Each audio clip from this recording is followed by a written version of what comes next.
At this moment, Zhang Yu's snowmobile had arrived at the school area. He was cautiously observing his surroundings, aware of the danger. However, this place was completely covered in snow. How are we supposed to locate the person you wanted to rescue? Zhang Yi took out his phone to make a call, but only heard the message. The number you are calling is currently unavailable. The phone signal was also very weak. He said, "We have to make an effort to search. This school area is very large. There must surely be some tall structures appearing on the map, or at least some big buildings. As long as we can find one building, we can know the approximate location of Yang Xin. Chun Lei followed up. This type of elite school has a very large area. I heard there's even a golf course inside. Zhang Yi nodded. I also researched beforehand. The area of this school is about 10 million square meters. Let's drive around slowly. We don't need to rush. Or should we divide to search? That way, we can move a bit faster. No need for that. Safety comes first. Everyone should stick together. It's okay to go a little slowly. The important thing is to be sure. The snowmobile began to search around. They saw an observatory in the southeast, which was the front area of the school, while the dormitory and cafeteria were in the north, quite far away. Zhang Yu wondered. Is it possible that they are hiding in spacious areas like classrooms or the gym? Activities beneath the snow would necessarily require a large space to have enough oxygen. We also have to consider the possibility that the roofs could have collapsed under the snow. That's right. We can only search in the highest probability areas first, such as the dormitory and cafeteria, and then the gym and other classrooms. Chun Lei used his superpower to blow away the snow around the observatory center. Brother Zhang, this way is clear. Zhang Yi replied. What are we coming down here for? We're not here to collect telescopes. Chun Lei laughed. That's true, but let's gather all the astronomical equipment here. Who knows when we might need it later. Uncle Wang, I'm counting on you. As Zhang Yi walked around the observatory to check, unexpectedly, a mutated cat appeared. Zhang Yi felt something approaching. He turned around and drew his gun, but noticed the creature was just standing there, staring at him without any clear intention to attack. Chun Lei and Uncle Wang emerged from under the snow, and seeing the large cat, shouted, Brother Zhang, be careful. Chun Lei intended to use his superpower to attack, but Zhang Yi stopped him. Wait. It was too late. The mutated cat charged at terrifying speed. Zhang Yi exclaimed, so fast. He activated high-speed mode, turned, and fired continuously. The armor-piercing bullets only grazed its skin. Uncle Wang shouted, Chun Lei, move back. Uncle Wang strengthened his muscles, emitting a stream of yellow energy, and fired it into the cat's eyes. It roared, baring its sharp teeth as if to swallow everything whole. After a while of attacking, the cat gradually lost strength and staggered away. Zhang Yi watched as he thought to himself, is this monster a cat or a lion that escaped from the zoo? Whatever kind of animal it is extremely dangerous right now. He quickly took aim with his sniper rifle. Dealing with this one, a regular gun won't do. I need a sniper rifle. The cat lunged at Zhang Yi, and as it charged, he shot it in the face, causing it to roar in pain. Suddenly, it curled up and rolled towards him. Zhang Yi muttered, holy shit, I didn't see that coming. With no other options left, Zhang Yi had to suck it into his storage space. He knew that once in that space, any creature would be bound to die. The cat let out a few cries and then ran away. Zhang Yi sighed. What a pity, I was so close to catching it.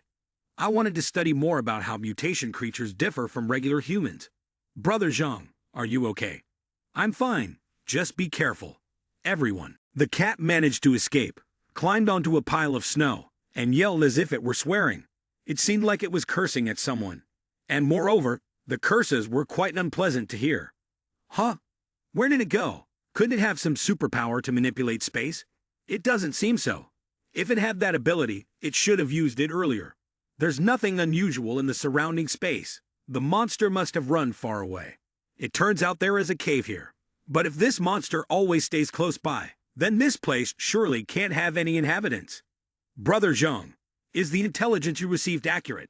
Zhang Yi replied, there's something that everyone hasn't noticed. This monster initially had no intention of harming us. Perhaps the mutation has greatly increased its intelligence, even rivaling that of humans.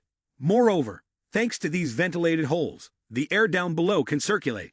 Let's go, we'll go down from here and see. Chun Lei exclaimed. What? Go down from here. What if we run into that monster? This is its territory. Zhang Yi shot Chun Lei a glare. Or do you need to think carefully about what you just said? Have you forgotten what abilities you possess? A person with the power to control ice and snow is afraid of fighting in the snow. Ha ha ha. Finally, the three of them descended into the snow hole together. Below, there were many passages. Zhang Yi took out a flashlight. Unexpectedly, this monster has dug so many caves. But down here, we are even more likely to get lost. What should we do now? Zhang Yi suggested. Let's use this to mark our way. That way we won't get lost anymore. Uncle Wang suddenly noticed a strong smell of blood in the air, probably from that monster. He didn't know how many people it had eaten already. We should go in the direction with less smell of blood. Zhang Yi reassured him. All three of us are here, and the snow is your territory. Can you be a bit braver? If we encounter it again, it should be the one running. With that, Zhang Yi took out a handgun. Uncle Wang immediately recognized. Golden Set Eagle. Zhang Yi smiled. Uncle Wang, your reconnaissance skills are impressive. Let's head in the direction of the monster. At this moment, Chun Lei's face turned pale. It will be looking for food. It will definitely go in the direction of humans. We just need to follow it, and we will surely find their dwelling. But if we really encounter it, that wouldn't be very good, right? Zhang Yi reassured him. What are you afraid of? We're here. If we meet it, you just need to use your snow and ice powers to control it. It just needs to behave a little, and if it attacks, we will eliminate it completely. Chun Lei clenched his fist and nodded. Okay, I will follow you, Zhang. Zhang Yi marked the snow cave to prevent it from being destroyed by the monster. Inside the gym, Teacher Liang's strength was depleted. She could not afford to waste any more energy. For the past 3 days, the students had been killed by that monster. With nothing to eat for 3 days, her body had reached its limit. If this continued, they would die of starvation without the monster even needing to kill them. Seeing Teacher Liang collapse, Cheng Yu and another girl were worried. Teacher Liang, should we go outside to find food? If this goes on, we will all starve. You are our only hope. If you stay here without looking for food, what are we going to do? Hearing this, Teacher Liang thought to herself, they think I don't dare to go outside because I'm afraid of that monster. That's why they remind me of a teacher's responsibility. She tightened her grip on the sword, trying to hold back. I am a teacher and cannot be angry with my students. But what if I leave here and the monster attacks everyone? Cheng Yu responded. Teacher Liang, the person going outside must be quick and time their return well. You don't need to worry too much. We will do our best to protect everyone. Even so, he thought to himself. At this point, wanting to protect everyone is truly naive. I don't know whether to admire her sincerity or consider it foolishness. But thankfully, she is like this. Otherwise, I would have died a long time ago. The girl looked at Teacher Liang and said, Teacher Liang, please. Our safety depends on you. Cheng Yu murmured along. Our safety depends on you. Now I'm going out for a bit. You all pay attention to your safety. I will also pay attention to my safety. Leave early and come back early. As soon as Teacher Liang turned to leave, Cheng Yu had already made plans. I have already chosen a few scapegoats long ago. If the monster really comes, I will push them out to buy more time. He shut the door tightly. While walking, Teacher Liang thought, this can't go on. For those students, it is either one of us or the monster must live, or we all die together. Inside the gym, Lu Qiran asked Sin Sin with concern. Still hurts? Sin Sin replied. I'm fine, it's cold so I don't feel the pain anymore. Both comforted each other to find the motivation to continue living. Don't give up hope, we still have to live well, right? That's right, we could definitely survive. At this moment, Zhang Mengning appeared mockingly. Really dreaming in broad daylight. Do you think luck will always follow you? A cripple like you, even if you live on. What good is it? You can't do anything, just a huge burden. If I were you, I would have committed suicide a long time ago. Living in pain and dragging others down with you. A girl in a blue shirt joined in. What does living in hardship mean? Standing next to her, a blond young man also chimed in. The next time the monster appears, you won't be so lucky. While they were arguing loudly, the mutated cat appeared again. Seeing this, Lu Qiran cried out in fear. That's... and pushed Sin Sin's wheelchair, shouting, Run away.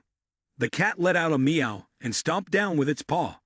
An unfortunate student was flattened on the spot. At this moment, everyone ran for their lives. Chang Yu pushed a student next to him toward the cat to escape.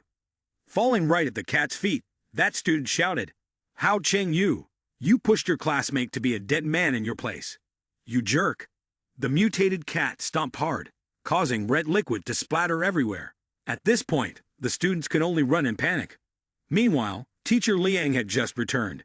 She wielded a sword and charged straight at the cat from behind. This was the moment.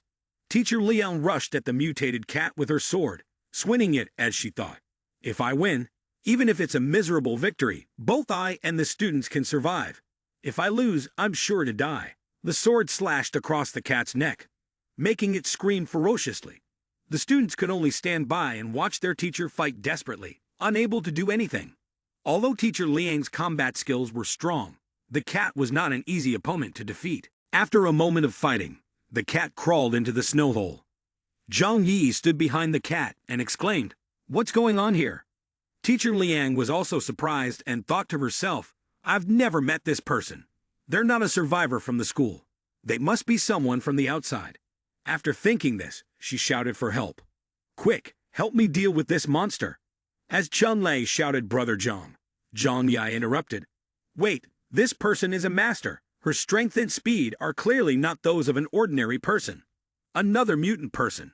Moreover, she is a mutant person with extremely strong combat ability. It's hard to tell if she is friend or foe. I came here to find people. That black monster is also very fierce. Acting rashly now could put all three of us in danger. There's no need for that. Just by looking at her, handling this monster shouldn't be difficult. Let's go. We need to save the person." That makes sense. Uncle Wang also shared the same thoughts as the male lead. It is better to keep a distance from this dangerous woman. Teacher Liang watched as Zhang Yu's group moved away and thought, "Aren't these three going to pay any attention to me? What are they planning to do?" Uncle Wang kicked the door open. Inside the physical education building, there were many people. Zhang Yi looked around to find Xin Xin and finally spotted her. She looked very much like the picture Yang Mai showed him. Thank goodness, she is still alive. Zhang Yi was about to walk over to Xin Xin when Chang Yu blocked his way. "You come from the Xishan base, right? Is it my father's orders? Where is the Xishan base?" "I am Hao Chang Yu. My father is Hao Zhongguo. I'm sure you are very familiar with his name. Are you very familiar with the Xishan organization? It seems you are a rich kid, but after so long, you are no different from a beggar. Acting like a young master is really amusing. If you are not from Taishan, then you must be from another rescue agency. Strange, clearly this place is closest to Xishan. There's no reason to send you here." Zhang Yi thought to himself. Another rescue agency also means that there are many rescue agencies in Tianhai City. After thinking, the male lead asked Chang Yu, "How much do you know about the rescue agencies? Aren't you from a rescue agency?" "To be honest, I don't know much. I just know that there are places like that. It's a pity that when the snowstorm first hit, no one expected it to be so serious. Otherwise, I would have already gone there." Hearing Chang Yu, Zhang Yi thought again. He really doesn't seem to know any specific information. After all, he has been locked up here for so long. If he had the ability to communicate with the outside world, he would have called his powerful father to come rescue him long ago. Most of the students in this school come from wealthy families, so when they saw that Zhang Yu had the ability to get them out, they all begged with very good conditions. "My father is Wang Chongming, the chairman of the Chongming Group. Whatever amount you want to take me out of here, my father will pay you. Take me away from here. If you want money, I can give you money. If you want to be an official, I can also ask my parents to support you. My father is Li Gang. My mother is Zhang Shuyun. I'm sure you know what these two names mean in Tianhai City." Chun Lei grimaced and thought, with so many people, how can we save them all? Ignoring the commotion among the students, Zhang Yi walked over to Xin Xin. "Are you Yang Xin Xin?" "Yes. My name is Zhang Yu. I am here on behalf of Yang Mai and Zhu Kai Nai. Your sister sent me here to save you. Can you come with me?" "Okay," Xin Xin thought. There's no need to doubt. Someone who agrees to come here and save me is definitely not a bad person. "All right, I'll follow you." "Wait a moment. Can you help me with something?" "What is it? Don't make it too complicated. Like saving all my classmates. Can you stop them from fighting? I'm afraid it could be dangerous. Oh, is it just a matter of stopping them? Helping with this isn't difficult. Later, I need her to maintain the network for the rescue department now, so that she owes me gratitude, which will also make it easy to cultivate relationships later. Zhang Yi raised his hand and called for Uncle Wang and Chun-Lei to come over and help. Chun-Lei used her superpower to clear the snow and create a path, only to discover some sharp objects beneath the surface. She planned to take them home and study them later when she had time. Fatty, let's get started. Chun-Lei began to gather some large stones towards the cat. Teacher Liang unexpectedly stepped back. The stones quickly piled up in a high mound in front of her. Teacher Liang was obscured by the stones and couldn't attack, so the cat seized the opportunity to escape. Teacher Liang angrily exclaimed, "You don't need to thank me. Everyone is human. Helping each other is just what we should do. Do you know what you've done? In no time, I'll be able to face that monster. This is my last chance. If I miss this opportunity, it won't be fooled again next time." "Oh, really? I just wanted to help you, worried that you would lose to that monster. If it weren't for your students being worried about you getting hurt and begging me for help, I wouldn't bother with other people's affairs. Damn it, stop right there." Zhang Yi pulled out his gun, mumbling, "Clearly, such a beautiful girl, and her angry expression isn't attractive at all." Zhang Yi fired a shot. Teacher Liang raised her sword and sliced the bullet in half, shocking the male lead. He never expected she could split a bullet with her bare hand. Teacher Liang lunged forward with her sword to attack Zhang Yi. Zhang Yi calmly thought to himself, "I've been waiting for this moment." Then he used his powers, which he had trained for so long, to strike at Teacher Liang's knee. After the attack, the male lead was also knocked back. Uncle Wang and Chun-Lei cried out in panic, "Brother Zhang, Zhang Yi." At this moment, Zhang Yi felt, "Isn't the setting of this world just the game I used to play?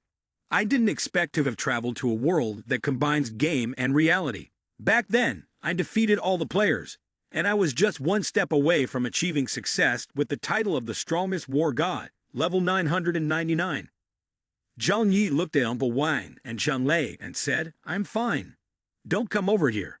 Then he reached out and let go of Teacher Liang. Teacher Liang confusedly asked Zhang Yi, "What was that just now?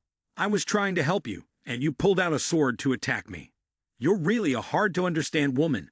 To prevent you from getting angry at any moment, this dangerous item should be kept with me for you. This sword can cut bullets in half. It must be a top-notch weapon. Of course, I have to keep it. Hey, give the dragon sword back to me." "All right, don't get mad. Anger is bad for your health. Two students, help your teacher over to rest." Teacher Liang sat down in a chair, breathing heavily, and asked, "Who on earth are you? Why are you here?"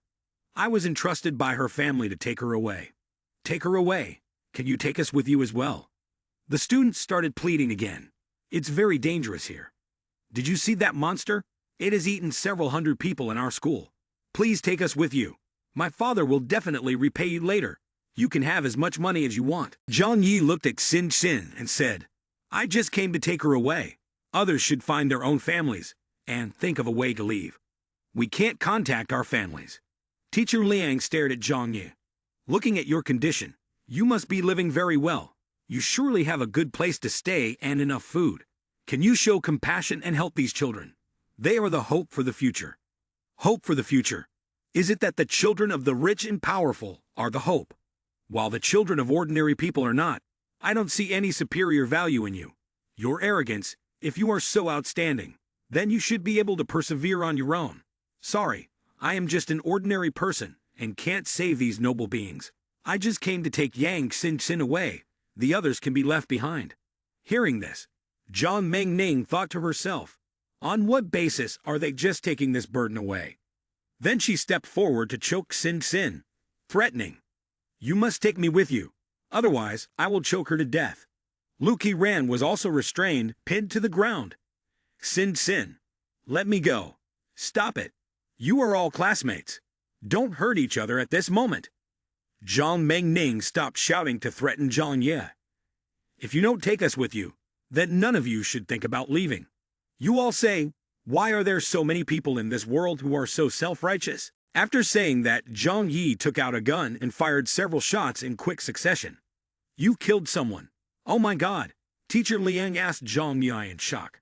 Why did you kill these children? None of them are children anymore. They even know how to use their classmates' lives to threaten others. Do you call that being a child? Zhang Yi looked at Xin Xin's confused expression and thought to himself, is she scared dumb? As long as she can still think, she can be brought back. After a while, the psychological trauma will fade. Then he approached Xin Xin and said, let's go, I'll take you home. Okay, can I bring my friend along? Zhang Yi sighed and said, friend, then turned to look at Lu Qiran. That one, a freeloader. Qiran, like me, was a student specially recruited by Tian King Academy. There are only two types of students here. One type is the children of powerful and influential people, and the other type consists of geniuses who are specially recruited to enhance the school's reputation. Those in the latter group need to participate in various competitions both domestically and internationally, win awards, and increase the school's prestige. Qiran is a genius in the field of machinery, not at all inferior to the master's program, graduates from the world's leading university in this field. This wheelchair was also designed specifically for me by her. I've been using it for so long and it hasn't had any issues. Zhang Yi looked at Lu Qiran, thinking, her personality doesn't seem too bad, and she must have good strength to succeed in this field. What have you done before? Lu Qiran looked at Zhang Yi and persuaded him. I am very skilled in maintenance and vehicle design. Furthermore, I also have knowledge of firearms. If you take me with you, I can modify cars and weapons for you. Additionally, out of interest, I have learned the techniques of forging swords. If the conditions are right, making cold weapons is entirely possible. Zhang Yi thought, right now, I need a talent in this area. All right, then you can come with us. Lu Qiran happily rushed to follow. Thank you. May I ask how should I address you? My name is Zhang Yi.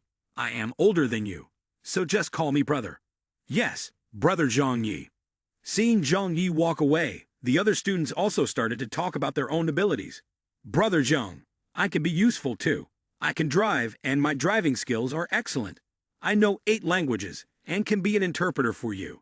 If everyone leaves, we will surely perish. A girl suddenly rushed in front of Zhang Yi. Wait, right now, Teacher Liang is very weak and the monster has been released. If you guys leave and it comes back, what will we do? If it weren't for your intervention, that monster might have been killed by Teacher Liang already. Even if you want to leave, at least you should help us deal with that hassle first. Zhang Yi coldly pointed the gun at her and said, it's like you're saying that if we don't come, you would definitely be able to survive. Before leaving, Xin Xin didn't forget to thank the teacher.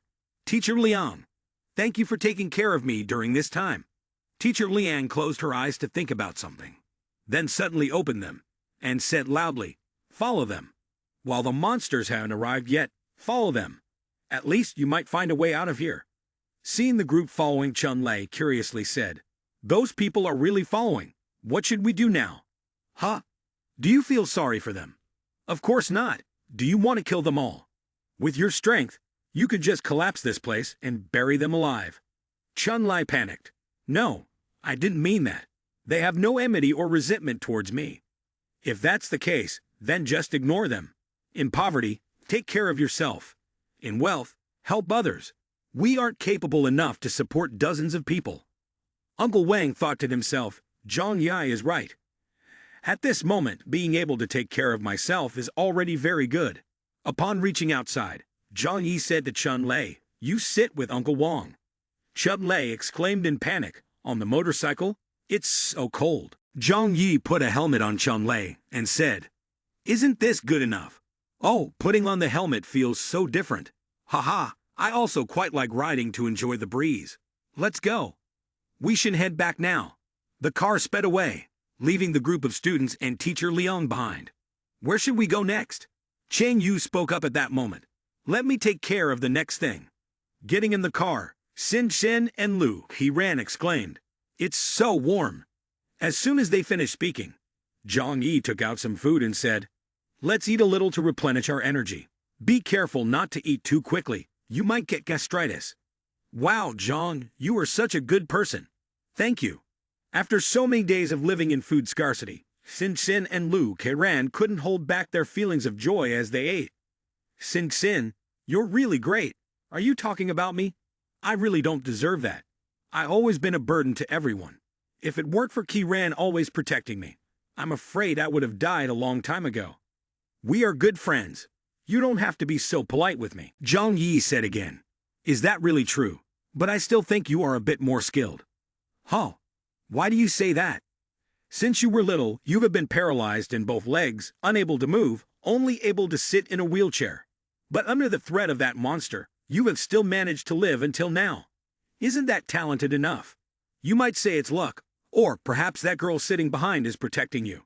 But for over a month, that monster has attacked at least several dozen times. If it were 1 or 2 times, it could be considered lucky. 3 or 4 times would be quite strange. Yet you have managed to live this long. I believe this is definitely not coincidence. Am I right? Lu Qiran asked in confusion. What are you talking about? You are really very smart. No wonder you have managed to survive until now. Moreover, you have even been able to support those 2 foolish sisters. It's not that I am smart, I just see things from someone else's perspective. There are just too many coincidences. Especially earlier, when your teacher was fighting the monster, you asked me to stop their battle. If you wanted me to protect your teacher, then you should have asked me to help kill that monster instead. But you didn't do that, which shows that you wanted to protect that monster, not your teacher. Therefore, based on these 2 events, that monster has always been something you have been raising. Am I guessing wrong? You are indeed very intelligent. The story has already been guessed by you about 60 to 70%, but I am not as wicked as you think. I am not the owner of Hua, nor did I instruct it to harm classmates and teachers. It just truly has always protected me. Hua is the stray cat that you used to feed before. That monster is the stray cat Hua that I often feed in the dormitory. Because my relationship with Hua is very close, it protects me. No wonder that although it scares us each time it comes, it has never attacked us. I thought we were lucky. I fear that the situation is not as simple as you say, right? It simply feels grateful, that's why it hasn't attacked you. Is it possible that that monster is leading us? Not attacking us is also due to instinct. Your observation skills are indeed meticulous. It turns out that nothing can be hidden from you. That's right, after Hua mutated, it became extremely intelligent and can understand my words. In fact, I told it that someone would come to pick me up and asked it not to harm you. I just didn't expect you to be so strong. So she has indeed told him to kill those classmates of hers. This is not the case, however. Although there are many despicable people among them, I do not hate them enough to want to kill them. At first, they died simply because they had bullied Hua before, and Hua was merely trying to fill her hungry belly. But later, the situation became more abnormal. You don't know. There are people who criticize me as a burden. Many times, they've wanted to sacrifice my life to stop Hua. They've even deliberately pushed my wheelchair over, trying to shove me out. It's truly laughable. How could they know that Hua would not harm me? That's why I always survive. Their hatred for me deepens day by day. As long as I survive, they will become aware of their own uselessness. Because of this, they want me dead even more quickly. At this moment, Lu Qiran finally understood everything. So that's how it is. Many times, I've thought we were doomed. Therefore, later on, I felt it would be better if these people died. Then one time, Hua joked with them, slowly killing them one by one. Indeed, it was related to me. Do you find Xin cruel? Zhang Yi looked at Xin, secretly thinking. Cruel, in this regard, she is very much like me. They are not familiar with me either. Whatever happens is all your reason. I don't care. I'm here to save you as just a way to fulfill a promise I made to your sister and to utilize your high-level computer skills. It's true that in this kind of world, people without value cannot be saved. Don't worry, you'll join my team later. As long as you follow my lead and work seriously, you won't have to suffer from hunger, cold, or life-threatening dangers. I can guarantee this for you. Thank you. Thank you, Zhang. Xin, I still have a question. I hope you can help me answer it. Go ahead and ask. The apocalypse has been here for so long. Why didn't you send messages to your 2 sisters earlier and only recently sent them? Moreover, how did you manage the signal issue in such deep snow? After all, I am a top hacker in the world, so the signal issue is naturally easy to solve. Moreover, Hua is helping me too. As for contacting everyone, I didn't intend to call my stupid sister. From the very beginning, my goal has been you. Your goal is me. Why? We have never interacted before. I originally thought that my foolish sister was dead. After all, with her intelligence and ability, she could manage in the entertainment industry. But saving someone at this time was impossible, so I wouldn't place my hopes for survival on her. Then she chose me. Previously, my phone had received news from the outside world, and its features were no worse than those of an ordinary supercomputer. With just a little analysis, I could find out that this information was related to him. Sin really worships him. Clearly just an ordinary warehouse manager. Yet he could achieve such feats during the apocalypse. How much does she know about me? Sin replied casually, almost everything. As long as it can be found online, I can easily track it down with a snap of my fingers, including the incident involving his participation in the supply theft case at Kuanan Walmart, including the transaction records from his bank card, and the number of neighbors he killed in the Yulu apartment complex.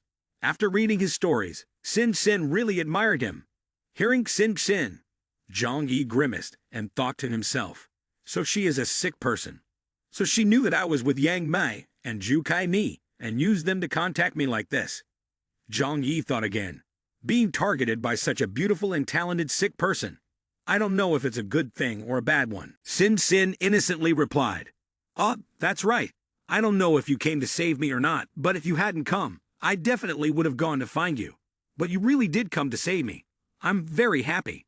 I thought that everything was under my control. I didn't expect to fall into the trap set by others for me. After thinking for a while, Zhang Yi asked Sin again. I want to ask a question. You and that cat have a good relationship. Will it obey all your orders? Have you never raised a cat?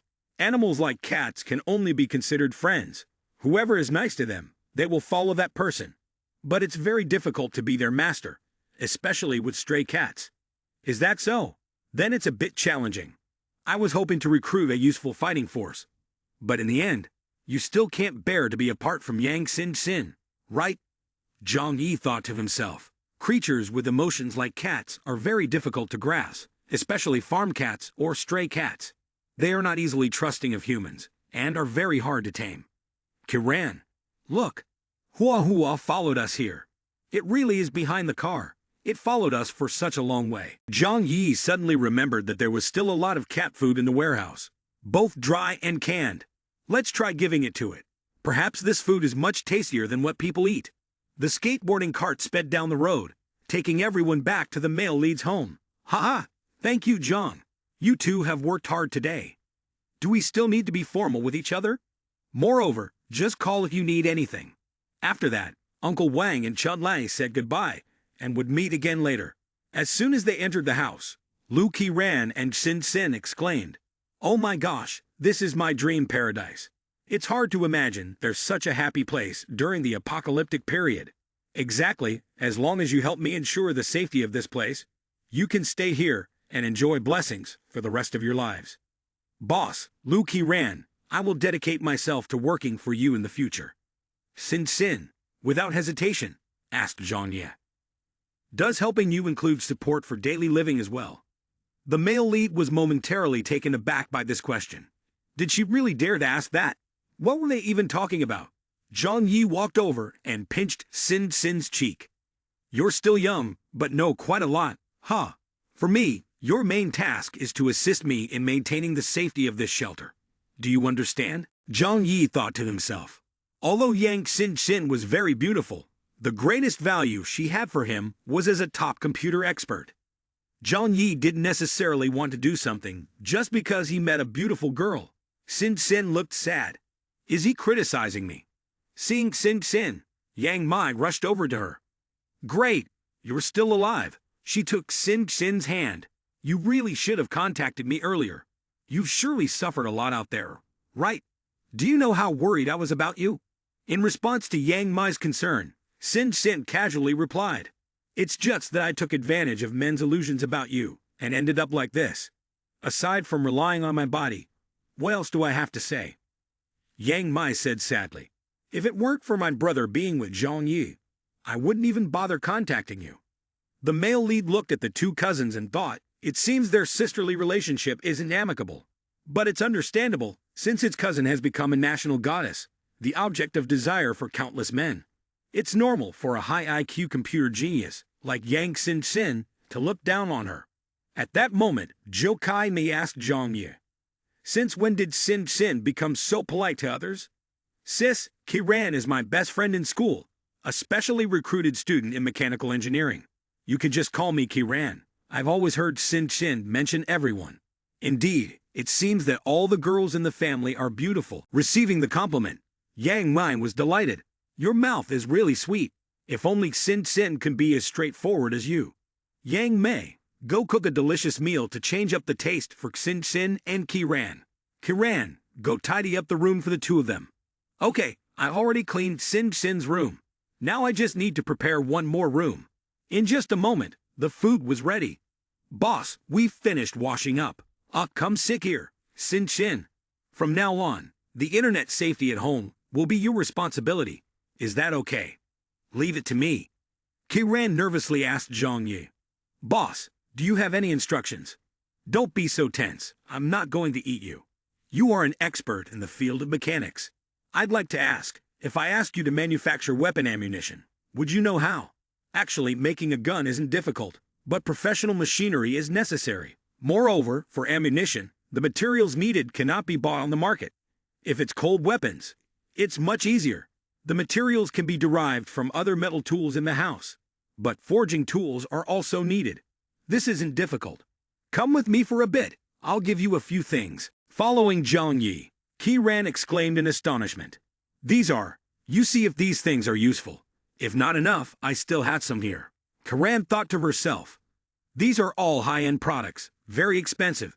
Many of them are treasures, with import prices reaching hundreds of thousands of dollars, even up to millions of dollars." Zhang Yi replied, "If that's not enough, I will go collect more from a few iron workshops and bring back the equipment you need." "No problem, these items are enough. Although there are a few devices that are not needed, I can dismantle the components and refurbish them. Just arrange things properly. Then I'll tell you what equipment I need you to help me with. Don't worry, boss, just leave this to me."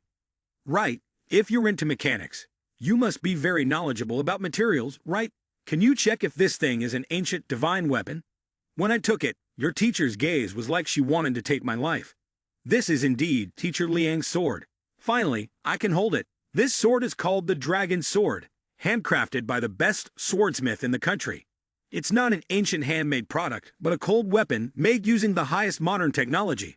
I've heard that tungsten alloy is the strongest metal in the world right now, even capable of cutting diamonds." "Is it really that amazing?" "That's right. This metal was only researched and developed 10 years ago. It was originally intended for use in weapon manufacturing for the military, but due to the high production costs and the extreme rarity of the raw materials, it was discarded by the military company. However, a few people have applied it to the production of cold weapons and forged this unbeatable sword. This sword is called the Dragon Sword. It is said that Teacher Liang made significant contributions while working as a bodyguard for an important political figure. To express her gratitude for saving her life, she often praises it. For Teacher Liang, it is a supreme honor, so she has always considered it more important than her own life." Kiran thought to himself, "Such a great item. No wonder Liang Yu can rely on it to fight against mutated cats. A regular sword would probably have broken long ago. Such a good item. I should take care of it for Teacher Liang. Eat slowly, don't choke. We've endured a lot at Tian King Academy, haven't we? There's still plenty of rice and soup, and if you're still hungry, we can cook more. Don't hurt your stomach. There's no shortage of food at school. Our school only has a little over 300 students, but there are 20 canteens of various sizes. The food in the cafeteria is so abundant that it's impossible to finish. Not to mention, we also have an internal supermarket. But fortunately, the boss saved us. Otherwise, in such cold weather, even if there were a lot of food, we wouldn't be able to hold out for long. Luckily, there are many people under the snow, and the temperature isn't too cold. As long as you work hard here in the future, we won't let anyone go hungry." "Thank you, boss." More than a month has passed since the snowstorm accident struck, and there is still no sign of an end. Temperatures continue to drop, and most connections between regions on Earth have begun to sever. This has led to fierce competition for resources among international areas. Extreme weather has plunged many regions of the Earth into a state of crisis, Governments and most armed organizations that have emerged have started to use force to control resources and human lives. The situation is now somewhat dire. Chaos is not a new phenomenon, but I did not expect it to become this terrifying. Unlike before, when only a few armed organizations wanted to do something, at least they still feared the power of higher authorities. However, this freezing weather lasting over a month also means that the Ice Age will not end soon. Those people no longer need to worry about being eradicated. Their actions will no longer be restrained by fear of others. Similar to the regulatory regimes of certain units it used to exist there.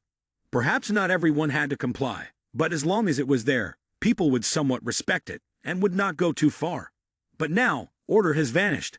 The brain has been lost, local government power has quickly risen, and there is only one outcome: a chaotic situation akin to war, an impending internal conflict. Once that time comes, the lives of ordinary people are truly no more valuable than weeds. Sin, take a look at your new device. The security of the information network here will be entrusted to you. Zhang Yi looked at Sin, thinking to himself, a computer genius with an extremely intelligent mind, but paralyzed and unable to move the lower half of her body. Indeed, there is no one more suitable here than her. Sin's operations were incredibly skillful. So, is there anything wrong with the network? The lighting system of this galaxy is the most advanced personal network system from 10 years ago, with extremely powerful features. Even now, it can still surpass many network systems in the world. Its artificial intelligence is exceptionally capable. Theoretically, there shouldn't be any errors, but top hackers can create bugs. In the past 2 weeks, the system has been attacked over 1,000 times. If not detected in time, at most more than half of this entire network system will be paralyzed. Zhang Yi remembered. Indeed, after the incident with Lu Fengda, he and this shelter had been exposed to problems by outsiders. Can you fix the bugs and prevent these attack tricks? Mr. Zhang Yi, don't forget my major. Fixing bugs is very easy. Furthermore, I will create a new encrypted network for everyone to use. There's no need to use the previous router anymore. Otherwise, it would be extremely easy to infiltrate through the wireless network. Just take a look and do it. Zhang Yi had just finished speaking when Sin also completed her task. Brother Zhang, I'm done. Zhang Yi patted her head and praised her. Sin, you're really good. It's just a simple defense. It's not difficult at all. Now let me see who wants to intrude into the network here. If we can counter-intrude the opponent's network, that would be quite interesting. How confident are you? If we fail, is there any danger? It's hard to say how confident I am. After all, we haven't officially engaged yet. Given the current situation, their network's attacks on our shelter are not strong, so you can rest assured. Even if I can't attack their network, at least I can conceal my actions and not be detected by them. Well then, if that's the case, you go ahead. Suddenly, Zhou Kai rushed in, shouting in panic. Zhang Yi, this is bad. There's a monster. A giant mutated cat is lying in front of the house. The main character turned to Sin and said, that cat really likes you. It's followed us all the way here. It's probably because the only person it trusts is me. It must have followed because it was worried about me. Hearing this, Zhang Yi thought to himself, the urgent task at hand is to quickly subdue this mutated cat and turn it into a weapon in my hands. Otherwise, countless people on the opposite bank will surely perish. Let's go. Follow me out there and see what's going on. Zhou Kai anxiously said to Zhang Yi. There's a very large monster outside, just looking into the house and mewing. Kiran said, we have to call Sin out. It followed Sin here. Don't be afraid, it's a friend of Sin. Let's go outside and take a look. Seeing Sin, the mutated cat stared at her as if wanting to say something. Hua noticed the cat's tiredness. Zhang Yi thought, it seems that the battle with Liang Yu has worn it out quite a bit. If that's the case, I still have a chance to tame it. Let's go. We'll go outside to feed the cat. Zhang Yi pushed Sin closer to the cat. Don't be afraid. Come here with me. Sin was very familiar with it, but when she looked back at Zhang Yi, the cat seemed a bit scared. He decided to tame the cat through food. He took a lot of cat food out from his space storage. Hua, come here and eat a little. The outside environment is really harsh. As long as you become my pet in the future, I will prepare food and a place for you. The male lead decided to take a risk and brought the food closer to the cat's mouth. He thought to himself, a cat is still a cat. As long as there's food, it's easy to deal with. But in an instant, the cat sprang up, its eyes watching Zhang Yi warily. Mr. Zhang, Hua is a stray cat with a very high level of vigilance. At first, it took me more than a month to befriend it. More than a month? I don't care about that, but I'm worried it will attack Exu Chunlei's village. Not giving up, Zhang Yi continued to speak to the cat. Hey, Hua, I know you don't trust me right now, but I can provide food for you. But you have to agree to not attack the people across the river, okay? The cat meowed a few times, seeming to understand what the main character was saying. All right, let's decide on that. Once inside the house, Zhang Yi thought to himself, the negotiation has been successful. But a cat this size will definitely require a lot of food. He'll need to find some food to keep it alive. Observing the cat from inside the house, Zhu Kai Nai and Yang Mai exclaimed in surprise. Ah, I can't believe it. Zhang Yi, look at that. The three of them watched, so it can change its size. Lu Ran said casually, isn't that obvious? Boss, it seems your biology studies weren't very good. If it keeps using this large body, then those people at the Tian King Academy basically won't be enough to fill its stomach. Sin added, I've always had this suspicion. It appears and disappears extremely suddenly. Logically, with such a large figure, even approaching it would create a huge commotion. But in reality, even if Teacher Liang has great martial arts skills, she still couldn't detect it. Analyzing the amount of food, it is very likely to change the body size. Then the problem has become easier to solve. How much food can a stray cat eat? After observing for a moment, Sin realized. Hua is bleeding. Zhang Yi bent down to look closely at the cat. The blood on it is very fresh. Although it has already clotted, it must be a wound caused by Liang Yu using the dragon sword. No wonder it looks so exhausted. But while it was eating, it didn't pay any attention to the wound at all. After all, for a stray cat, being injured is a very normal thing. When a stray cat is eating, it is best not to approach it. Prepare some medicine for it tomorrow to take care of it and nurture affection. After so many days of hardship, Xin and Kame finally found a safe place to live. Sin, I really want to ask you to hit me once. It feels like I'm dreaming right now. Clearly, this morning we were still freezing under the layers of snow and ice, and now we are comfortably lying in a room like this. Isn't that great? All of this is thanks to Zhang Yi. That's right, Zhang Yi is truly impressive. Being able to find such a good shelter in the apocalypse. I have made my decision. From now on, I must work really hard, so as not to disappoint Zhang Yi. What did he ask you to do? The boss asked me to get familiar with the equipment first, and then there are also a few things that will modify. Besides maintaining the equipment to assist him, I probably also need to make weapons. Weapons aren't easy to make, right? Yes, if we're talking about regular firearms, making them isn't difficult at all. But for complex firearms, without professional equipment and molds, it's impossible to produce them. Even if following a process, the chances of error are very high. I think he probably doesn't lack regular firearms. Compared to guns, ammunition and bombs might be more useful to him. That's right, tomorrow I will discuss with the boss to see what kind of weapons he needs. Scene shifts to the next day. Very good, but for this item, please produce it in large quantities. Be sure to pay attention to safety. If you need anything, just let me know. Don't worry, this is my specialty. If I can have more explosives, that would be even better. No problem, leave it to me. Back to that group of students, after making it outside, they began to contact their families. Shang Yu called his relatives. I already understand the basic situation. For now, don't take any action over there. I will contact someone to rescue you right away. Everyone was overjoyed when they heard the news that they were about to be rescued. That's great, we're finally going to be saved. We won't have to stay in this wretched place anymore. Class representative, we really have to thank you. You're incredible. The others were less fortunate, unable to contact their loved ones. Couldn't it be that our families have all met with disaster? They glanced at Chang Yu, thinking to themselves, is Hao Chang Yu's father really capable of coming here to rescue people? If so, why wait for Hao Chang Yu to reach out? The group of students huddled under the layer of snow, waiting for help to arrive. Chang Yu looked around anxiously. Hearing the sound of approaching people, he joyfully shouted, "My dad is here!" Everyone was thrilled and ran after him. Exiting the snow cave, they saw a sled pulled by several dogs carrying quite a few people. They stopped and walked over to Chang Yu. Teacher Liang looked at them and thought, these people must be veterans, having fought on the battlefield and are also elite soldiers. Seeing two rescue soldiers whispering to each other, Chang Yu said, my dad is Hao Zhangguo. Are you sent by him to rescue us? At that moment, from the sled, Chang Yu's father called out, Chang Yu, Dad is here. Seeing his father, Chang Yu barely recognized him.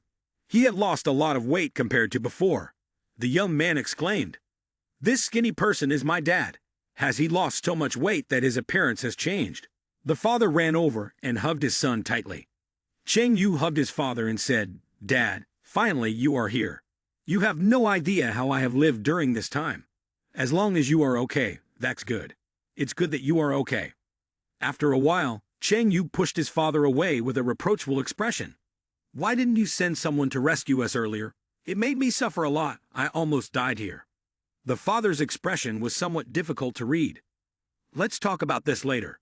The important thing is that you are okay. Come with me. Now, a rescuer asked, I heard your school has stockpiled a lot of supplies. Quickly show us the way. We need to bring these supplies back to the base. Hearing this, a female student thought to herself, weren't they supposed to come to rescue people? Why is it half a day later and they still haven't mentioned rescuing anyone? Instead, they are asking about supplies first. Chang Yu pointed towards the snow pit. The supplies are under the snow layer, but there is a mutation monster over there. We don't dare to go there. It's okay, we will handle any monster that appears. Young friend, lead us. Chang Yu's face turned pale as he stammered. Me? Don't worry. We have experience dealing with mutation creatures. You don't need to be concerned. How Chang Yu pointed towards Teacher Liang. Actually, it's always been our teacher Liang who looks for supplies. She knows the location of the supplies better than I do. Teacher Liang, looking tired, nodded. Let me guide you. Then the rescuers only focused on the supplies, leaving the group of students behind to continue waiting in the snow. Before they left, they didn't forget to say a few reassuring words. You all don't need to worry. Later, we will definitely arrange things for you. The brown-haired girl felt disappointed. She had the sense that the atmosphere was off, not like what they had initially mentioned. After a while of searching, the rescuers began to move the supplies out of the snow pit. You come over here and help with the items. Seeing the rescuers, everyone quickly rushed over. Boxes of supplies were loaded onto the truck. Two students murmured while moving the supplies. Aren't they here to rescue us? Why are they still making us work? A few students whispered while carrying the supplies. That's right, we've suffered so much. We thought the rescuers would take care of us. But it's surprising they are using us as labor. Class monitor, why does this situation not match what you said? Chang Yu thought to himself. He had thought that his father had a high status over there, but it seemed that was not the case. He turned to pat the shoulder of the other person, trying to sound reassuring. This is a special period. People won't support those who are idle. Let's work hard. They just need more hands. Once we get back to base, we can rest. After the supplies were loaded onto the vehicle, the rescue soldiers quickly left, leaving only two people behind. Let's go. Are you saying we have to walk? Where's the vehicle? Why didn't we come here by car? We've been hungry for a long time and still have to walk 10 kilometers. Seeing the group of students refusing to go, the two rescue soldiers shouted loudly. Shut your mouths. If you want to live, follow us. Anyone who doesn't want to follow can leave immediately. I'll be straightforward. It doesn't matter what your status was before. We're in an apocalypse now. Your previous positions mean nothing. If you want to live, shut up and obediently follow us. This was indeed a painful reality. The students from noble families completely collapsed upon hearing these words. It can't be. This isn't real. Just because of a snowstorm, are all our past efforts in vain? Teacher Liang, while picking up provisions, spoke to her students. Let's follow them. She stepped forward to encourage everyone. Listen to me. Right now, we have no other choice. We have to reach the Xishan base to survive. Everyone must do their best. The distance is not far anymore. After walking 10 kilometers, they finally arrived at the Xishan base. We have arrived. Two rescue workers from Xishan led them inside. A staircase descended deep into the ground. Everyone felt excited in their hearts. After persevering for so long, they were finally rescued. At the end of the stairs, they arrived at a room. Everyone froze, looking at each other. What happened next? What should we do? Teacher Liang said. Don't be afraid. They exerted a lot of effort to bring us here, so they will surely not harm us. At that moment, a group of people in rescue clothing approached. They sprayed a substance onto the students. Then, a chubby girl appeared. As soon as she stepped out, she ordered, everyone form 2 lines. I will explain things to you briefly. In order to ensure internal safety for the shelter, we must conduct comprehensive disinfection and body checks. Please cooperate with our work. Immediately, all the students underwent thorough checks. Each person had blood drawn for testing to ensure that no one had any infectious diseases.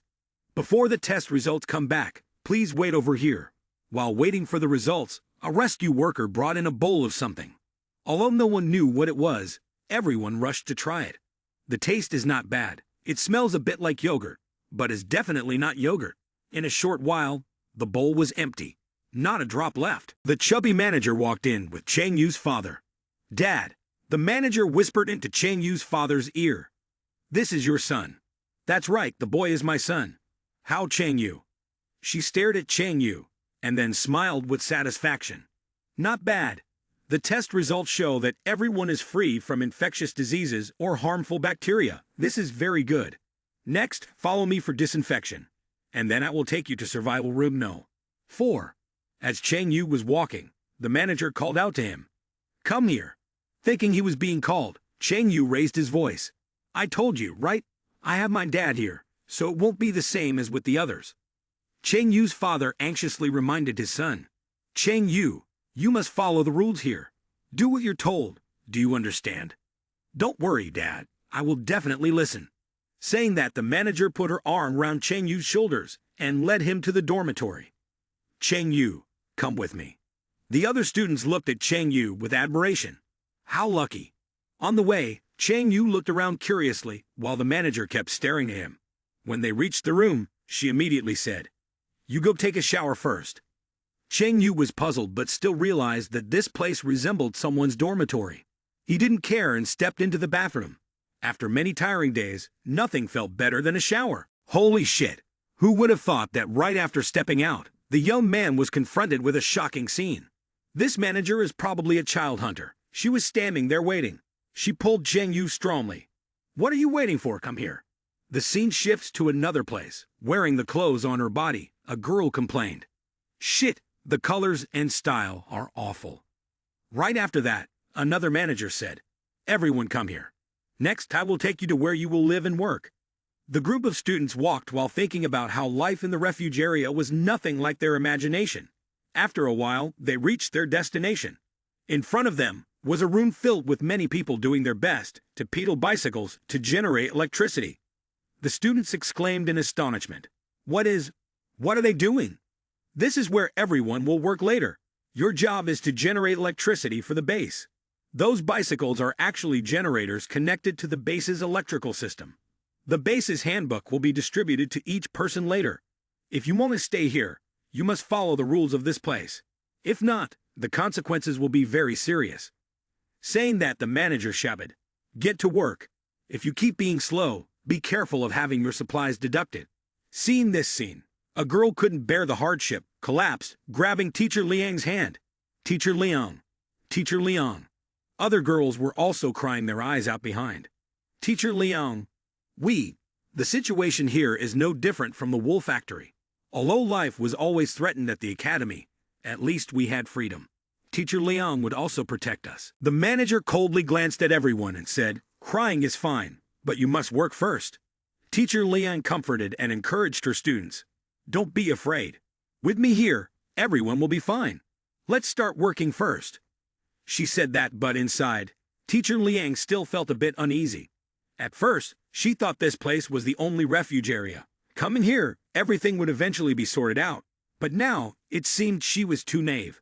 Meanwhile, in another room, the fat manager had just finished dealing with Cheng Yu. So was my son satisfactory in serving you? Quite well. His skills in bed satisfied me greatly. Did he learn from you? Not at all. Please don't address me that way. That's all in the past now. Please take care of the rest of the business for me. In the future, I will ensure that the logistics department looks after the two of you and provides more supplies. Thank you. If needed in the future, please feel free to instruct me. I will bring him immediately. The door closed. At this point, perhaps the young man had understood everything and was less paranoid. Son, are you okay? To survive here, you must learn to accept everything. It's all right. You'll get used to it. The young man had tears streaming down his face. Dad, why didn't you tell me earlier that this was the situation here? Why is it like this? Now this is the situation here. All the identities and statuses that people had before are no longer applicable. At first, those who came here were either wealthy or of high status. Everyone lived together in relative harmony. According to researchers, this snowstorm is expected to last for 2 months before it ends. At that time, people can return to their previous lives. At that time, everyone will still respect each other. After all, it may still be possible to regain previous statuses. But soon the situation changed. Some detected that the supernova explosion had affected gamma rays, which was more serious than anyone had imagined. The entire planet officially entered an ice age. Perhaps it would last hundreds of years without an end. During this time, no one knows what will happen. Among them, a group of people suddenly awakened superpowers, and the gap was immediately widened. Where there is a difference, there will be a class system. Even though most of the people here have no abilities, the story of the big fish eating the small fish is just a matter of time. Everything that happened today is the first lesson for you to survive in Kexeshan.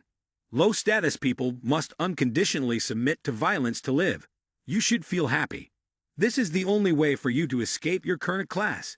Sacrificing your body for this is nothing. As long as you can survive, nothing is too much to sacrifice. Shift to that group of students.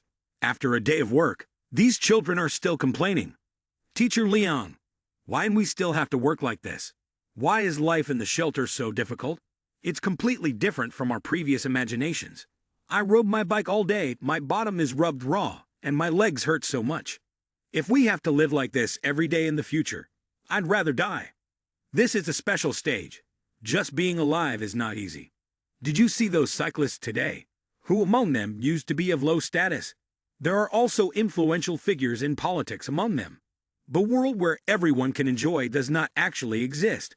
But think positively, at least now we can live and don't have to worry about survival. Right. A girl, still delusional, exclaimed, "We are all talented. Why should we be made to work like this? We are so young. Just a bunch of kids. Why do we have to suffer like this? Teacher Liang, can't you find a way? I'm just a teacher. Here, my status is no different from anyone else's." At that moment, Cheng Yu arrived with a heavy expression. Seeing Cheng Yu, the group rushed to ask, "How, Cheng Yu? You finally came back. How is your dad doing now? Can he take care of us? So that everyone doesn't have to work here anymore. Even if we have to work in the office, that's fine. I don't mind." This time, the young man coldly replied, "Don't dream anymore. Once you arrive here, everyone will have a job, and you can only tread on generators here." Teacher Liang, I'm back. It's good to be back. Where did you go just now? Cheng Yu lowered his head and casually found a reason. Not daring to say he had just been pressed down by that old lady, I went into the base with my dad for a stroll. Now I understand the situation of the Kexeshan base. Teacher Liang, from now on, we can only rely on you. Teacher Liang thought to herself. So that's how it is.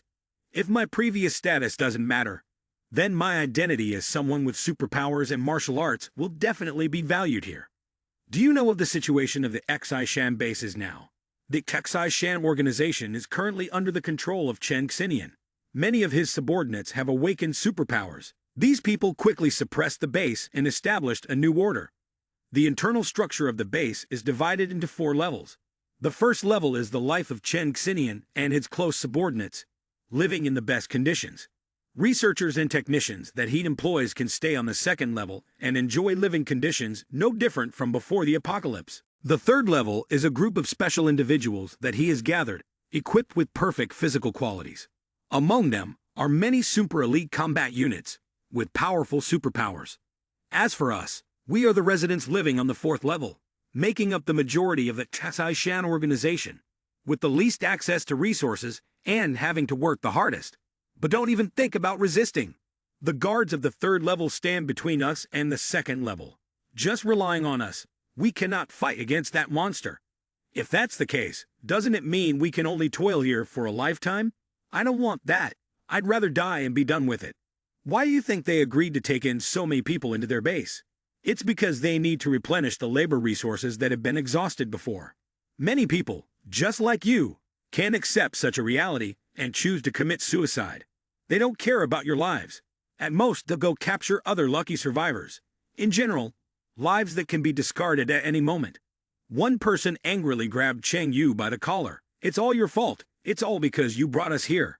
If it weren't for you exposing our position, how could we end up in this damn place? Cheng Yu naturally replied, if you stay at the Tian King Academy, won't you avoid death? It's truly impossible to live. The other person realized the problem and withdrew their hand. Just like before, the responsibility once again fell on Teacher Liang's shoulders. Teacher Liang, if we want to change our current situation, we can only rely on you. You're not like us at the Kexai-shan base. Superpowers have privileges. Teacher, please help us. Teacher Liang, you have to help us. Then the group of wealthy kids, who had never lifted a finger, began to plead with Teacher Liang. Taking care of students is a teacher's responsibility. We can't do manual labor. Please talk to the base for us. Can we do some light work? You will ensure our safety. As for manual labor, you still need to observe us more. Please, Teacher Liang.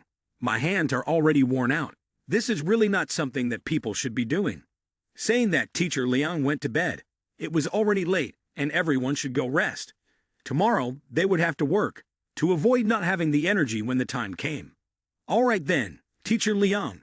Don't forget to talk to those people when the time comes, so we can switch positions.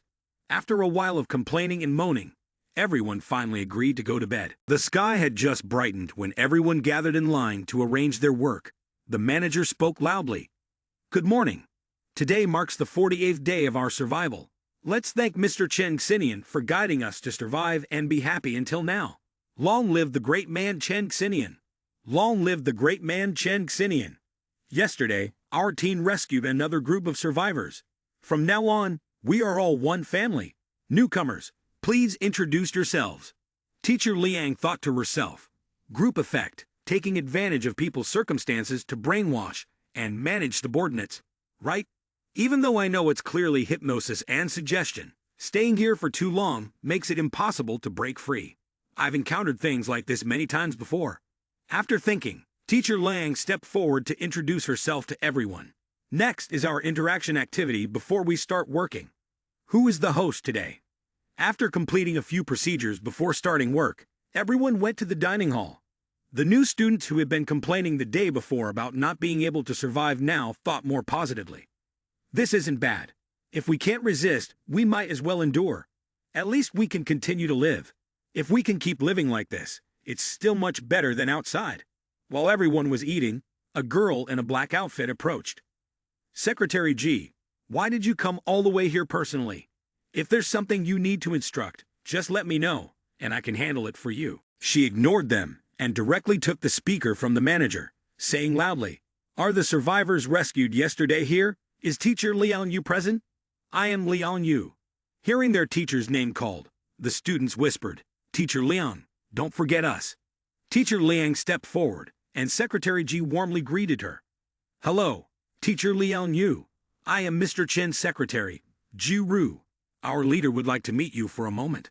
The crowd below was buzzing. He wants to meet this new person. Doesn't that mean she's about to soar to great heights? Seeing the noisy crowd, Ji Ru shot them a look, and they immediately returned to their original posture. Please follow me. Teacher Liang followed Ji Ru to meet Chen Xinian. The person you are looking for has arrived.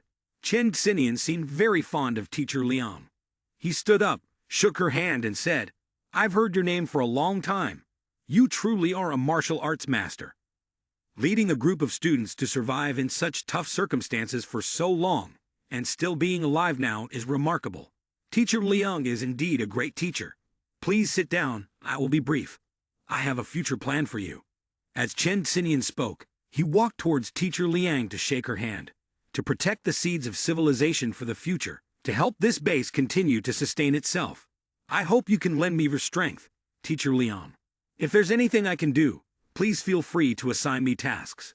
Secretary G will take you to Life Zone number 2. You will stay there from now on. Come on, I'll take you to where you will be living. Entering Life Zone No. 2. Teacher Leon looked around and said, "Isn't this place quite nice?" About Zhang Yi. During this time, he was busy taming the mutated cat. Every day, he brought food to the gate for it. "Hua hua, I've been feeding you for a week now. You see how much you've eaten from me. From now on, you will be my cat. Will you come home with me? As long as you come home with me, I guarantee that every day you will have this kind of food until you are full." The room was extremely warm, with a heater to keep it cozy. Just take a look at how fiercely that fire is burning. It's cold outside, the ground is frozen. What else are you doing here? The cat seemed to understand what Zhang Yi was saying. It looked inside the house and saw Xin Xin and Lu Qi ran there. It looked closely once more to ensure it was indeed Xin Xin. Then it turned back to gauge Zhang Yi's gaze. "Hua hua, do you want to come inside and take a look? It's very comfortable in here." As Zhang Yi spoke, he moved into the house, and the cat followed. Zhang Yi felt secretly pleased. There was hope. As they walked, Zhang Yi tempted it. "There are many other delicious dishes in the room. Do you want to come in and taste them?" Finally, it worked. As soon as they entered, the cat climbed onto the several million-dollar sofa and started to play. Zhang Yi felt a bit regretful, but still said to it, "It's okay. You can explore anywhere in the house. From now on, this will be your home." Zhou Kai Nai saw Zhang Yi's attitude towards the cat and thought to herself, "Fortunately, this cat can't turn into a girl. Otherwise, I might have no place in the house anymore." The cat kept jumping around the living room. Good. Getting familiar with the environment already. After a while, it curled up on the couch and fell asleep. Zhang Yi quietly approached, thinking it was resting. Continuing to take another step and trying to interact, Zhang Yi reached out his hand to gently stroke its fur. Suddenly, the cat startled, lifted its head to look at Zhang Yi, and meowed. After some petting from Zhang Yi, the cat was now snoring softly. At this moment, the main character finally dared to exhale deeply. Dealing with women isn't this troublesome. Seeing it move, Zhang Yi continued to pet it until it started snoring again. Seeing the cat sleeping soundly, Zhang Yi leaned back on the sofa, feeling relieved. Finally, success. After that, the cat became increasingly close to everyone. Yang Mai even brought it into the bathroom with her. It kept cuddling with everyone, even sleeping together with Xin Xin and Lu Qi Ran. "Xin Xin, calling me here in such a hurry, is there a new discovery? I found the person trying to infiltrate the shelter's network. This place is the boundary between the southwest, the Xishan area, and the northwest, and the Lujiang area, less than 30 kilometers away. Is it really that close? The opponent's technology is very basic. It must be the work of some ordinary programmer. Moreover, the equipment aspect is not advanced either. I was able to infiltrate very easily. The data in the computer has already been encoded. It will still take some time to decrypt it. But based on the information we have now, there is indeed a large organization existing in the Xishan area. Not long after that, we will confront them. When the time comes, there will be no way to hide. Zhang Yu, I am not looking for trouble, nor am I afraid of it. Anyone who wants to disrupt the peace here will lose their life. Xin Xin, keep tracking their signals. Then, decrypt the data. I want to gather more intelligence on that organization." After that, Zhang Yi went to find Lu Qiran to see how things were going. "Qiran, oh, why are you here? I came to check on your work." Lu Qiran handed Zhang Yi a silencer. "Boss, let me show you this good thing." Zhang Yi happily accepted the good item. "I just happen to need this." The male protagonist thought to himself.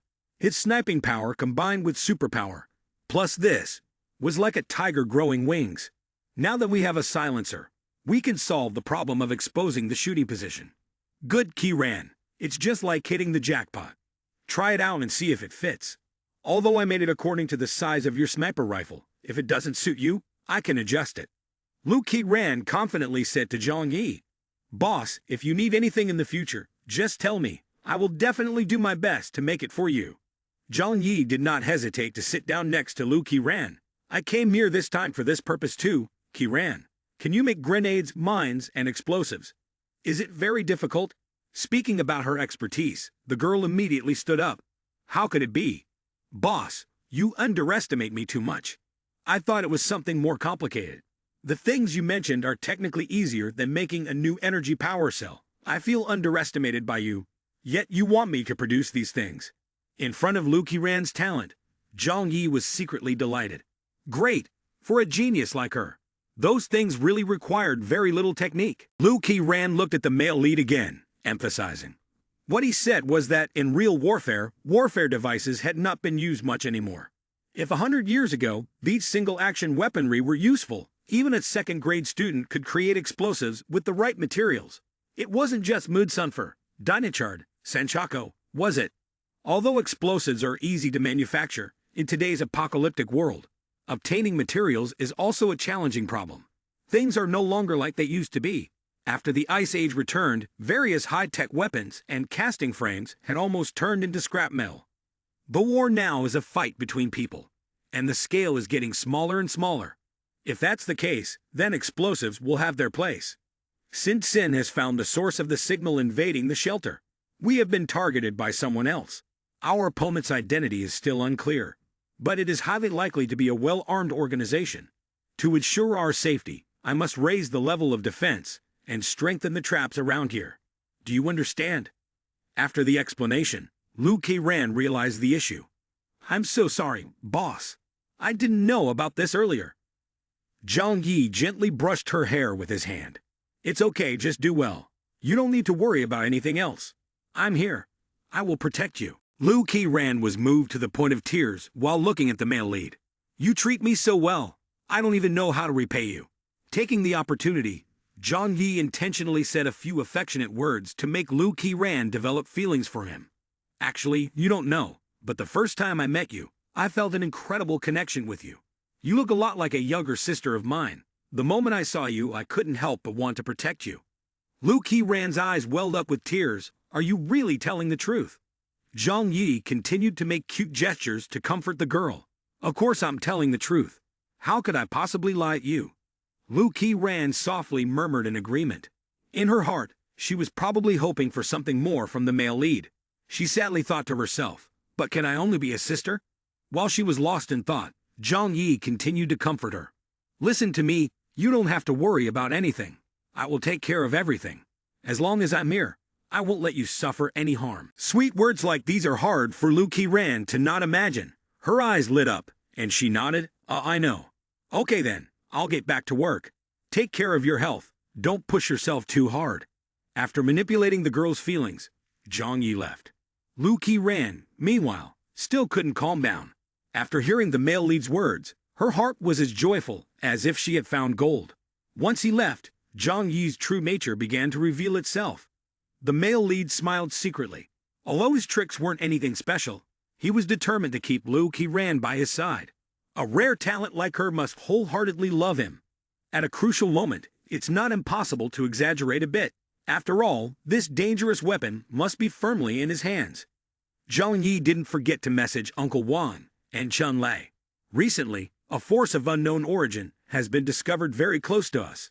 Everyone must be careful. In times like these, we cannot easily trust others.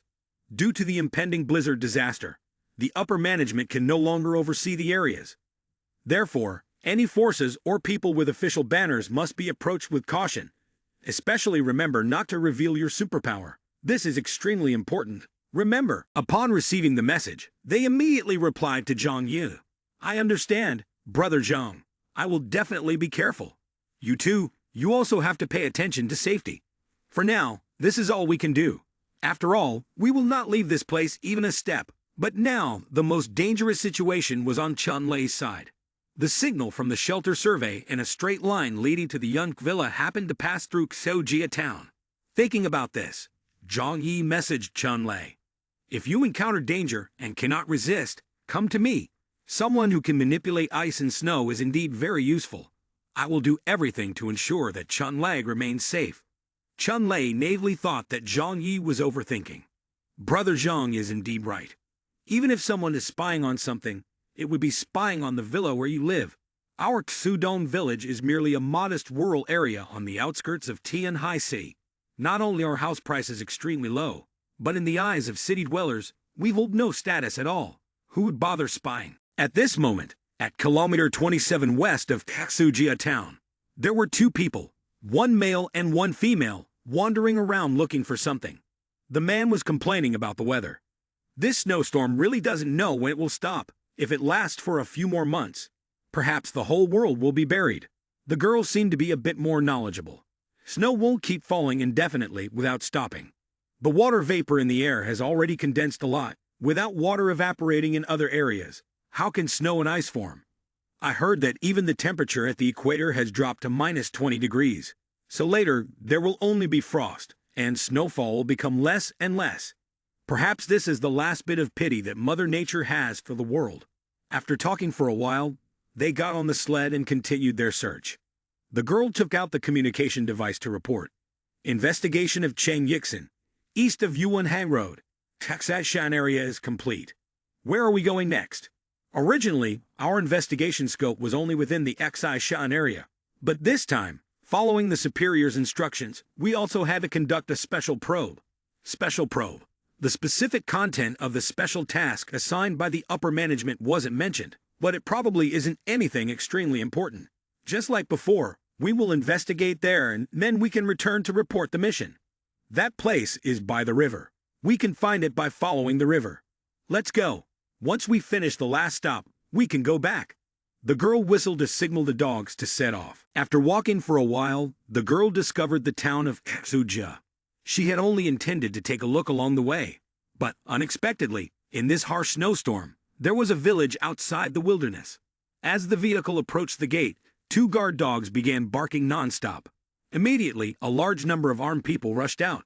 Seeing so many people, the girl was a bit surprised. She did not expect there to be so many survivors. They not only had not frozen to death, but had also maintained the scale of the village. It was truly unbelievable. One person from Sujia town pointed a gun and asked the two strangers, "Who are you? What are you doing in our Ximdong village?" The girl held out her ID badge and introduced herself. "We are on a mission, here to search for and assist survivors in the disaster. Everyone, don't worry." Mr. Liu stepped forward, examined the ID badge for a moment, and said, "Ah, I see. Welcome, welcome." He ordered everyone to quickly prepare delicious food and spicy wine. "Today we have honored guests, we must treat them well. Each household should take out a little of their stored food. Don't be stingy with them." Mr. Liu had some doubts but continued to lead the two strangers into the village. A worried person whispered to Mr. Liu, "What is their purpose in coming here? We are not sure either. Why are we being so enthusiastic towards them?" Mr. Liu, who had a dictatorial personality and liked to show off, replied, "As long as we know who they represent, that is enough. The world is chaotic right now, and this is the time for us to turn things around. If we can connect with influential figures, who knows, our Kazu family might have the opportunity to rise to great heights. Moreover, it's just a bit of food. We can manage that." After hearing Mr. Liu, the other person nodded in agreement. Mr. Liu is right.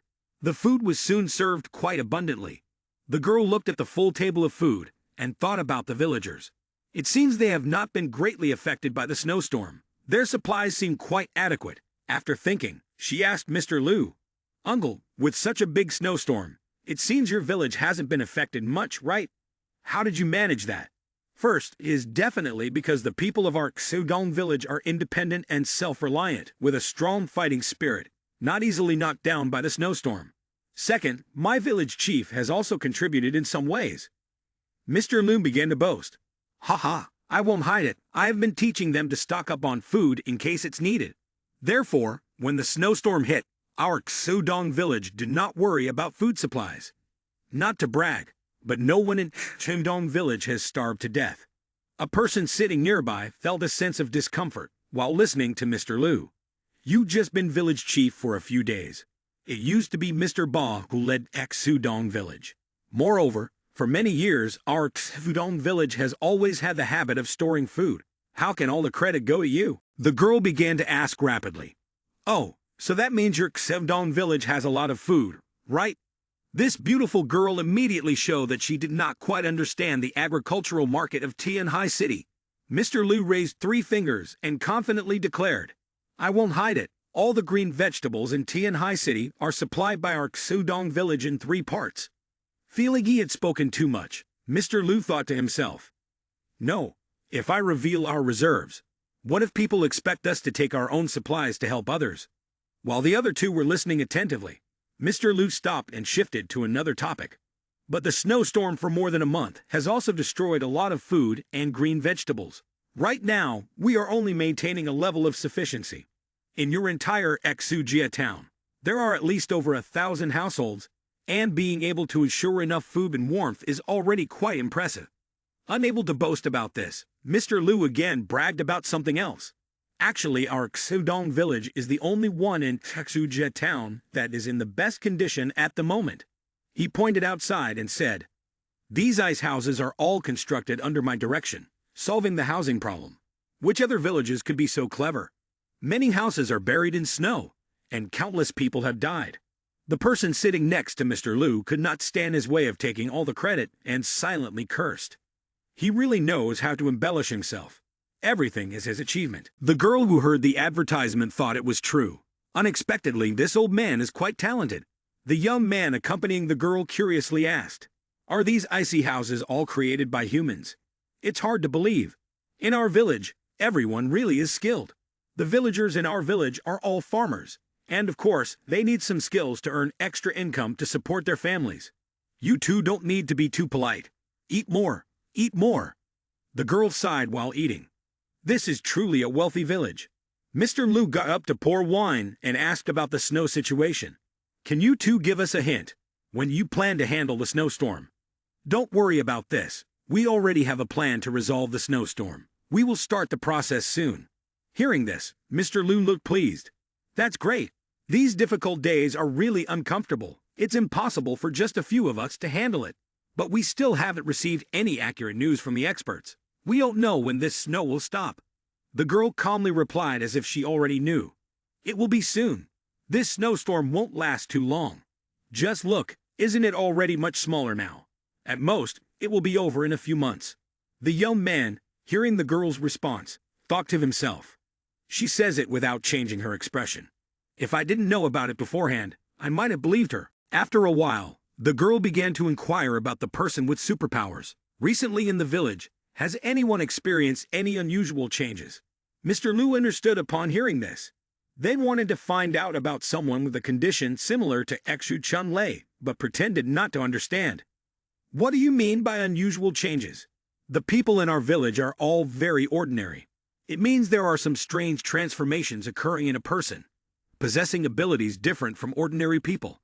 I believe that since everyone spends all day together, any differences in each other would be easily noticed.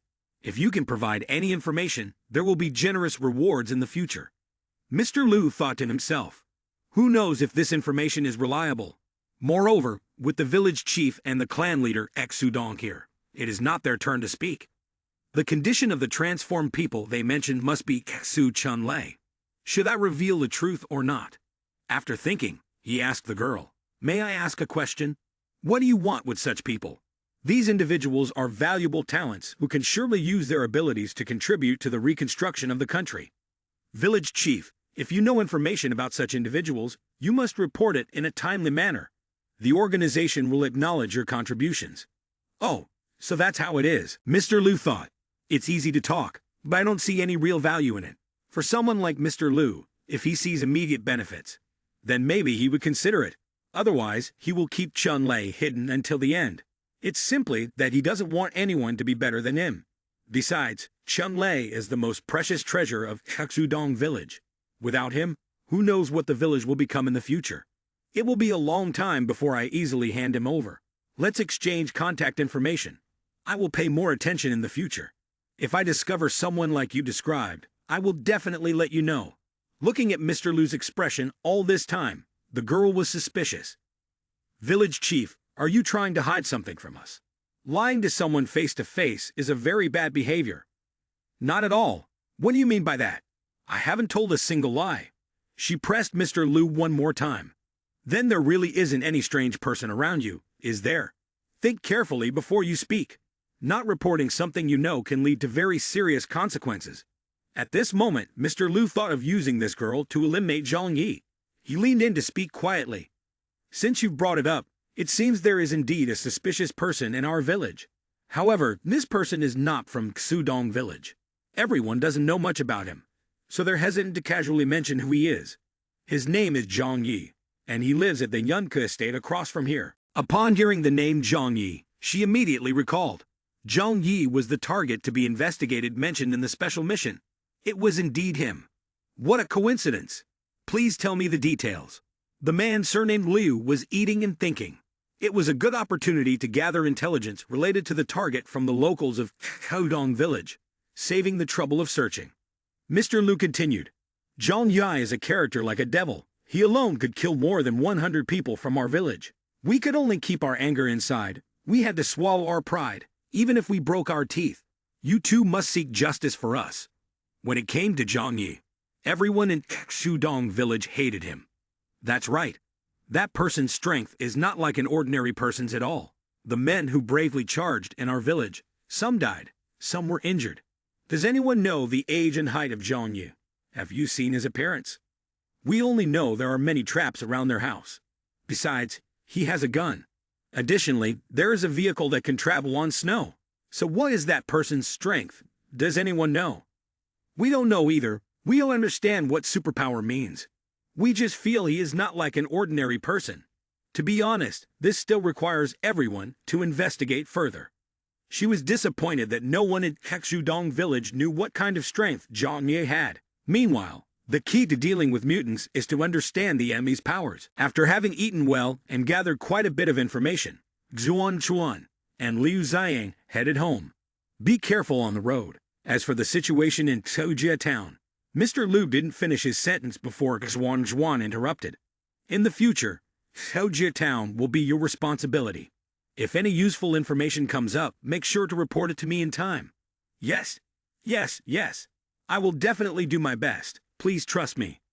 Once they got to the car, Zhuan Xuan took out the walkie-talkie to report. A large village has been discovered, with about 2,000 inhabitants, and they are storing a significant amount of food. No trace of superpower has been found yet. Liu Ziyang found Xuan Zhuan's remarks about Xudong village to be inaccurate and questioned her. Why did you have to lie to them in the village just now? There's no such thing as rebuilding after the disaster. If I told the truth, do you think we would be treated as honored guests, with plenty to eat and drink? I understand that being straightforward with intelligence gathering is important, but I feel that it wouldn't be right. After all, they treated us fairly well. Zhuan Xuan sat down, showing her understanding as she spoke to Liu Ziyang. That's why I say you can only be my subordinate. What I'd say is what they want to hear. They not only do not resent me, but also appreciate me for giving them hope. But one day they will discover that everything you said is a lie. What do you plan to do then? When that day comes, it won't matter. As long as there is a different stance, the truth or falsity of the words will no longer be important. Xuan Chuan and the young man Liu Ziyang started to approach Zhang Yu's villa to observe it. Liu Ziyang took out his binoculars and examined the area carefully. Luckily, they had received information beforehand. Otherwise, if they had risked going there, they might have been injured. Zhuan Chuan looked at the villa in admiration. Living in such a luxurious villa and enjoying a comfortable life makes me unable to hold back my jealousy. What's there to admire? The weather outside is freezing. A house this big requires a lot of energy just to stay warm. Where does he get so much fuel to keep it heated? Not to mention the daily clothing expenses. Suddenly, Zhuan Chuan remembered the loss of supplies at the Huanan warehouse. If the mastermind really took everything from the Huanan warehouse, then I'm not sure whether he even has enough supplies left. Take me over there. Liu Ziyang let Xuan Chuan sit on his shoulders, and they flew to the villa.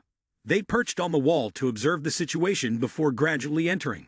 It was indeed the residence of the wealthy. Despite its ostentatious appearance, the security was even comparable to a fortress. Unfortunately for me, there are no impenetrable fortresses in this world. Seeing Xuan Chuan about to use her superpower to pass through the wall, Liu Ziyang reminded her. Don't you really think about discussing with your teammates to intervene? Your ability is not combat-oriented.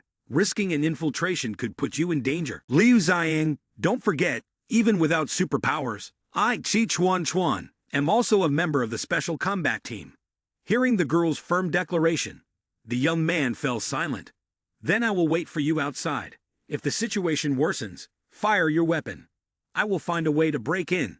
Don't worry, Zhang Yi will never imagine that there is a wave infiltrate like this. Having said that, Shi Chuanjuan used her superpower to phase through the wall and into the villa. This person is quite skilled. Living this way for these days is even better than being a fairy. I can now be certain that he definitely has a lot of supplies. Whether it's food or energy, he lacks nothing. If not, he couldn't enjoy such a comfortable life. Shi Chuanjuan raised her hand to open the door of a room, but feeling a bit anxious, she decided not to. She thought to herself, this shelter is far more important than the level of speculation in the mission. After a moment of contemplation, she decided to leave a knife on the table to intimidate Zhang Yi. First, I must make the mutants here fearful. Who knows, I might be able to capture this place unarmed. After that, Shi Chuanjuan left to avoid being detected. Did you find anything? A lot. Let's go back first. On the way, I will recount everything slowly. Liu Ziyang felt confused. Why are we heading back? Did we encounter a very strong opponent? Although unsure, judging by the current situation, the man named Zhang Yi must not be simple. I'm not good at fighting, and there's no need to take risks staying here. Going back to report on the situation here to our superiors, and sending a special task force here is the safest option.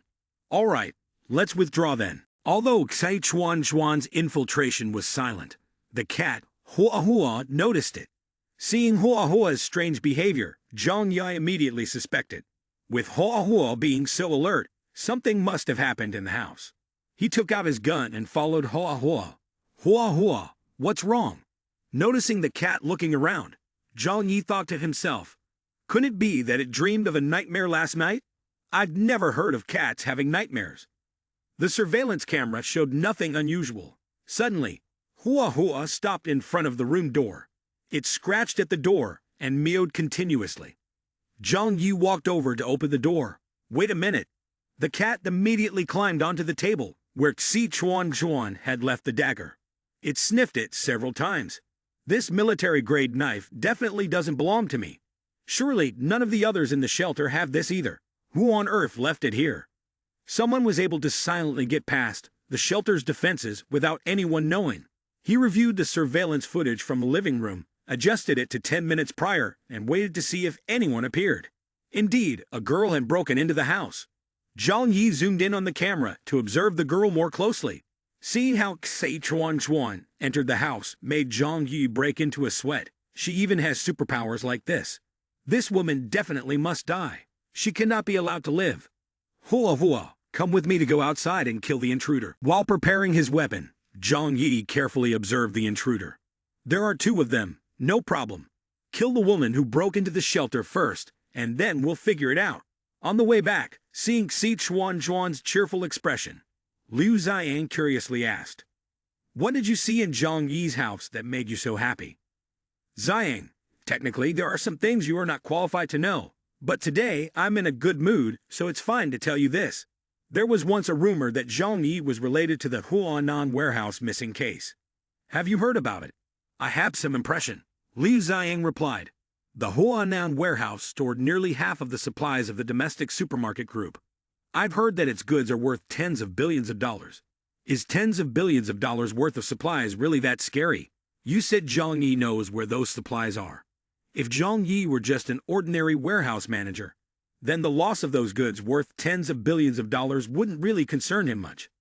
But an ordinary person can survive in the apocalypse for so long and also have very strong firepower, pushing back hundreds of surrounding villagers, and even killing over 100 people. The case of the missing goods goes beyond the ordinary. However, if it is the ability of a superpower, then many things could be explained. What you mean is that he has some ability to conceal those supplies and clean out the warehouse. I'm just speculating though, I can't be sure. But even if this is the only possibility, it's worth us doing something about it. After returning, we immediately reported this news up the chain and then dispatched a special task force. No matter how solid his house is, with me here, it won't mean anything. It's wonderful to have innate superpowers like you all. Your abilities can create countless possibilities. Ziyang, don't be too sad. After we complete this mission and return, you will also receive a significant reward. I will become the senior leader of the base, and you won't be at a disadvantage. Ha ha ha. Then I'll be relying on you in the future. With Hua Hua's keen nose, it didn't take long to find Shi Chuan Zhuan. Found her. Sitting on Hua Hua's back, Zhang Yi aimed his gun. Want to run? You won't have the chance. Shi Chuan Zhuan was chatting excitedly when suddenly a gunshot rang out. The bullet went straight through her head, and she collapsed onto the vehicle. Liu Xiang was startled and quickly took cover with his gun, then grabbed Shi Chuan Zhuan and fled. Seeing that the young man was also a mutant, Zhang Yi angrily muttered, "Damn, how many mutants are there? To actually encounter two mutants appearing and acting as a group, no matter who the opponent is, they must die here. I absolutely cannot let them return to report my information." Thinking this, Zhang Yi jumped down from Hua Hua's back. What should we do? Should we call Chun Lei here? Or maybe not. He doesn't have a means of transportation. By the time he gets here, it will already be dawn. Zhang Yi ordered Hua Hua, "You go force that person out here. Then I'll support you with the sniper rifle. When we get home, I'll reward you with 100 dried fish." Seemingly understanding what Zhang Yi was saying, Hua Hua let out a few sounds as a confirmation. Having fortunately hidden behind a large block of ice, Liu Xiang thought to himself, the person who just attacked must be Zhang Yi. He definitely wants to kill the victim to silence him, which is why he's chased him here. Damn, the best thing to do now is to hold him down and call for backup. But he couldn't have anticipated that Hua Hua had discovered him and was launching an attack. Hua Hua rolled towards the two of them like a giant round stone. Liu Xiang was shocked. What the hell? Hua Hua rolled in and broke through the block of ice where Liu Xiang was hiding. He grabbed Shi Chuan Zhuan and dove back to avoid it. Seeing the giant cat, Liu Xiang was so scared he almost wet his pants. Hua Hua, with its massive body, bared its teeth and roared, causing him to freeze in place for a moment. After regaining his composure, Liu Xiang quickly took out his gun and shot at Hua Hua. From a distance, Zhang Yi supported Hua Hua with numerous shots. Let's see how long you can hide. But Liu Xiang was not hit, which surprised Zhang Yi a little. Another dodge. Is it a superpower that enhances speed and agility? Then let's see how long you can last. Liu Xiang struggled to hold on for a while, but soon began to exhaust himself. He thought to himself, shit, being attacked by this monster, while having to constantly avoid bullets from afar. There's basically no way to escape. Zhang Yi's gunshots kept coming without pause. Liu Ziyang was fighting with Hua Hua while dodging those shots, and it became increasingly difficult. Another bullet flew toward him. He angrily dodged, and taking advantage of the moment when Liu Xiang was avoiding the bullets, Hua Hua lunged quickly to bite his shoulder and threw him down into the snow. Liu Xiang cursed under his breath, "Damn, let's die together." As soon as he finished speaking, a bullet from Zhang Yi struck him squarely in the head, killing him on the spot. Finally, the male protagonist had dealt with the two superpower opponents. Seeing them, Hua Hua barked a few times as if to ask who they were. "Ha, what's wrong?" Understanding his pet's intention, Zhang Yi said, "This is the woman who sneaked into the shelter. She seems to have something on her." Noticing a golden energy emanating from Shi Chuan Chuan, Zhang Yi approached to observe.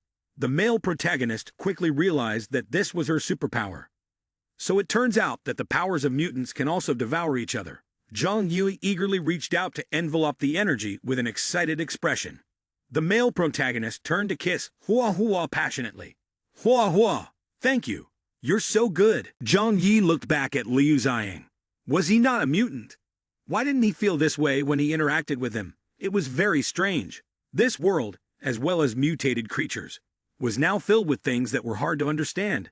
No matter what, he had to prepare for battle very carefully after returning. It was better to prevent than to cure. This morning, Zhang Yi went to find Sin Sin regarding matters related to Shelter Xishan. "Brother Zhang Yi, the investigation you asked me to do has made progress." Sin Sin opened her computer and began to analyze. "Based on the analysis of the devices on the two people you brought back last night, I discovered that they came from an organization called Shelter Xishan. According to the information that Sin Sin collected, that place is very vast, and there are thousands of survivors living there. The hierarchical structure of the Xishan organization is very strict, and they also have an armed force of hundreds. Among them, the most special members of the special forces seem to all be mutants and special operation units. Sin confidently told Zhang Yi. Ordinary soldiers, even if well-trained and equipped with normal weapons, cannot pose a significant threat to the shelter. As long as there are no wall crossers like that woman, it is basically difficult to inflict damage on our shelter.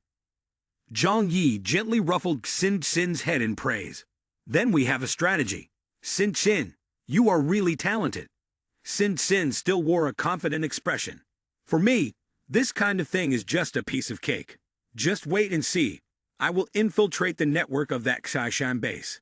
That sounds great. I'm looking forward to it. Kai Ni, with a serious expression, approached Zhang Yi. Kai Ni, have you made any discoveries on your side? Follow me to the lab. I have made a significant discovery. Zhu Kai Ni grabbed Zhang Yi's hand and led him into a room where she was researching the two mutants that Zhang Yi had dealt with yesterday. Through the dissection of the bodies, I found that the cells of both individuals had undergone mutation. The activity levels of their cells are 10 times greater than those of an ordinary person. Moreover, the energy released from the glucogen reaction is done in a very unusual manner. Specifically, the reaction in the brain cells is the most pronounced.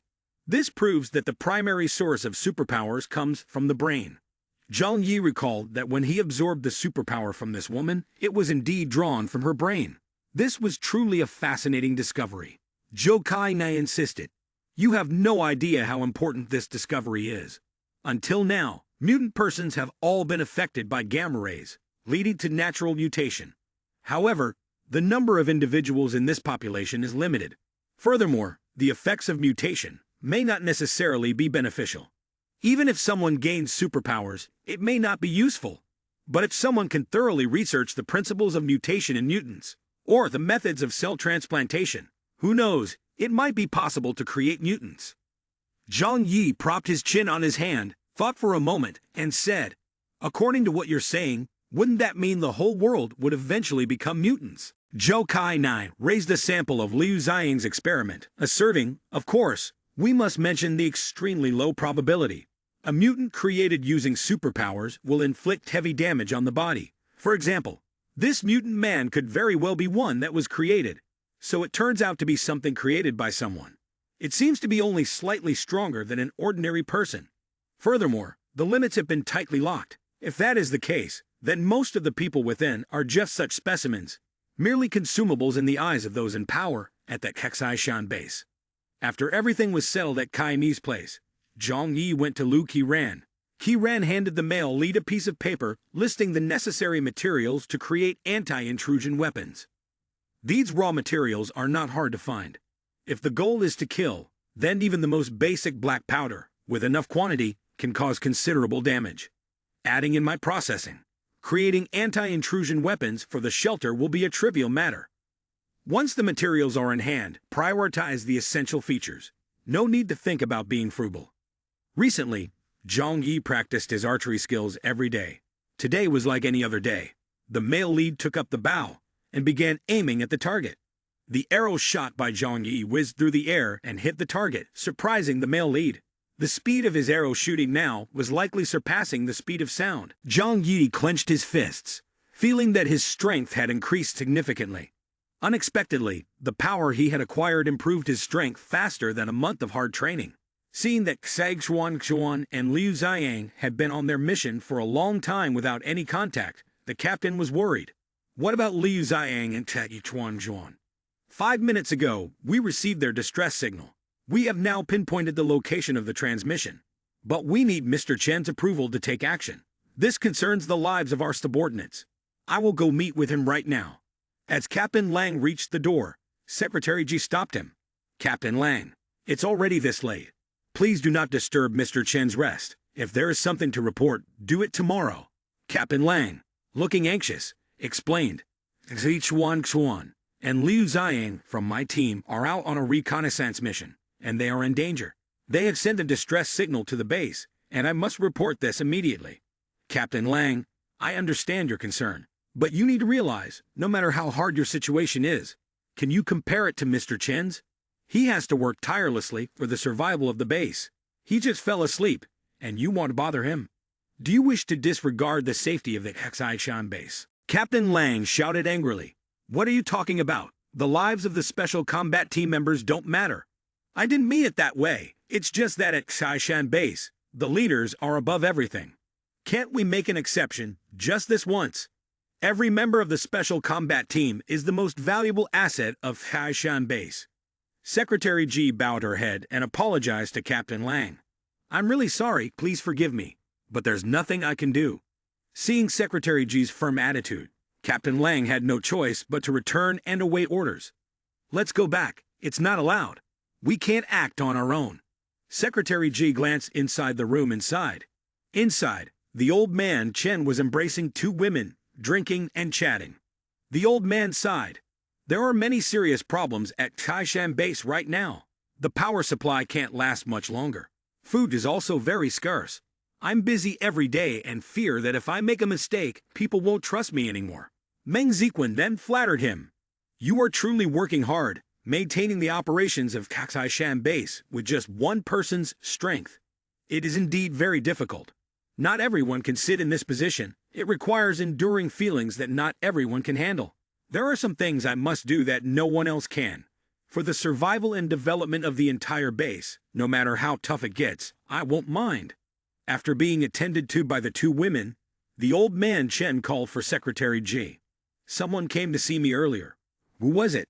It was Lang Feng, who said that two members of the team went out on a reconnaissance mission and seemed to have encountered some trouble. They have called for help from the base.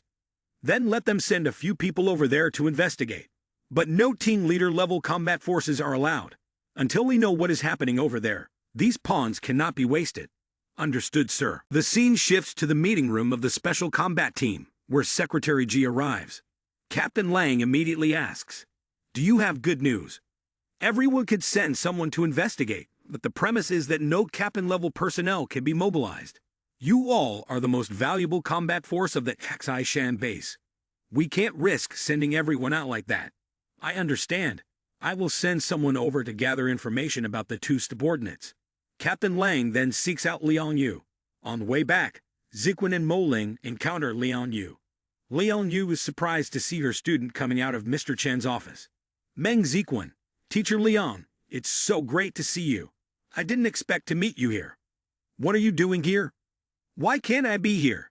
If it weren't for this beautiful cover and serving Mr. Chen alongside Shen Mo Ling, we would have been abandoned by you like those others and purged by now. Liang Yu exclaims in surprise.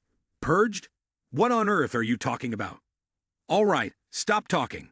Be careful not to attract trouble. Tell me, what have you experienced in the fourth life chamber? Teacher Liang, after you left, many classmates disappeared. Disappeared? Why did that happen? For reasons we don't know. It's just that after they were taken away, they never came back. I'm sorry, Teacher Liang, I'm not clear about other matters. If you really want to know, it's best to investigate on your own or pretend that nothing ever happened. Don't ask anymore. Is there some misunderstanding?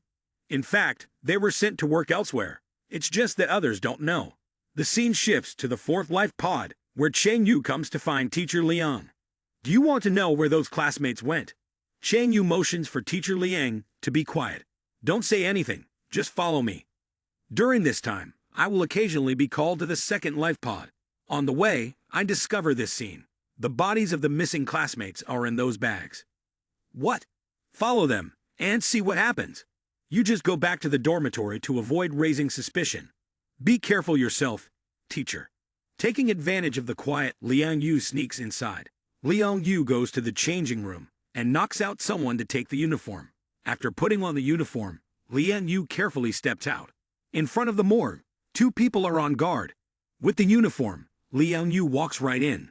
Another failure. This one is already the 8th person recently. We're out of options. Their bodies just can't adapt. Hearing them talk to each other, Teacher Liang still couldn't understand. Adaptation? Adaptation to what? She looked at the corpse in front of her and thought to herself, what exactly is this base researching? They took out several more corpses, put them in a compartment, and then began to press a button to start some machine, burning those bodies. Immediately, a white liquid started to flow out. Leon Yu was startled to realize that this white liquid was exactly like the white porridge she had eaten on her first day here. So wasn't what she ate that day they actually turned the dead into food for the living, specifically providing it for the lower-level labor force of the fourth life chamber. What about the banana flavoring? There's still a little left, but not much. Tell the lab to make a bit more later. This stuff is very rich in protein and nutrition. If you don't know how this thing is made, it can actually be very effective for energy replenishment. After leaving life chamber number 2, Lian Yu couldn't take it anymore and kept throwing up continuously. If she had known things would develop in this direction, it would have been better to stay at the Tian King Academy. At least that monster only ate human flesh, and it wasn't unmanageable. But here, it was clearly a devilish organization. I can't stay here any longer. I must find an opportunity to leave. But if I leave here, where can I take the children? At this moment, several people were quietly approaching Zhang Yu's villa. Captain, I've found signs of the snowmobile. Go over there and check. The vehicle stopped right in front of Zhang Yu's villa. The person was definitely inside this estate.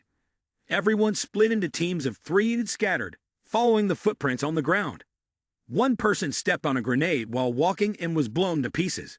The others were so frightened they nearly wet themselves. The captain, feeling heartbroken for his teammate, shouted, "Ziwei." Ziwei's remains could barely be recognized. The captain was furious, grinding his teeth. Shit. The whole team started shooting continuously at the villa. Hearing the gunfire, Zhang Yi immediately realized that the Taishan organization's people had arrived. The male lead then ordered, "Activate the optical protection devices." Understood, activated. Zhang Yi looked outside and murmured, "Finally, worthy opponents have appeared. That's good. If I didn't have to face professional foes, wouldn't my high-end shelter be a waste? Why aren't we shooting inside the villa anymore?" The people at the Xishan base were searching around for grenades. "Captain, we found a grenade." One person, thrilled to have found something, shouted, "Captain, inside." Zhang Yi pressed the start switch, and he immediately exploded. Who is he actually? Why does he have these things? We don't understand anything about the enemy. We also don't have EOD equipment or advanced weaponry. Should we go back to the base to report and then request reinforcements? No, we are already the rescue team ourselves. If we ask for reinforcements from the base, won't that be losing all face? But there's nothing to be afraid of. Continue the attack. I don't believe this villa has no weaknesses. Don't act on emotion. I'm not acting on emotion. We have no intelligence about this place at all. If we don't fight, then the other comrades will have to fight. This time, we are the vanguard, gathering intelligence on this villa first. It's just a coward hiding inside. As long as we can break through and get in, we could definitely kill the coward inside. Are they really finding our flaws that easily? When I first arrived at this shelter, I checked everything very carefully. Moreover, I check every 3 days. There's no flaw outside, but being probed so fearlessly makes me somewhat worried. It's not about fearing a lot of fools, just one good one. You mean if we can take the initiative to attack, that would be good, right? Indeed, that's the idea. Attacking them is actually very simple, but I prefer a defensive strategy. No need to worry.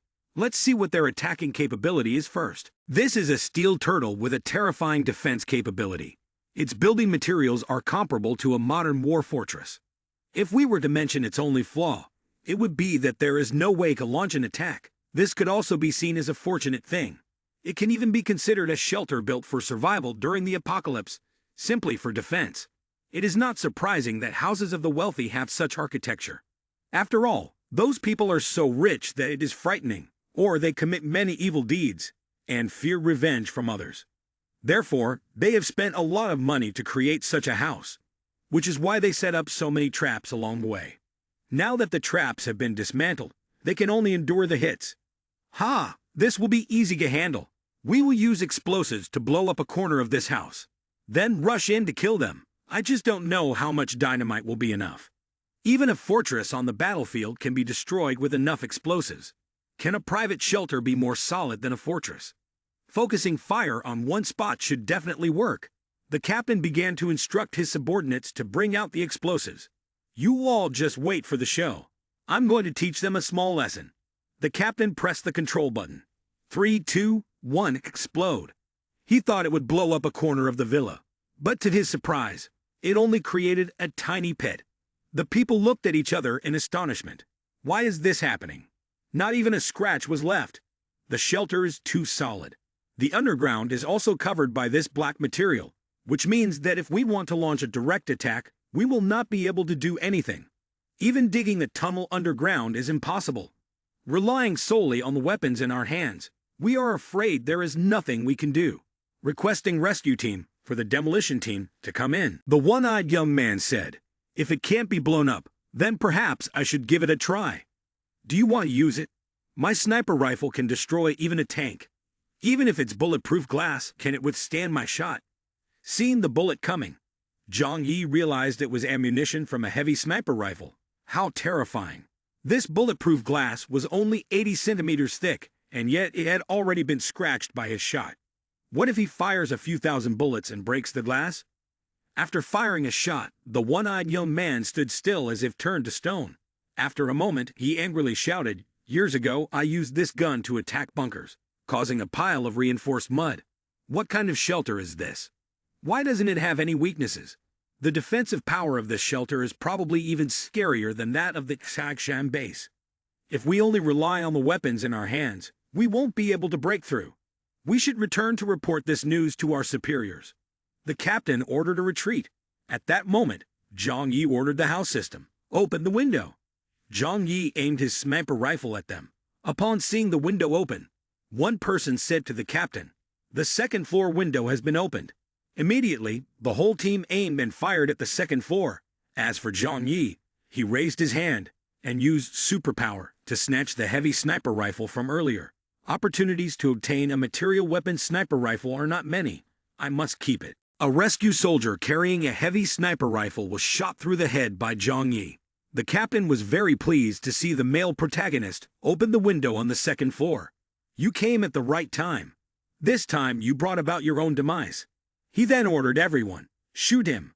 The rescue soldiers, following the order, aimed directly at Zhang Yi and fired. With his professional shooting skills, the male protagonist on the second floor killed many people with his sniper rifle. After a while of shooting, noticing that the enemy was still intact while their own forces were about to be wiped out, one person shouted, "No, no, no. Why can't we kill him?" The captain yelled a warning to everyone. "He's a mutant." He thought, could it be that he's immune to our attacks? After a few seconds of thought, the captain decided to order the entire team to retreat. Quickly retreat. "We can't deal with this person." Saying that, he only cared about his own safety and ran away. The captain mumbled as he ran, "This is truly unbelievable. Forget about the dead, get to cover." But for them now, escaping was a task even harder than reaching the sky. Zhang Yi aimed his gun at the two men who were running. From his assessment, those two were the team leaders. The male protagonist fired continuously at the two captains, yet none of his shots hit. Zhang Yi exclaimed in surprise, "Damn, another artificially created mutant. Even the superpowers are so similar. The superpowers are quite strong. Is it really possible in the future to use drugs to create mutants? Or are their abilities copied from someone else?" It seems the abilities of the two artificial mutants could evade bullets, but unfortunately, there were only two of them. Unable to hit those two, Zhang Yi shifted to shooting at some other stragglers. With a few accurate shots, several people fell. The captain, hiding behind an ice block, saw his teammates go down and shouted loudly, "Liu Hongtao, Tao Jiayu." Although he was very worried about them, he ordered everyone, "Do not move. That is my order. No one is allowed to go outside." At this moment, the captain changed tactics and commanded, "Throw smoke grenades and incendiary bombs for me." He thought that if they couldn't compete with the sniper fire head-on, they should disrupt the enemy's visibility. With the view in front obscured by smoke, Zhang Yi couldn't shoot anymore. The male protagonist also praised that captain. Indeed, a professional soldier, with very high combat quality. The protagonist raised his hand and used his superpower to unleash skills from the space vault. The rescue soldiers saw the snowstorm approaching and ran away. Two people, pale-faced, said to the captain, "He's not human. We can't defeat him. Captain, do we need to call for backup? Please send someone from the base." The captain, fearing embarrassment, decided to handle it himself and not call for reinforcements. He grabbed the shirt of one soldier and shouted, "Shut up! We came here to provide rescue. Now if we start begging for help from the base, will we have any face left to meet others? The soldier was sweating profusely but said, "That guy is terrifying. No, he's not human. He's a demon. If not, why can't we kill him?" The one-eyed young man reassured the captain. "Calm down. That person hasn't come out yet. He must still be afraid of us. There's no need to worry too much. What should we do then? His shooting skills are not worse than yours or mine. As soon as we stick our heads out, we might get shot. Let's break through a few houses in front, then run along this path to escape. As long as we don't have visual contact, no matter how good his shooting skills are, he won't be able to do anything to us." Zhang Yi smiled at the people from the Xishan base. "Go call stronger people to come later. Only by killing to the point of fear will you worthless people perhaps stop." At the Xishan base at this moment, the old man with the surname Chen had received reports about the scout's sacrifice. He held the report and muttered, "This scout team has actually lost 20 soldiers." Secretary Ji, hearing this, spoke up. "Mr. Chen, Shen Huang, and Texu Lang are both useless. They must be severely punished as a warning. It's not their fault when facing a strong opponent. We're very short-handed now, and this matter can be discussed later. But I am very curious about that mysterious shelter and its owner. Is there any intelligence related to this?" Secretary Ji showed the information about Zhang Yi's whereabouts to the old man with the surname Chen. According to the reports from Shen Huang and Texu Lan, the discovered location of that shelter is the Yun Villa by the Lu River. Then, combined with the intelligence we received earlier, I think the person with the strongest suspicion is the man named Zhang Yi. As for this shelter, I have also found out about it. It was built by Wang Siming 10 years ago. Previously, no one paid attention to it. But according to the speculation of our architect, the defensive strength of this shelter is likely comparable to our Xishan base. Zhang Yi, who is that? He is the man suspected of having the missing supplies from the Huanan warehouse. He is the manager of that small warehouse. Is it him? If that's the case, then it makes sense. A minor character not worth mentioning, uneducated, without background, yet can rely on the superpower gained after mutation to become a major nuisance. What luck! Warehouse manager, mutant, capable of being immune to bullet attacks. Mutant, mutation. The old man Chen walked back and forth, thinking for a moment and feeling that something was off. If he was just an ordinary awakened individual, then when he met Xi Chuan and Liu Ziyang, he shouldn't have flattered them or run away, even begging to join our Xishan base. After all, in a situation of scarcity like now, surviving alone outside really is very difficult. However, he did not do that. Instead, he even dared to take the risk of fighting against the Xishan base, even killing Xi Chuan and Liu Ziyang. This can only prove that he definitely has a secret that cannot be revealed to others. This secret may have been discovered by Xi Chuan and Liu Ziyang. Secretary Ji thought for a long time, but couldn't figure it out. So what exactly is the secret they discovered? What could be the biggest secret during the apocalypse? Only supplies. In other words, the huge amount of missing supplies from the Huanan warehouse is actually in his hands, hidden away using his special abilities. It must be so. Only this can explain all of his actions. If that's the case, then we must definitely take down Zhang Yi. Congratulations to Mr. Chen for finding another large batch of supplies for our Xishan base. Our current supplies are gradually running low, especially in terms of energy and food, which are always in a state of shortage. We haven't been able to find an effective way to replenish them. However, if we can obtain the supplies from the largest warehouse in the world, we can at least maintain a decent standard of living for 10 years. Call Lang Feng here for me.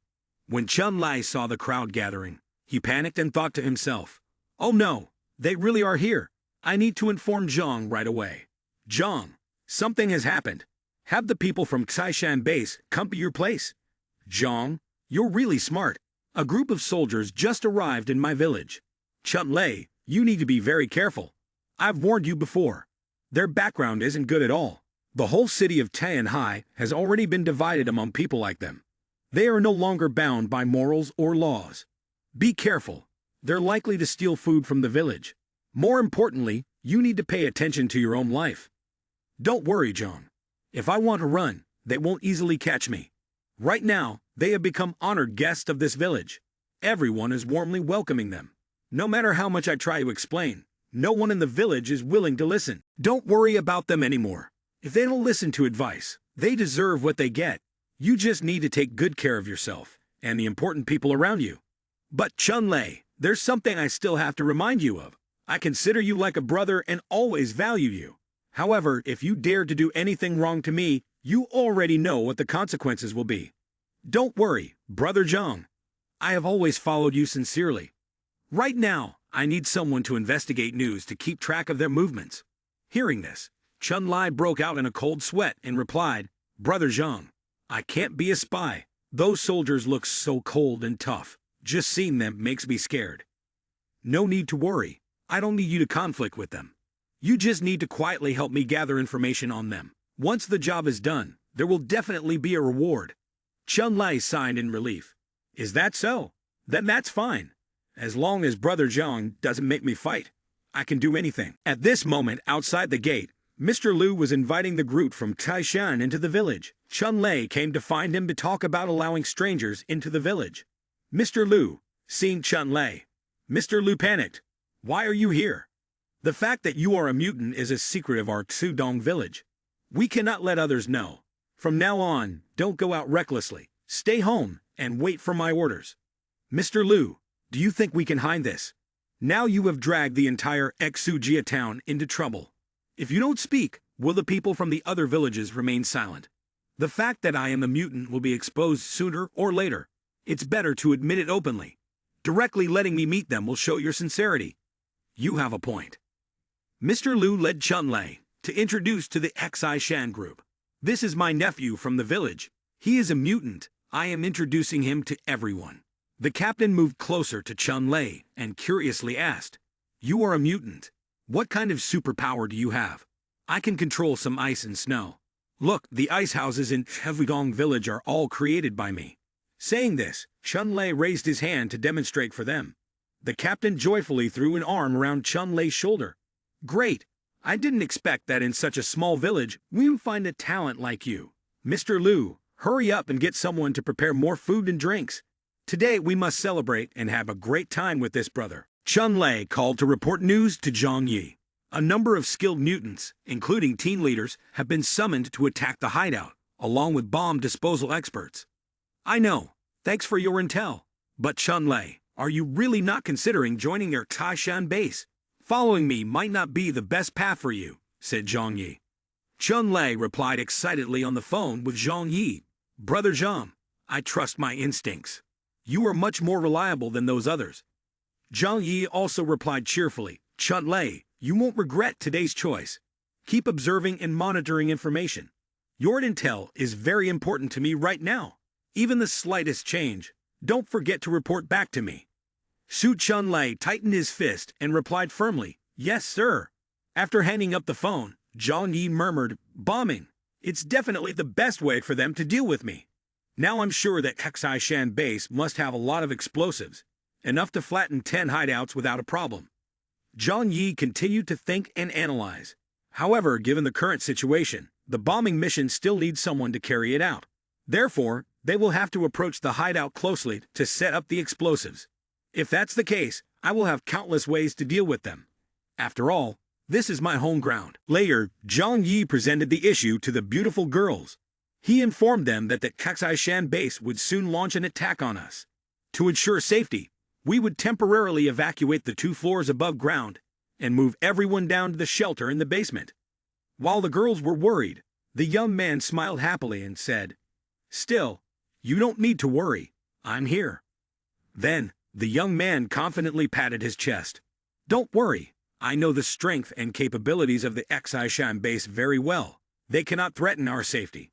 After a while, Zhang Yi approached Sin Sin, who was working with the security equipment, and asked, Sin Sin, how are you handling the work I assigned to you earlier? The cybersecurity on their side is very good.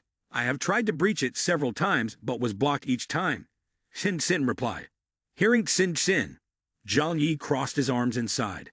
After all, they are better prepared with both network equipment and a larger number of cybersecurity experts. Sin Sin clenched her fists confidently. Zhang Yu, I'm no less capable than they are. It's just that one tiger cannot fight a pack of wolves. To infiltrate their network system, we definitely need new means to do so. Sin continued to explain the issue further. They use a local area network, or LAN. Unless I can connect to their local network, or install a virus on their devices, it won't be easy to breach their system. Zhang Yi heard the difficult situation and said to her, I don't mean to blame you. As long as you can ensure that our network is not breached, that's enough. Whether or not we can counterhack is good, but it doesn't matter if we can't. Upon hearing this, Sin felt relieved and happy inside. Don't worry about this issue. With me here, no one can infiltrate our shelter's network. After that, the young man Zhang Yi went to Kiran's office. Kiran, I want to ask for your opinion on a matter. Kiran, who was busy working, turned around and took off her glasses, saying, Go ahead and ask. The thing is, I want to know if the Taksai-shan base wants to blow up our shelter base. What method would they typically use? With her extensive knowledge of weapons and explosives, Kiran replied, To blow up a structure or building, they usually use TNT explosives combined with a detonator. This method is often used when demolishing old buildings. Then could you estimate how much explosive would be needed to create a large hole in our shelter? Kiran applied all her mental calculations, sweating as she answered. Based on the materials and the thickness of the shelter's walls, I estimate that around 300 to 800 kilograms of explosives would be needed. However, without specific measurements, I can only provide an estimate. Hearing Kiran say that, Zhang Yi mumbled. In other words, it would require about 500 kilograms of explosives. Such a quantity would definitely be very noticeable. If you use a sniper rifle to detonate it on the way, would that be feasible? Hearing Zhang Yi's bold suggestion, Kiran worriedly replied, Brother, absolutely don't have that idea. TNT is a very stable explosive. It can't be detonated by bullets or fire. It must be triggered by a detonator. So that's how it is. It seems the only option left is to conduct a defensive counterattack from inside the house. How have you prepared the things I asked you to get ready? Kiran then presented a homemade bomb. Look at this. Are you satisfied with these things? The scope is relatively easy to make. I finished it in half a day. But this combat suit really took up my time. She took out a combat suit. In terms of materials, the equipment is all cast from special alloys. One could boast that sniper bullets find it very hard to penetrate. The cost of materials for it is at least 20 times that of the soldiers at the Taksai-shan base. But you are big, with a spacious house, and you certainly don't lack these materials. Young man Zhang Yi held the combat uniform, with eyes wide open. Is it really this high-end? Kiran felt puzzled and asked Zhang Yi, I just don't understand. Why do you have to make it look exactly like the Taksai-shan soldier's uniform? Zhang Yi appeared mysterious, not only failing to answer Kiran's question, but also casually replied, This is very important. You will understand when the time comes. At this moment, on the outskirts of Hojia town, many people from the Taksai-shan base were arriving on snowmobiles. Seeing their superior, the captain shouted loudly, Company commander, I'm here. Su Chunlai saw more and more people from the Taksai-shan base coming. Feeling anxious, the company commander, along with Teacher Liang and a few others, had officially come to Hojia town today under Mr. Chen's orders. As the company commander approached, he said loudly, Thank you for your hard work. The captain shook his head vigorously. Not at all. We were completely defeated this time. The company commander patted his teammate on the shoulder to comfort him. That person is not easy to deal with. We misjudged him before and didn't understand his true strength. So you don't need to blame yourselves too much. The company commander gritted his teeth, clearly showing determination. However, he killed my teammate, and I will definitely not allow him to have a good ending. This time, we are here to take his life and avenge our fallen brothers. The captain, now with a lot of reinforcements, felt much more confident. He clenched his fist. Of course, that is his fate. Suddenly, the company commander's gaze fell on Cho Chunlei. He asked his subordinate in surprise, Who is this person? Hearing himself mentioned, Chunlei could only scratch his head, not knowing how to respond appropriately. Liang Yu, seeing Chunlei, immediately recognized him as the stranger who appeared with Zhang Yi at the Tian King Academy to pick up Yang Xin last time.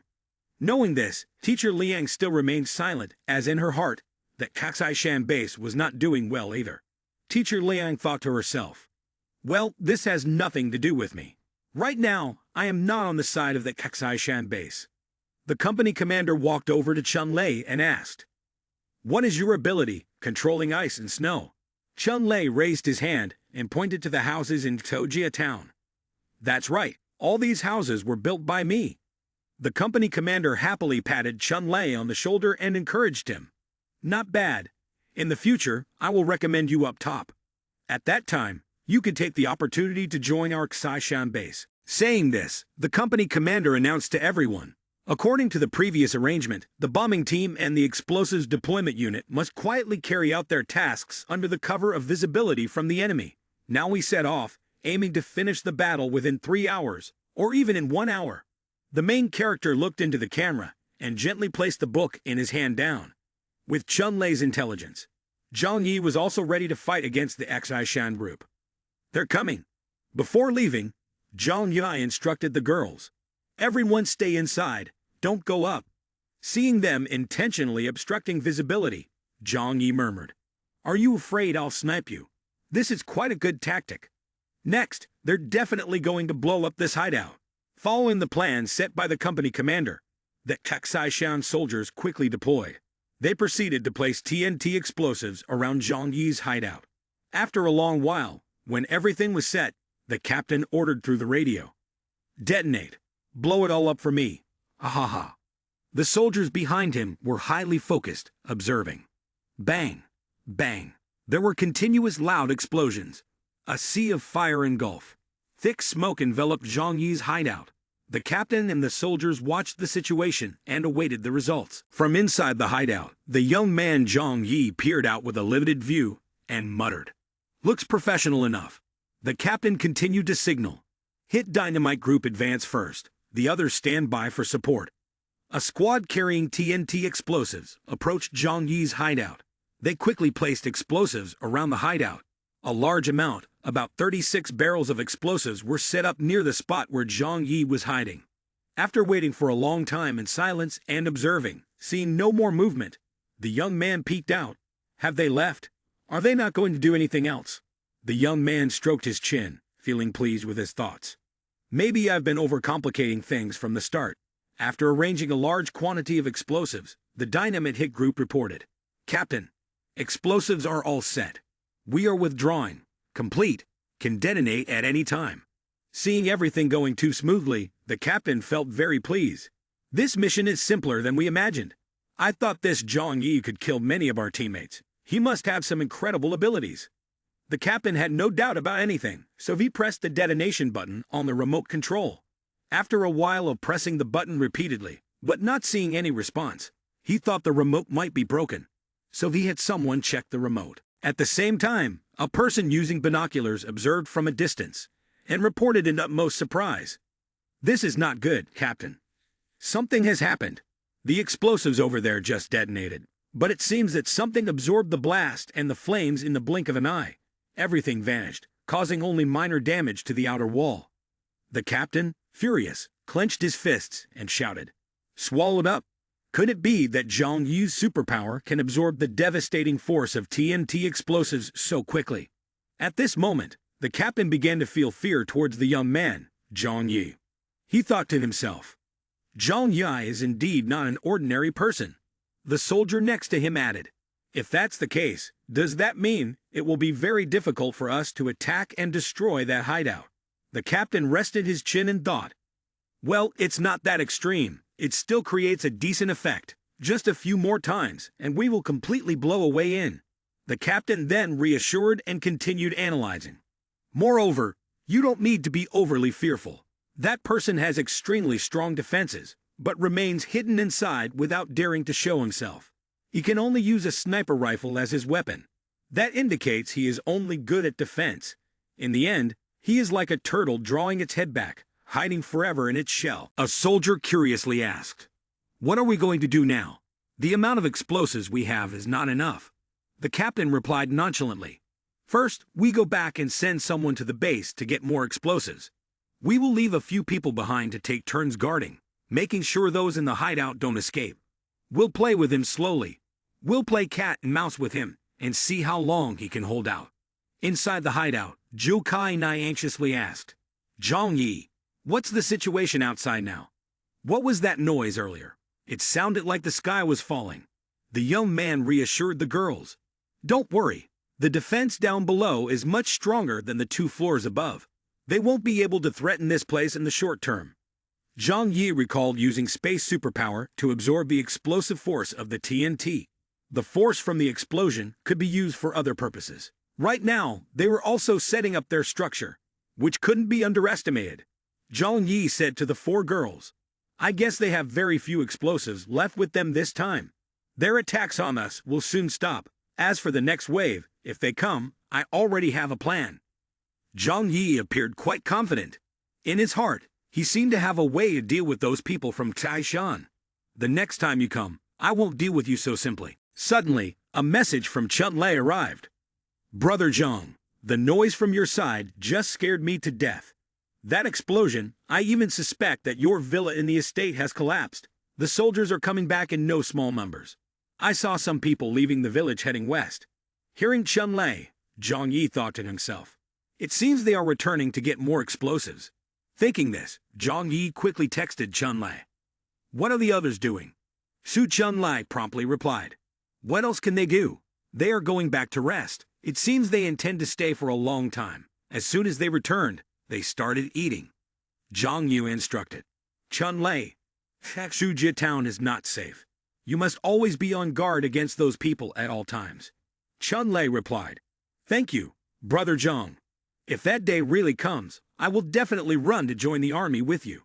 At this moment, Zhang Yi was being taken care of by 2 girls, and thought to himself, I don't believe that the people in Kexai-shan can live peacefully with the villagers in Hexudong. The scene shifts to Exujia town. The company commander said to Mr. Liu, Next, we will stay here for a while. You all should clear out some houses for us to stay in. Also, remember, you must prepare 65 meals daily. Hearing about 65 meals daily, Hechu Chun-Lei flushed with anger, and thought to himself, 65 meals? One of them eats as much as 5 portions for an average person. At this rate, it seems impossible to support them. Unlike Xu Chun-Lei, Mr. Liu forced a smile and responded to the company commander's request. Of course, it is already an honor for our village to have you visit. I just wonder when we can deal with that murderer Zhang Yi. The company commander replied coldly. The details of our actions and their duration are a secret. If there's nothing else, don't ask too many questions. You all can continue with your normal activities and meet our requirements. Aren't we helping you take revenge? Mr. Liu scratched his head and nodded. You are right. We will have to rely on your assistance a lot. After the company commander left, Mr. Liu immediately called for Chun-Lei. You quickly go build a tent, using these houses, to host our distinguished guests. You must do it well. Chu Chun-Lei murmured to himself, no matter how strong I am, I will only be seen as a useless clown in their eyes. The scene shifts to the next day. Captain crosses his arms with a confident look, giving orders to the explosives team with a lot of TNT. Make sure to time the throw perfectly. With so much TNT added in, we must destroy that turtle shell this time. A soldier replies. Yes, Captain. With that, 2 people use their superpower to throw a large block of explosives towards Zhang Yi's hideout. This block contains nearly 500 barrels of TNT. Just as expected, upon seeing the explosives thrown, Zhang Yi thinks to himself, I can't wait any longer. Immediately, Zhang Yi uses his space superpower to draw the block of explosives inside. He thinks to himself, to avoid complications, it's best to leave no one alive. With that thought, Zhang Yi begins to throw the block of explosives back at the Xai-Shan army. Seeing the explosives flying back from above, the captain exclaims in shock, It's an ambush. Run! The entire Xai-Shan army quickly runs and crouches down, hoping to avoid harm when the large explosion occurs. The block of explosives, after being thrown back by Zhang Yi, hits the ground and explodes just 1 second later. Bang! Bang! The loud explosions shatter the silent space and devastate everything in the wide area. A gigantic fireball erupts, engulfing everything in flames. The Xai-Shan rescue soldiers are unable to escape in time and can only await their fate, burned by the fire. They scream in agony. Just a moment later, everything was completely engulfed by the heat of that fire. Zhang Yi stood at a distance, observing, quite satisfied with the result before him. He rested his chin on his hand and murmured, "Hot weapons are really formidable. I use them better than they do." Captain and two other mutant persons in the Xishan army quickly took cover behind a large iceberg as soon as the explosion occurred. Captain silently cursed in anger. Damn it! After the explosion passed, he cautiously stood up and surveyed the situation of his team. However, the scene before him made him heartbroken, thinking to himself, "It can't be. All those soldiers are dead. Not a single one left." At this point, Captain still couldn't understand. Why did the explosives fly back towards us and even get pushed back in midair? He was so angry that he almost collapsed, slamming his hand down into the snow and yelling. He clenched his teeth and then muttered something. Perhaps he activated a part of the explosion in the air that changed the trajectory of the TNT. Just as he was angrily slamming his hand into the snow, a bullet from a sniper whizzed past. Luckily for the captain, he had just ducked his head, so he escaped death. The captain immediately thought of the shot just fired. It's Zhang Yi. Has he already attacked? A few more bullets whizzed by, the shot somewhat inaccurate, since Zhang Yi was at a great distance. Nevertheless, the captain remained calm, showing no panic, which made Zhang Yi from afar exclaim, "Truly the leader of their group, he is an outstanding person." The captain turned back to warn, "Be careful, there's a sniper." At that moment, a bullet headshot the young man next to him. Fortunately, being a superpower user, he survived, but still angrily pulled the bullet out and swore, "It hurts so much, shit." From afar, through the scope, Zhang Yi saw him get headshot and still not die, observing quietly. Zhang Yi then realized, so they are all mutant people fighting. Their defensive power is really terrifying. He continued to aim and shoot, but they had already run away. After that, a few bullets from the sniper were shot towards Zhang Yi. He immediately opened a space, sucking all the bullets inside. Zhang Yi murmured, "Is there a sniper shooting?" Immediately, he opened the space vault, releasing the bullets he had just sucked in. "Taste the bullets you shot back." Very quickly, the two snipers were shot in the head, blood splattering everywhere. Zhang Yi checked his bunker again. The walls of the shelter were damaged by 0.028%. Suddenly, Zhang Yi was startled to discover that someone was approaching the bunker. He had rushed in here somehow. The captain used his superpower to dash forward and tried to punch the wall hard, but it had no effect. He gritted his teeth in anger. "Sooner or later, I will break your turtle shell." Zhang Yi clenched his teeth, thinking, "This kid is really a freak." Besides his super speed, he also possesses unusual strength. Conventional sniping methods cannot hit him at all, but as long as I stay here, he can't do anything. The scene shifted to the old village chief Chevudong. Seeing the army return, he went over to ask, "Captain Lang, have you won the battle? Did you manage to kill the demon Zhang Yi?" One person replied, "That's right, I just heard a loud explosion. You must have brought his house down, right? And Zhang Yi must have been blown to dust, right?" Another person praised, "Indeed, Captain Lang, whenever you go to battle, it's only victory. Truly impressive." Suddenly, an angry man shouted loudly, "Shut up." The captain responded to the old man, "We're hungry. Bring more food here. It needs to be more than usual. We've fought hard today, so the cooking has to be better. Got it?" "Yes, of course." The people of Heksudong village saw the soldiers talking. "They look like a failure, don't they? With so many of them, they can't even deal with one Zhang Yi." Another added, "Dan, who could have predicted that? Zhang Yi is a ferocious, sinister, evil devil with evil tricks." A subordinate turned to the captain and said, "The villagers seem to be too disrespectful. Let me teach them a lesson." "No need," he replied. "Keeping them around can still supply us with food and labor. If we want to deal with them, we should wait until we've handled Zhang Yi first. The base also needs war manpower, and then we can make them work for the organization. Just consider them lucky. If it were before, with my personality, I would have killed a few of them by now." Back at Zhang Yi's hideout, Zhou Kai Nai saw him return and hurried over anxiously. "Zhang Yi, are you hurt?" Zhang Yi calmly replied, "I'm fine." But they are not. While Zhang Yi was taking off his shirt to rest, Yang Mai had already prepared food and drinks to bring over. While eating, Zhang Yi asked Lu Qiran, "The outer wall of the shelter has been attacked. The outer layer is peeling off in some places. Is there any way to repair it? Lu Qiran replied, I know about a sturdy alloy like that, but we need some special materials. Moreover, even if we solve the material problem, we still need to go outside to fix the wall. In the current situation, you also can't go look for materials or repair the wall. Zhang Yi took a sip of beer and said, just knowing that it can be repaired is good enough. We're not in a hurry. Yang Mai sighed. Who knows how long they will keep attacking? Zhang Yi handed the can of beer to Yang Mai. Then you should be prepared for a long fight. Seeing Zhang Yi give beer to Yang Mei, Zhu Kai Nai spoke up. I want to drink too. Lu Qiran also said, Brother Zhang Yu, I want some too. Then, all five raised their cans of beer and shouted in unison. 1, 2, 3, yeah. While eating, Sin Sin's phone rang. Sin Sin picked it up to check, a bit surprised. Why is it her? She then handed the phone to Zhang Yi and said, I have a message. Zhang Yi read the message from Liang Yu. Sin Sin, I am teacher Liang Yu. Right now, I and my students need your help.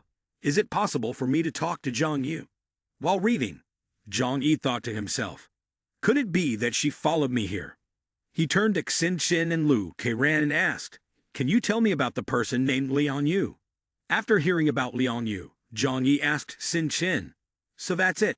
If I use your phone to talk to her, is there a risk that she might install a virus that disrupts the network in our hideout? Yang Xin Xin confidently crossed her arms and said, you can rest assured. The security of my phone is no worse than that of the control room's computer system. That's good, Zhang Yi replied. I will use your phone to talk to her. He started messaging Liang Yu. I am Zhang Yi. What do you want to discuss with me? Liang Yu replied, Zhang Yu, I hope to collaborate with you. My students are currently in the Xishan base, and their lives are in danger. I would like to ask for your assistance. Can you help me? Zhang Yi asked again. Isn't the Xishan base supposed to provide food and clothing? Aren't all the students at Tian King Academy from affluent families? Liang Yu replied, you should know that in the current situation, past identities and statuses mean nothing. I really want to cooperate with you. Right now, I am with a group that is attacking the shelter. I think you might need my help. In return, you will help me and my students escape from there. What do you think? Zhang Yi thought to himself, isn't the Xishan base a large underground shelter? How could it be life-threatening inside? But I see that Mrs. Liang is living quite well now, and she is a strong mutant. Why can't she protect her students? After a moment, Zhang Yi continued, I know nothing about the Xishan base at all. If you want me to help, at least you should let me know the situation inside. Liang Yu agreed. Okay, I can tell you. I believe you are a good person for daring to save Xin Xin. After talking with Mrs. Liang, Zhang Yi rested his chin in thought. The missing students have been taken for experiments. How ridiculous. The probability of a mutant appearing is so low. Surely most who go won't come back. Anyway, they are not wasteful and process corpses into high-quality protein. Zhou Kai Nei felt a chill after hearing this. The Xishan base is indeed a hell on earth. They treat people in Zone 4 like this. But if all the people in Zone 4 die, who will work for them? Although the population outside is small, it is not too small compared to the population in the past. With the current population level, even if only 5% of the world's population survives, the density of people remains significant. As for Xujia town, there are already thousands of people. If I'm not mistaken, most of them will be taken away to experience artificial genetic changes. Lu Qiran sadly said, I thought going to the Xishan base would be less painful. But who knew it would be like this? Considering the current situation, I would rather stay at Tian King Academy. Zhang Yi continued to ask, Mrs. Liang, you know well that the guarding forces at the Xishan base are not something a few people can just storm in and rescue a bunch of students who can't even fight back. You overestimate me. I can only protect myself. Liang Yu tried to persuade, if you can withstand the attack from the Xishan base, it proves you have solid strength. If I can prove my worth, could I sway your decision? Zhang Yi replied, if the conditions are negotiable, I will contact you later. A thought suddenly came to his mind. He turned to Xin Xin and asked, earlier you said that as long as you can implant a virus into the Xishan base's network system, you can infiltrate their entire system, right? A moment later at the dining table, Yang Mei asked Zhang Yi, "Do you want to take advantage of Mrs. Liang to counterattack the Xishan base?" Zhang Yi coldly replied, "You can't just passively take hits forever. We have to find a way to counterattack and deal them a lethal blow." The scene shifts to Exujia town, where the captain of Xishan spoke loudly to the townspeople through a loudspeaker. "Everyone knows we are here to help. Across the river, there is a monster named Zhang Yi, who has killed hundreds of people. He is a heap of sins, a demon. To punish this demon, we need everyone to cooperate." A quick meeting was organized. The captain began to preside over this emergency meeting. "We have carried out some test attacks on the hideout. Although the losses were significant, we have a clearer understanding of Zhang Yi's capabilities. Weapons like guns and missiles can be absorbed and reflected by him. However, he has limitations on his methods of attack and only dares to use a sniper rifle, not daring to step out of his hideout." The captain continued, "My intention is that we will use superpowers to attack from blind spots, places where he cannot shoot. The hideout is very large, and not every side has windows, so there will be many blind spots. The plan is that some of us will use superpowers to attack the hideout, creating a diversion. Then the townspeople of Tojia will dig tunnels to explode from below the ground." Hearing this plan, Liang Yu fell silent for a moment before speaking. "Are you planning to let the villagers of Exudong go find their own death?" The captain began to justify himself. "It all stems from a concern for them. Zhang Yi has killed hundreds of their people. If we leave this land, they will have no way to deal with him. Sacrificing a portion is necessary for the ultimate victory." Liang Yu countered, "This is exploiting innocent people. Unless you have a more effective way to break the hideout, otherwise, just go ahead with the plan." A girl beside her chimed in, "We have no other choice. Zhang Yi controls supplies enough to sustain thousands of people, which is crucial for the Xishan base. This is an apocalyptic period, and the number of survivors is a minority. Compared to empathizing with others, it's more important to protect oneself and those around them, like your students." Upon hearing this, Liang Yu thought to herself, "Yes, now is not the time to fight back against them." The girl continued, "We are only digging a few small tunnels, not acting as cannon fodder. If the villagers die from freezing or exhaustion, we will have no labor for us later. You can arrange it, but make sure they don't die from overexertion." The captain replied, "Don't worry, we have it all planned out. The town of Fujia has many people. We will take shifts digging tunnels and rotate, so no one will be too tired. Everyone, please cooperate with us to dig the tunnel, all for the purpose of destroying the demon Zhang Yi." The villagers of Exudong, being forced to dig the tunnel, angrily exclaimed, "What? Are we being forced to do this? Why? Why do they come here to eat and drink in our houses, and then make us work as laborers? This is truly bullying honest people." Seeing the youth in the village reacting strongly, the old village chief intervened. "Haha, our young people, please remain calm. This arrangement is for our own good. If we do not eliminate the evil spirit Zhang Yi, can our town Tojia find peace?" A young man spoke up, "Mr. Liu, but right now we do not want to do this. Zhang Yi has not troubled us for a long time, and life has been peaceful. Is it necessary to go to war with him?" Liang Yu passed by the group of Exudong villagers arguing and thought to herself, "I must negotiate with Zhang Yi quickly.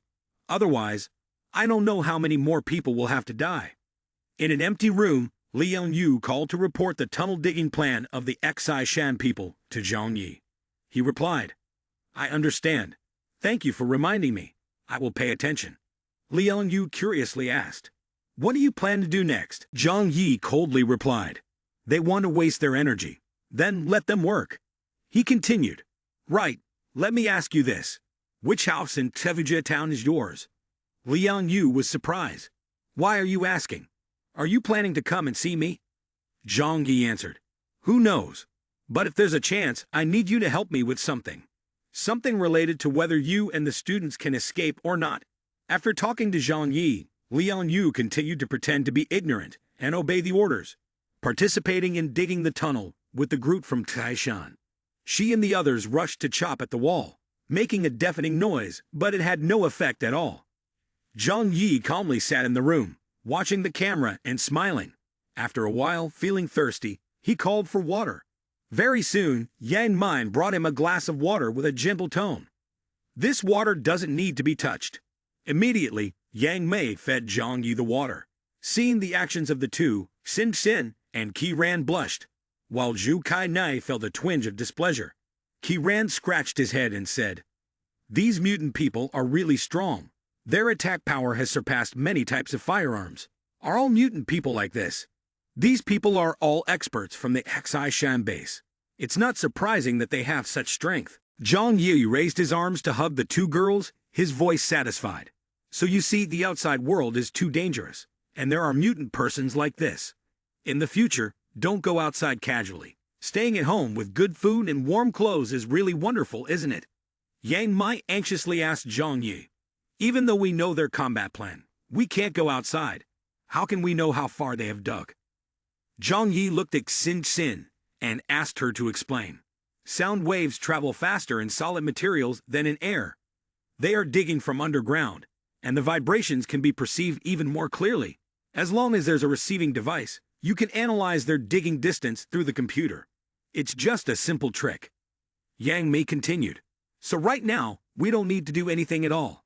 Our only task is to wait."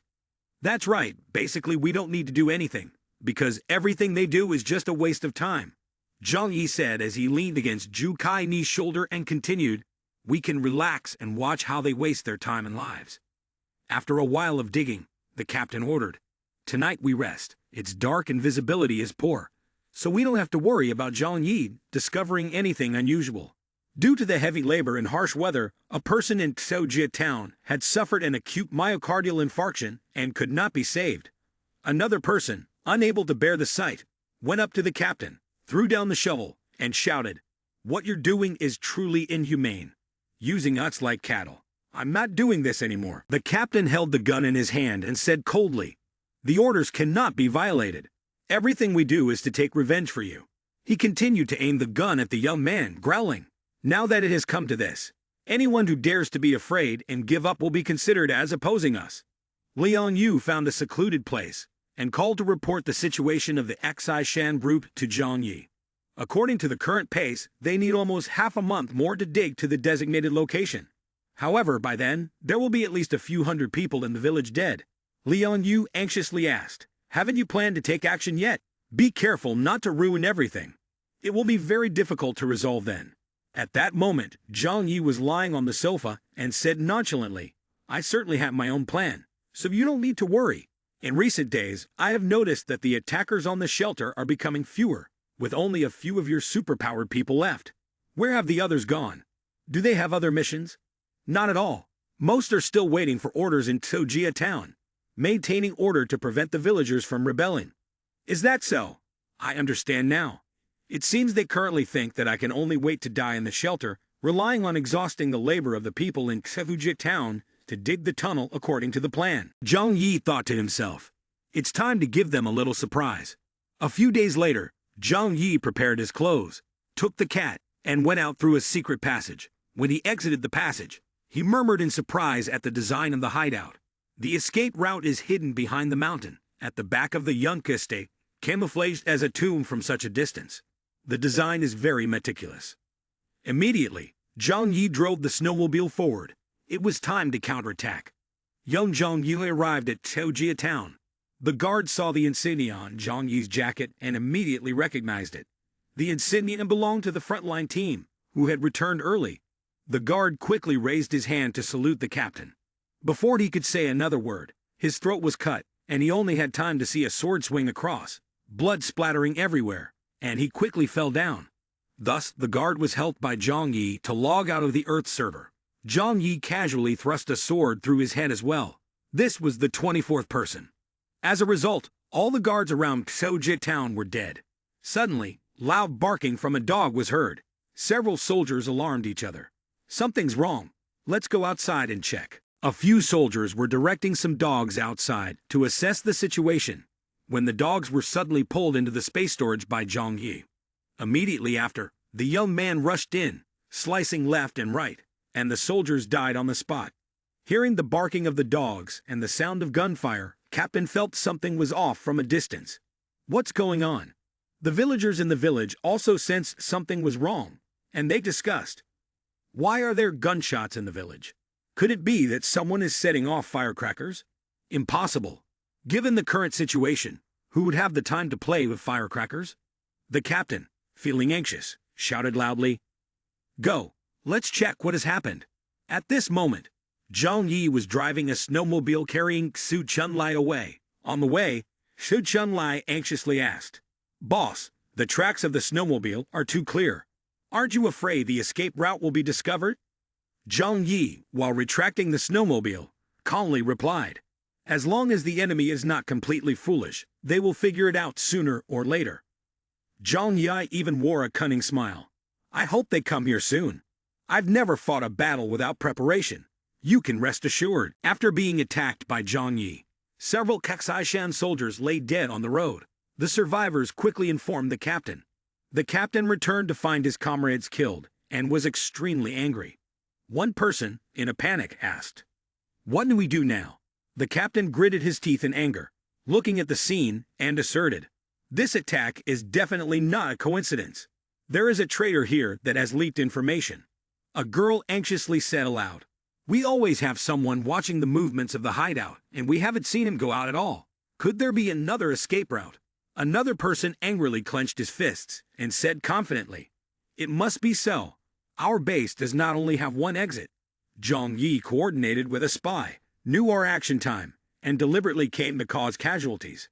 The captain frowned, thinking for a moment, then realized, if that's the case, the plan to dig the tunnel has also been completely exposed. Suddenly, a soldier rushed in, reporting in a hurry, "Captain, after counting the number of people, we found that the superpower Su Chunlai in the area has disappeared without leaving a trace of his body. Captain Liang has also not returned." The captain clenched his teeth. It seems there is more than one spy. The old man standing beside him was sweating profusely in disbelief. Then, the captain ordered, "We still have time to pursue now. We must make him pay. Quickly, lead the way."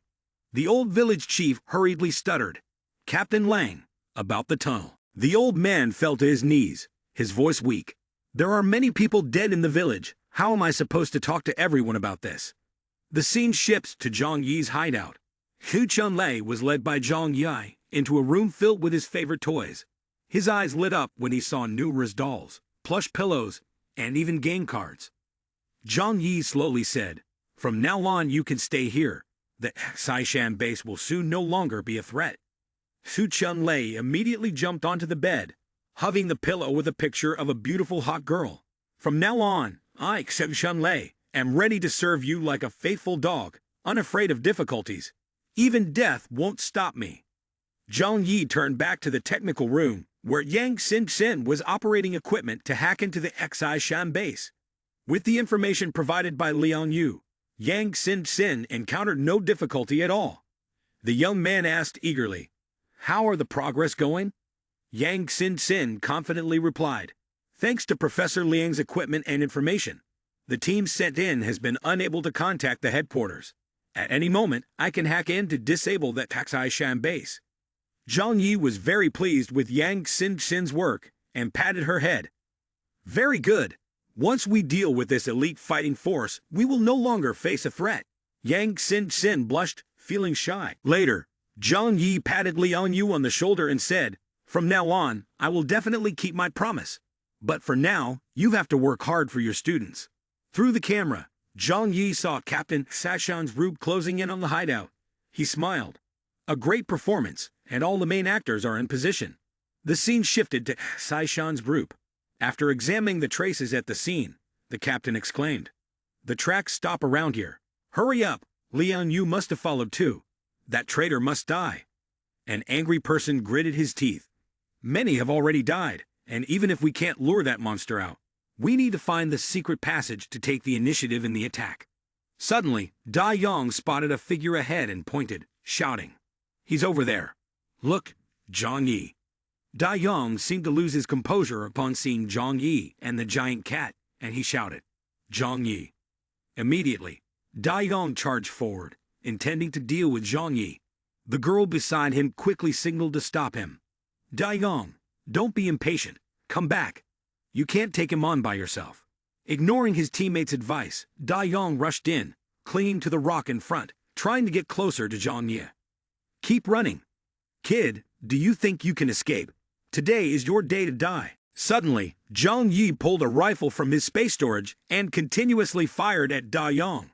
The bullets stuck in the snow just a few arms' lengths away from him. Da Yong gritted his teeth. I will make you pay blood for blood. Just as Da Yong was about to charge forward, Zhang Yi stepped on the bomb trigger beneath the ground. Immediately, without hesitation, he stomped on the button. A loud explosion erupted, sending white snow flying. The female teammate, witnessing this scene, screamed in horror. Da Yong. Somehow, Da Yong managed to retreat just in time to avoid the blast. At that moment, the Texai Shan group charged in, ready to fight. Lian Yu's figure appeared from behind. She swung her sword to block the way. Beside her was the giant cat, Hua Hua, baring its teeth and growling. Captain saw Lian Yu and exploded in anger, shouting loudly, Lian Yu, betraying the base and running to the enemy. Do you know the consequences of this? Lian Yu coldly replied, I have never considered Xi Shan my home. There is nothing to say between us. As soon as she finished speaking, both sides plunged into chaos. Captain quickly flew over, preparing to use a flying kick to attack Lian Yu. On the other side, the giant cat was facing off against the girl and several soldiers. Seeing that the situation seemed precarious, the girl shouted loudly, Captain! Bang! A loud explosion rang out. The girl on the Xi Shan side was blown away, her red fluids splattering everywhere. The captain witnessed his teammate die before his eyes, horrified as he saw the girl's body with red fluid flowing out, creating large puddles. Lian Yu seized the opportunity, charging to attack him when she saw the captain distracted. Bang! Bang! Bang! Zhang Yi continuously activated the ambush system. One unfortunate soul fell into the trap. The scene before the captain, with sharp fragments and red fluid, left him in shock. A subordinate struggled to call out, Captain. From afar, Zhang Yi observed through the rifle scope, seeing that the enemy's forces had been depleted. He ordered Xu Chunlei. Chunlei, it's your turn to step in. Xu Chunlei emerged from behind the Xi Shan troops, responding with a yes sir, before immediately using his ice skill to draw attention. When the Xi Shan captain turned around, he saw Lian Yu riding on the back of a cat, and he angrily gritted his teeth and shouted, Lian Yu. The cat ran to where Xu Chunlei was, and Lian Yu pulled him along. In the blink of an eye, the cat along with Lian Yu and Xu Chunlei had fled. The captain could only stand there in anger. The captain shouted up at Zhang Yi, You don't think this little trick can trap us, do you? Zhang Yi calmly replied, Of course not. With someone like me who enjoys playing around and hates trouble, how could it be as simple as this? He stood high up, continuing to answer the questions of the Xi Shan soldiers. Having lured you here, how could I only use childish tricks? As he spoke, he prepared to use his skills, quickly opening the space storage, taking out a block of TNT that had been prepared in advance and launching it straight towards the Xi Shan soldiers. The captain saw the TNT and immediately used his superpower to run away, shouting loudly, Get into the snow quickly. Bang!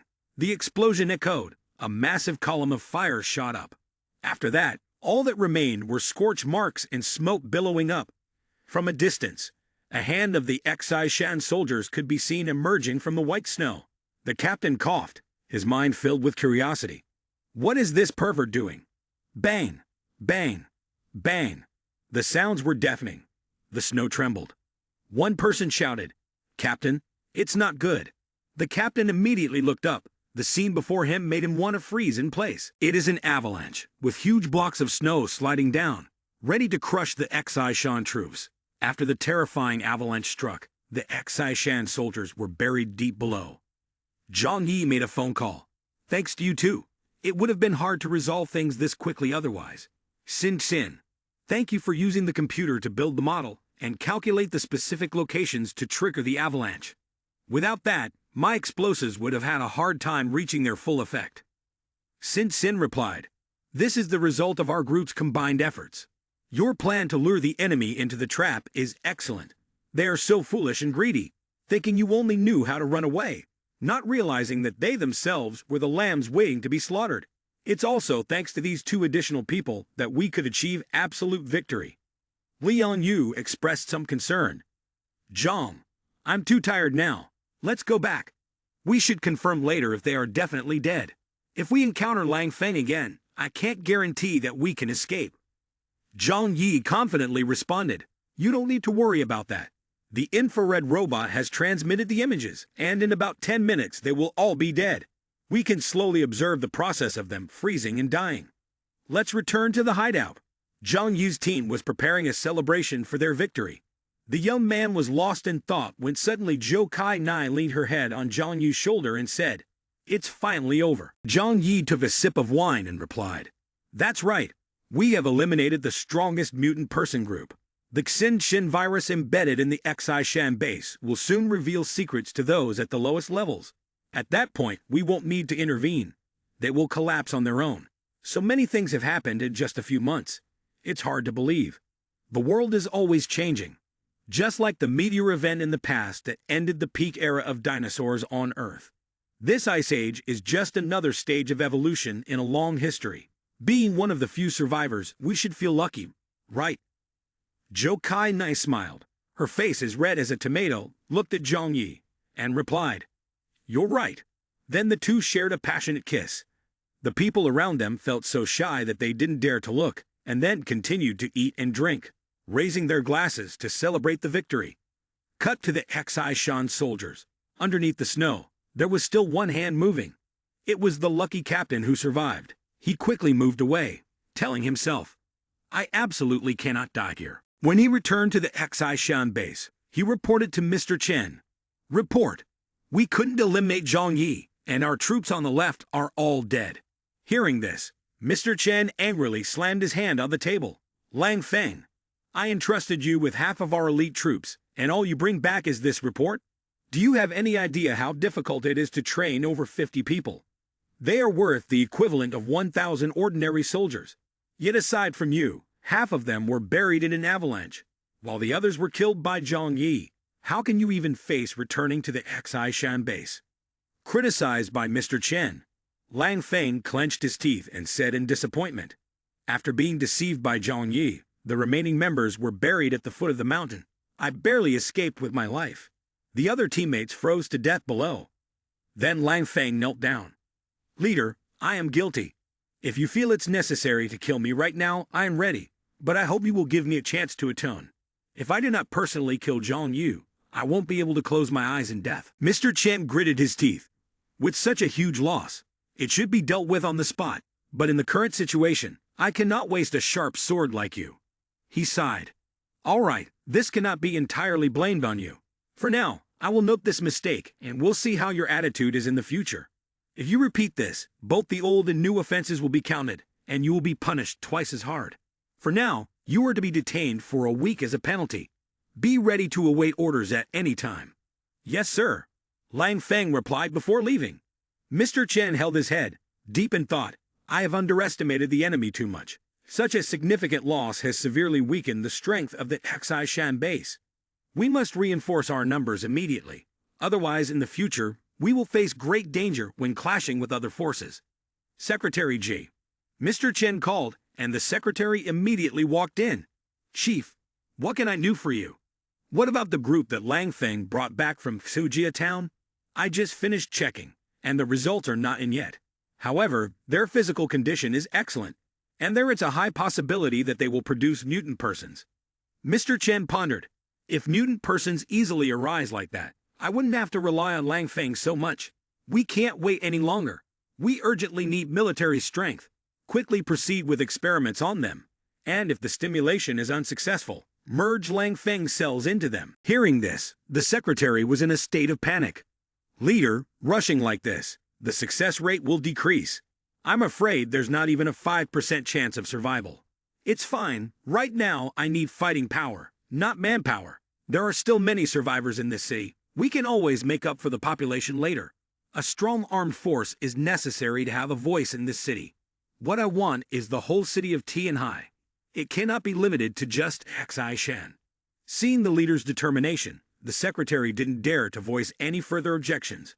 Yes, I will arrange it immediately. Mr. Chen looked at the attack routes on the Zhongyi base map, sweating and muttering. But even Lang Feng leading the team can't subdue him. What should I do in the end?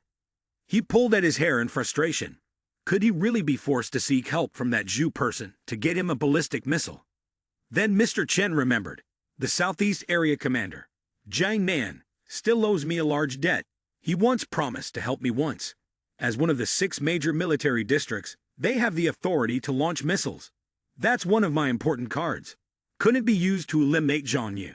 Shouldn't I use missiles to pull this thorn out of the influence of the Xishan base? Once in conflict with other forces in the future, this thorn could take my life at any moment. After a moment of hesitation, Mr. Chen made a decision. It can't be risky. Let's try negotiating first. Let's negotiate with him one last time to make Zhang Yi fear the Taishan base. Immediately, Mr. Chen told his subordinate, I will contact Zhang Yi. You hurry and prepare the equipment right away. A MacBook with a webcam and headphones was quickly brought in by his subordinate. Sitting down, while putting on the headphones, Mr. Chen pondered, if Zhang Yi remains adamant and refuses, then let's use this opportunity to completely wipe out that hideout from the map. Soon, the video call was established. From the other side, Zhang Yi said, Hello, Senior Leader Mr. Chen. I've heard a lot about you from Liang Yu, and I've admired your reputation for a long time. Mr. Chen said in a strong voice. Zhang Yu, I'm surprised you've been able to survive until now. Zhang Yi calmly replied. Mr. Chen, let's not beat around the bush any longer. Your Xishan base has lost many elite soldiers. It must not be pleasant at all. Why don't you go against me? Even if you win, what then? To be honest, if my hideout is attacked and destroyed by you, I will also destroy all the resources, leaving nothing for you. In this war, you will not be the ultimate victor. Just let it go. I am ready to coexist peacefully with you. Mr. Chen heard Zhang Yi and immediately replied, Zhang Yu, don't be so arrogant. Do you really think I can't handle you? I only regret wasting talent and want to give you a chance to serve at my Xishan base. This is the last opportunity. You should surrender. I can guarantee you will enjoy preferential treatment at Xishan, even letting you become my number 2. But you must show loyalty to me and hand over all the resources in your possession. Hearing this, Zhang Yi felt a tickle in his ears. The young man crossed his legs and boldly replied, Mr. Chen, you must have taken the wrong medicine. This time you lose, I win. You can't do anything to me, and you still want me to be your subordinate. Are you out of your mind? Zhu Kai Nai and Yang Mei couldn't help but laugh at this. Zhang Yi continued to provoke. How about this? I'll take you as my younger brother. From now on, you just stay in Taishan base obediently, and if anything happens, call my name, and I will protect you. Mr. Chen felt like he was about to spit blood. You were digging your own grave. Oh, really? But it seems you don't have the capability to take me in my death. Ha ha ha. Do you really think I have no way to deal with you? Let me tell you, I can mobilize missiles to blow your hideout to bits. Mr. Chen gritted his teeth and said, no matter how strong your hideout is, do you really think it can stop a ballistic missile? Upon hearing the word missile, the young man Zhang Yi froze for a moment. Ballistic missiles and military gear could indeed seem frightening. After pondering for a moment, Zhang Yi suddenly recalled something and crossed his arms, immediately replying to Mr. Chen. Don't threaten me. Tianhai has never had a missile base, and no one has the authority to control missiles, not even you. Mr. Chen also retorted firmly. You are just an ordinary citizen. Not knowing doesn't mean I don't have ways to do this. Mr. Chen continued to point, speaking with conviction. Don't doubt it, as long as I want, I can flatten your hideout in the blink of an eye. The young man Zhang Yi, very clever, replied. If you really could do it, why didn't you do it from the beginning instead of waiting until now? When asked this question, Mr. Chen expressed regret for the talent and said, I only regret your talent and wanted to give you a chance. Zhang Yi, remember, don't harm yourself. My patience is very limited. A boiling point can break the dam. You either follow me or die. You choose. Upon hearing this threat from Mr. Chen, Zhang Yi clenched his teeth in anger and thought, that's a bit much for bragging. Does he think I'm a child easily intimidated? After that, Zhang Yi calmly replied, oh, if you can really manipulate missiles, then go ahead and show me. Prove your strength. Don't just brag here. If you truly have that ability, I will follow you without needing to say so much. Do you even know how important this is now? How can I prove it to you? Mr. Chen couldn't hold back and shouted, Zhang Yi, don't change the subject with me anymore. I've said it, my patience has reached its limit. Seeing the old man's resolute attitude, Zhang Yi thought to himself, is this old man being serious? It doesn't seem like he's lying, but who can guarantee that in the end, these people specialize in pretending and lying? After weighing the situation, Zhang Yi told Mr. Chen, give me a few days to think. Zhang Yi, don't drag things out. It means nothing. The young man responded nonchalantly. You guys have waited this long already. What are a few more days? Mr. Chen continued to threaten. I'm giving you 1 day to think. After 1 day, if you don't have the answer I want, I will level your hideout. After ending the video call, Mr. Chen let out a sigh. He then clasped his hands and prayed, hoping that the person would know enough to surrender. He really didn't want to waste this rare opportunity on him. The young man stood up and stretched after sitting in negotiations for a long time, feeling a bit tired. There's only 1 day, right? I wonder if it's real or fake. Can he really hide forever? Yang Xin immediately asked, does he really have a ballistic missile? If he does, he must have used it a long time ago. He can't be waiting until now to pull it out after suffering serious losses. Zhang Yi answered Xin's question. Although he doesn't have it himself, the military districts adjacent to Tianhai definitely have control over the missiles. Zhang Yi pointed to the location of Tianhai on the map and continued to analyze. Chen Tairan's position in Tianhai is quite significant. It's not impossible for him to find a way to get those things. The most important thing is to determine whether he is telling the truth or lying. We cannot risk the lives of everyone for a gamble. If a ballistic missile is fired, we will all definitely die. Therefore, everyone, please pack your things. We need to get out of here quickly. If we can't fight back, we can still run. Zhou Kai-nai suggested. Let's return to the Yulu apartment complex. Young man Zhang Yi also fully agreed with this proposal. That's right. Let's head there first, and talk later. The other 2 girls agreed. That's right. Safety comes first. In a corner of the room, Shu Chun-lei expressed regret. What a pity, I just moved in here a few days ago. Young man Zhang Yi patted her shoulder to comfort her. Don't be so quick to sigh. He might not actually have real missiles. At this moment, Liang Yu spoke up. At least before the departure, you must fulfill your commitment to me first. Zhang Yi turned to glance at Xin, who immediately understood. Then Yang Xin handed Zhang Yi a small chip like a SIM card. Zhang Yi took it and handed it to Liang Yu, confirming it. However, the entire situation still required Mrs. Liang to personally go to the Hexai-shan base, taking the risk once again, to receive the agreement with Zhang Yi. Liang Yu quickly set off for the dangerous mission. Soon, she arrived inside the Hexai-shan base. Just after passing through the security gate, Liang Yu thought to herself that she couldn't believe the virus Xin had installed earlier helped her bypass the base's identification measures, saving her quite a bit of effort. Once she had passed through the security gate, Liang Yu swiftly moved further in, hiding behind a wall. She overheard 2 people nearby discussing. I really didn't expect Liang Yu to betray us. Not only did she give up such a good deal, but she also left these poor students behind without caring. Keep it down. This matter shouldn't leak out. We only overheard this after all.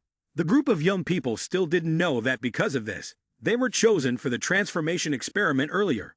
Hearing this, Liang Yu was greatly shocked, sweat pouring down her face. It's not entirely like that. After all, performing experiments on young, active individuals with good physical condition has the highest success rates. As the 2 continued to talk while walking, Liang Yu hid in a corner and slowly took out the SIM card that Zhang Yi had given her. Taking advantage of the 2 people's distance, Liang Yu inserted the SIM card into her phone. Immediately, Liang Yu sent an urgent message to Zhang Yi because she was very worried about the group of students. I have returned to the Hexai-shan base. I need to lead the students out of here soon. I need your help. Zhang Yi replied. Think of a way to insert the chip I gave you into any computer in the network center of the base. Once we have complete control of the Hexai-shan base's network system, we can help the students escape. After reading the message, Liang Yu thought to herself, accomplishing this task is no easy feat. Liang Yu gritted her teeth at the difficulty of the mission. The challenge is indeed immense, to infiltrate the highly protected information center and plug a chip into the computer inside.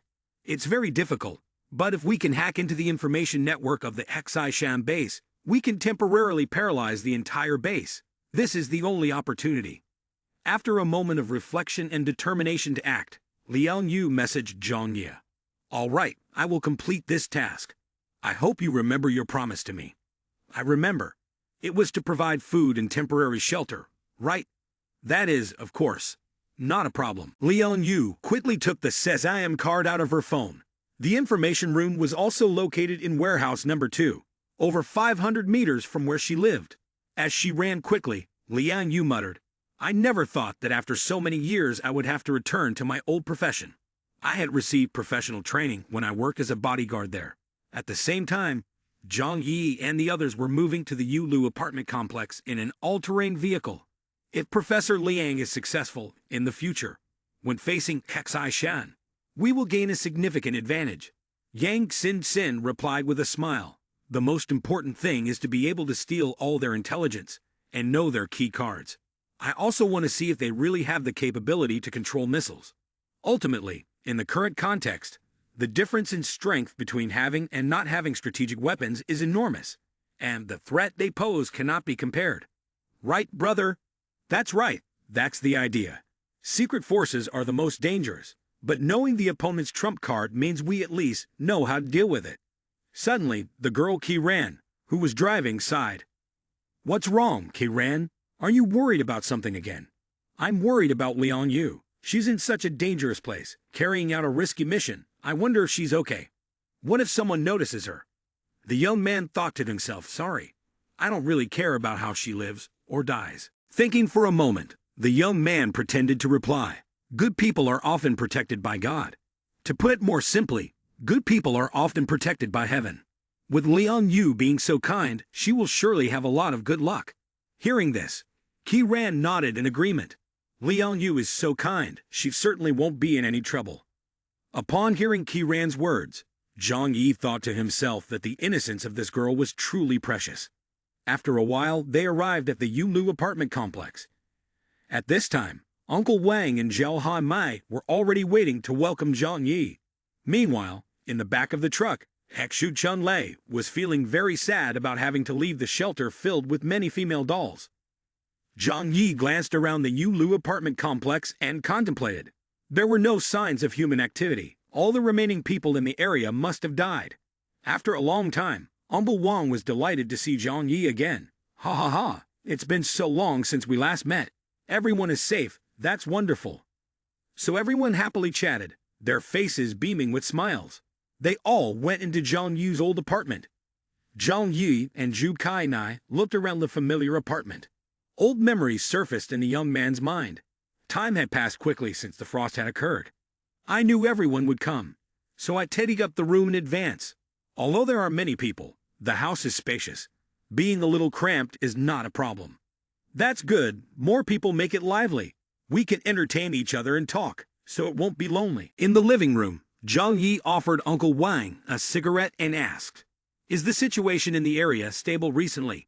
The other people have almost all died, right? Has anyone been foolish enough to come and rob you?" Uncle Wang lit the cigarette and replied, "You can't hide anything from me, can you? After you left, for a while they thought it was safe and came looking for me. At first, they were talking about feelings, begging me to have mercy on them. But you know, after the last desperate surge of the apocalypse, I can no longer be a good person, so I firmly refused them." Young Zhang Yi nodded as he listened to Uncle Wang. As expected. After that, those people were agitated and came to cause trouble, so I helped them leave in peace. However, there is still a group surviving. Hearing this, Zhang Yi was extremely surprised. It can't be. Without relying on outside food, how could that group survive? Uncle Wang further added, "It's true, and you are quite familiar with that group. It's Lei Jian's group in building number 18. Upon hearing the name Lei Jian, Zhang Yi became curious. "Does Uncle know their current situation well?" "I don't know too much about that. You told me before not to have too much contact with them, to avoid being stabbed in the back. They are afraid you won't dare to come anymore. I also didn't want to seek trouble, so I haven't contacted that group at all. It's just that in that building, I can still see the shadow of living people, so I know they are still around. Young man Zhang Yi contemplated along with the smoke of his cigarette. I must come back to visit this friend. Uncle Wang curiously asked, how are things on your side now? Are you in any danger? Let me tell it this way. That's how it is. That's how it is. Uncle Wang was horrified when he heard Zhang Yi's story. What? Are they going to use missiles? It's still unclear whether he was lying to me, or if it's actually true. But to ensure safety, I've decided to come here to avoid them for a while. Young man Zhang Yi opened the space storage to take out some fruit to eat and continued. It is very likely fake. Once we confirm it's safe, we will return. I see you have come here already, so just stay here for a while to be sure. This matter shouldn't be taken lightly or treated carelessly.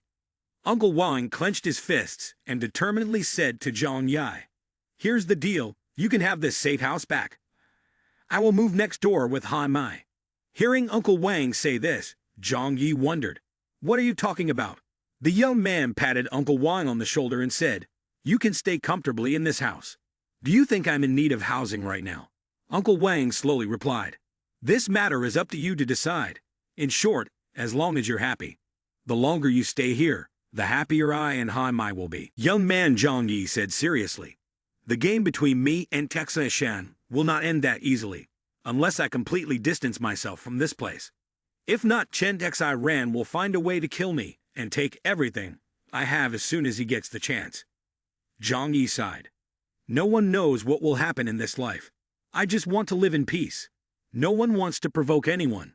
Why does trouble always find me? Seeing Zhang Yi looking tired from these unexpected troubles, Uncle Wang patted his shoulder to comfort the young man. Isn't it because the goods you have are so precious? There are too many good things, so during this apocalypse, everyone wants to steal them. Then Uncle Wang optimistically said, look, I'm not facing trouble on this part. Of course, compared to you, my quality of life is far worse than yours.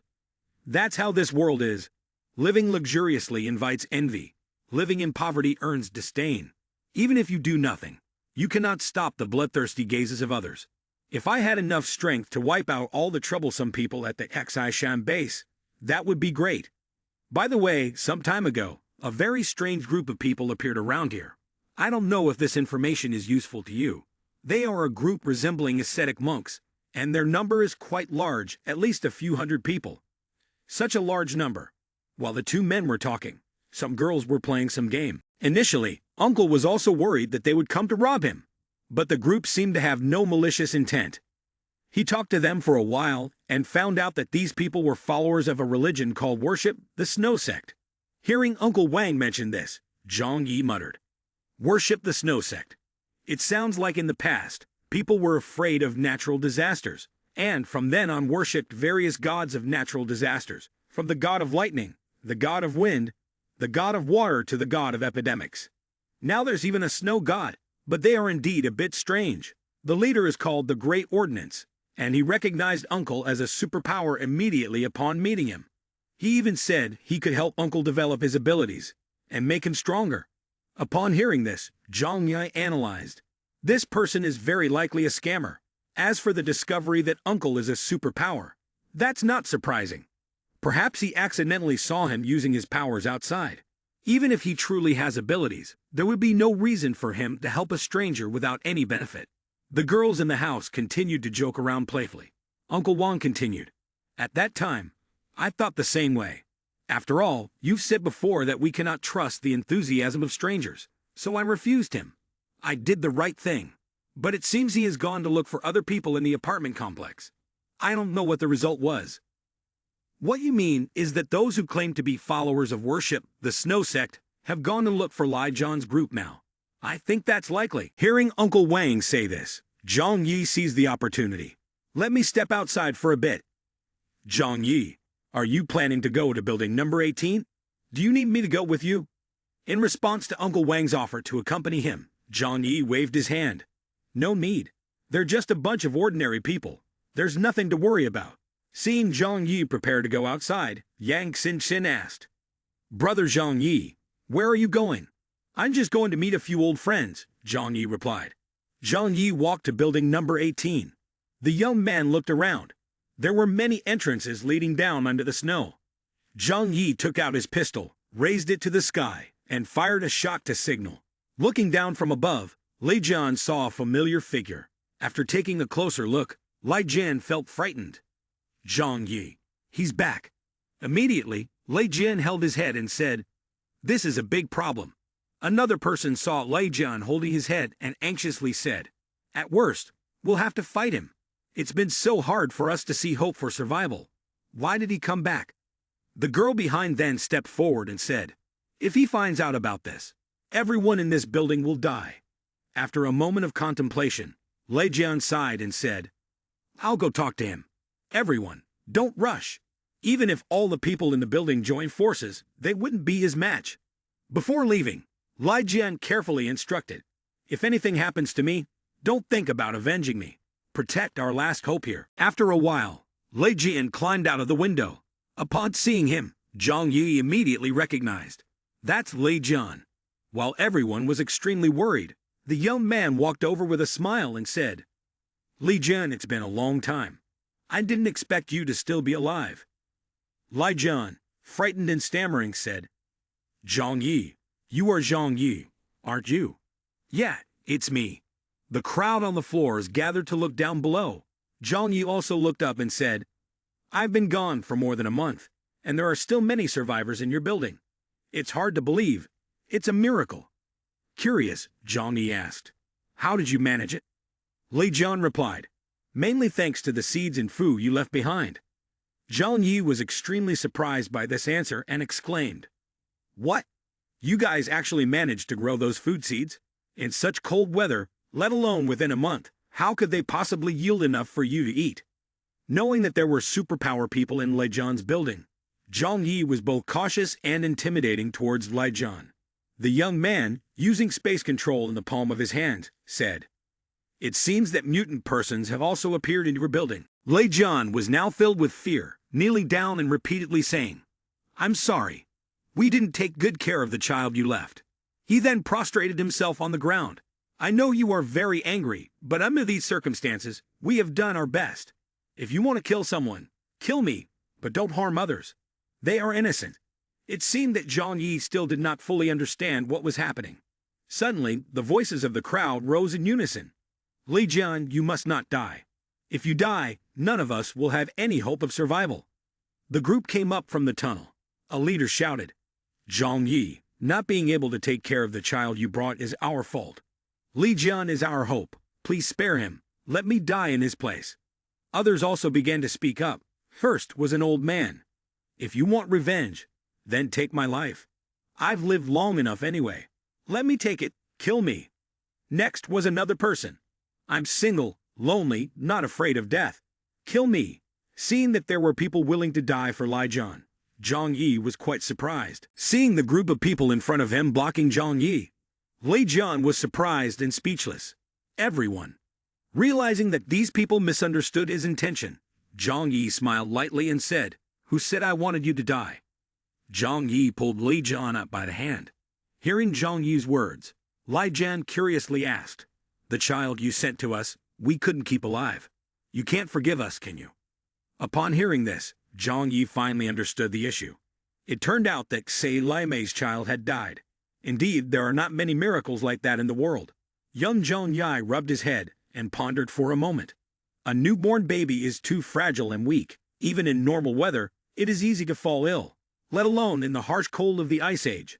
Looking at the worried group in front of him, Zhang Yi now understood why those people were fearful. They thought it was because they believed the child was very important to him. In fact, he simply did not want to take on more burdens. After a moment of contemplation, Zhang Yi told Lei Jian's group, "What has happened cannot be undone. I know you can't do anything either. Don't take it to heart. Don't pay attention to this matter anymore." Pointing directly at Lei Jian, Zhang Yi asked, "I want to know how you survived. In the end, what did you rely on? Tell me clearly, I'm very curious." Lei Jian then pointed inside the building and said, "All of this you will see for yourself. I will explain it to you slowly." About to learn the secret, the young man Zhang Yi smirked with delight. "All right, I will take a look." Lei Jian led Zhang Yi into the building. As they walked, Lei Jian explained, Since we received the seeds you gave us, we have tried many different ways to get them to germinate. But after many experiments, the results were not very good. The viable seeds died in droves. Even the surviving seeds had very weak vitality. After a while, we were nearly desperate, even considering organizing a group of people to risk their lives to find food. But it was precisely at that moment that a group of self-proclaimed followers called the worship, the Snow Sect, arrived. Upon hearing this, Zhang Yi asked, "Worship the Snow Sect? Are you saying that your survival so far is thanks to their help?" They came to me, saying they could help us survive and grant me superpowers.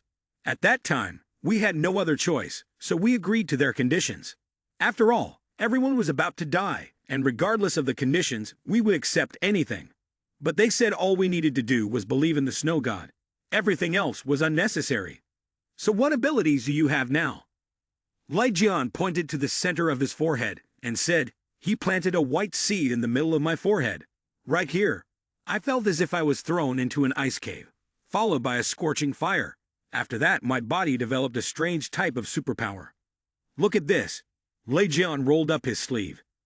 Zhang Yi, curious about Lei Jian's unusual arm, asked, "What is this?" "These are food seeds, seeds nurtured from my body. Not only do they have stronger vitality, but they also grow faster." Zhang Yi found this very unusual. He had never heard of anything like it before. Then, Zhang Yi, still curious, asked, "But using only your flesh and blood to cultivate food, isn't that insufficient for the necessary nutrition?" Lei Jian replied, "Ah, this issue is easily resolved. We have Professor Jai here. He's an expert in agriculture." Lei Jian pointed to a room. "The next scene might make you a bit uncomfortable. I hope you can forgive me." Zhang Yi replied, "What do you think I haven't seen already?" But stepping into the room revealed a chilling sight. Many corpses were piled up to grow food. Young Zhang Yi could only stand there, speechless. Lai Jian explained, "Due to a lack of nutrients, we had to borrow the bodies of the deceased residents of the apartment." Zhang Yi saw that Lai Jian and his group were making the most of their situation and said, "Not bad. At least you know how to utilize waste. You feel no guilt in eating your kind and waste no resources." Zhang Yi further asked Lai Jian, "So the graves outside were also dug by you to hold the bodies, right?" Lai Jian scratched his head. "That's right." Touching a sprout that was emerging, Zhang Yi inquired, "How many of these cultivation rooms do you have in your building?" "There are a total of 3 rooms. Aunt's self-sufficiency is very good." At this moment, a cat was sniffing something. "However, if this continues, you will perish." Lai Jian was no longer worried and said, "Anyway, in these times, even if you do nothing, you will die. It is better to try to do something, so that my wife and children can survive." In my opinion, his actions cannot be considered reasonable, but they are enough to earn others' admiration. Lai Jian, show me your abilities. So far, the individuals with artificial superpowers I have encountered possess strengths that are much weaker than those with natural superpowers. Lai Jian's abilities are very practical, but he has not yet demonstrated significant power. Additionally, I need to confirm just how much the so-called worship, the Snow Sect Great Ordinance, can stimulate human potential. I understand. Now I will show you my ability. Lai Jian tensed up, his red veins bulging. Then he tensed even more, and a sprout emerged from within. Very quickly, it developed into a complete seedling. Seeing Lai Jian straining, Zhang Yi raised his hand to signal him to stop. "That's enough. I already understand what's happening."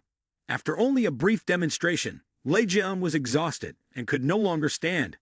Zhang Yi pondered. This ability truly sacrifices life, using one's own blood and flesh to nourish plants. The cost is too high, and the results are only mediocre. A moment later, Lai Jian called out, "Professor Ji, there is a batch of new seeds over here.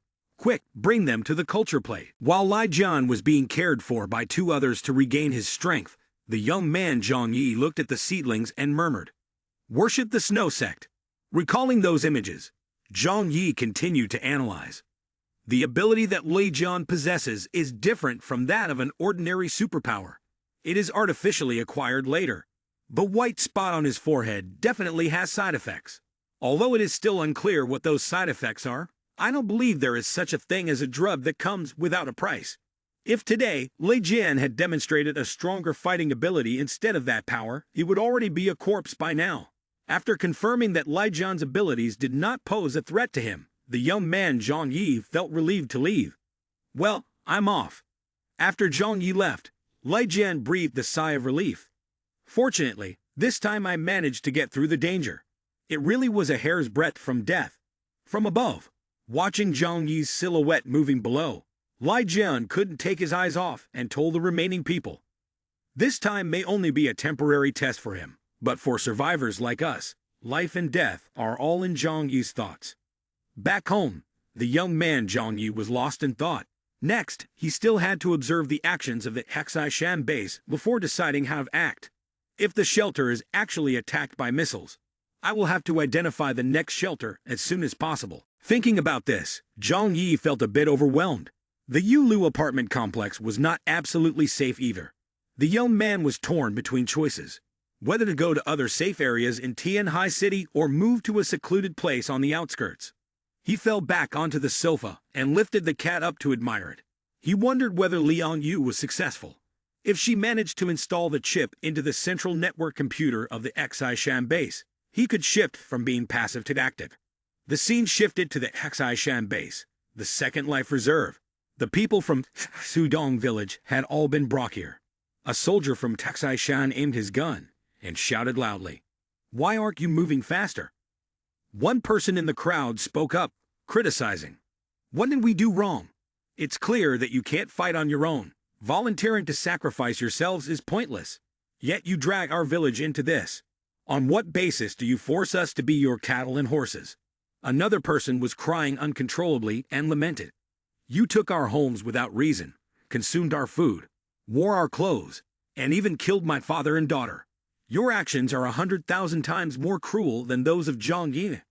No sooner had he finished speaking than 2 gunshots rang out. The 2 who spoke fell dead on the spot. The soldier from Hexai-Shan, with a smoking gun aimed, shouted, "The fate of those who do not obey orders will be just like them. The soldiers sent from the base are here to save you from the hands of the demons. Many have already sacrificed their lives, and now you turn back to blame us." The others also pointed their guns at the villagers of Humdong, their eyes capable of pulling the trigger at any moment. Either submit to the experiments, and you might have a chance to survive. Who knows, you might even awaken a superpower and become someone at the pinnacle of fame. Or you can die here right now. It's your choice to make, and I don't think I need to teach you that, do I? The villagers of Exudong turned pale and simultaneously raised their hands in surrender, obeying the orders of the Hexai-Shan soldiers. Hiding behind a nearby wall, Liang Yu was swaying profusely. Most of the villagers taken away for experiments would end up dead. After that, their bodies would be turned into that white dish. Just thinking about it made Liang Yu feel like she was about to vomit. Suddenly, Liang Yu realized an important issue. Wait, this is the Second Life Chamber, the place where all the crucial parts of the Hexai-Shan base are concentrated. The experimental department, the information department, the construction department, the food safety department, and the storage center. Although many vital departments were gathered here, the guarding was not overly strict. She always thought that the important parts of the Hexai-Shan base were close together and that the guarding was not too tight, which could allow for potential infiltration. Moreover, it seemed that Chen Xi Ran believed that all sources of trouble could only come from the Fourth Life Chamber. After all, those in the higher-level chambers wanted to benefit and had no reason to betray. They mainly guarded against those from the Fourth Life Chamber and did not strictly monitor the departments in the Second Life Chamber. Thinking this, Liang Yu quickly ran away. With her previously acquired training experience, she easily infiltrated close to the information department. She thought to herself, the defense is loose, the number of guards is minimal, and they are maintaining order. For me, now is the best opportunity to sneak into the information department. Having come this far, I cannot fail, I cannot be careless. Liang Yu looked around in search of something. Suddenly, someone tapped her on the shoulder. "Mrs. Liang, please wait a moment." At this moment, Liang Yu froze for a second. "Who is it? I've been discovered." Liang Yu broke into a cold sweat. In this situation, she could only strike first. Liang Yu clenched her fist, ready to launch a decisive blow behind her. Just as she swung her hand back, the voice from behind rang out. "Teacher Liang, it's me." Fortunately, Liang Yu managed to stop in time. "Yi Xiao Tian, Teacher Liang, I have heard about you. You escaped from that hellhole. Why did you come back in such a dangerous time? I came back to save you. And you, why are you a member of the Special Forces? Do you really not know? Yi Xiaotian immediately unbuttoned her shirt. I am the only successful experiment among the kidnapped students. A long red streak appeared on Xiaotian's body, causing Liang Yu to feel both shocked and heartbroken. Sensing something ominous, Liang Yu immediately asked, "What about the others? Are they all dead?" "Yes, they are all dead." At the current outcome, deeply pained, Liang Yu sighed and said, "Come with me over there. I have something to tell you." Going to a secluded corner of the wall, Xiao Tian slowly recounted the horrific scenes. "Ms. Liang, you cannot imagine what I went through in that laboratory. The Xishan base had long discovered that humans could awaken their abilities when in desperate situations. The first step of the transformation is to use every means to force a person into a near-death state. To put it simply, it is to push the test subjects to the brink of life and death. They tied everyone up and tortured them with water, electric shocks, bloodletting, and dozens of other horrific, brutal methods. If these methods are ineffective, then simply that person has no potential. But even so, they did not spare the test subjects. The final method was to implant mutated cells into our bodies. If we could endure the rejection response without being absorbed by the mutant cells, we could survive and gain powers similar to those of mutated beings." At this point, Xiao Tian was still trembling with fear, and could not stand firm from the horrifying pain he had endured. Just thinking about it was truly terrifying. He leaned his head on Liang Yu and cried like rain. While crying, Xiao Tian continued, "But the price to pay is permanent, irreparable damage to the body, and the lifespan is also shortened." After a while comforting Xiao Tian, Mrs. Liang asked, "So if I gave you the chance to escape from this place, would you want it?" "Of course. I would want it even in my dreams. It would be best if we could destroy that damned hellhole once and for all." "All right then, if that's the case, I need your help." After a while, Yi Xiaotian led Liang Yu to the information department. The guards saw Yi Xiaotian and immediately greeted him. "Hello, Captain Yi." Yi Xiaotian pointed and instructed the guards. "We are currently short-handed, so we will stay to guard the information room. You go suppress the villagers who are still causing chaos in the hallway." The guards obeyed. "Yes, sir." After the guards left, Yi Xiaotian opened the door to venture deeper inside. Liang Yu thought to herself, "As long as I step through this door, putting a tiny chip into the computer will be easy for me." At the same time, Chen Taxiran video called Zhang Yi. Chen Taxiran's voice echoed. "Zhang Yi, how long has it been? What is your answer?"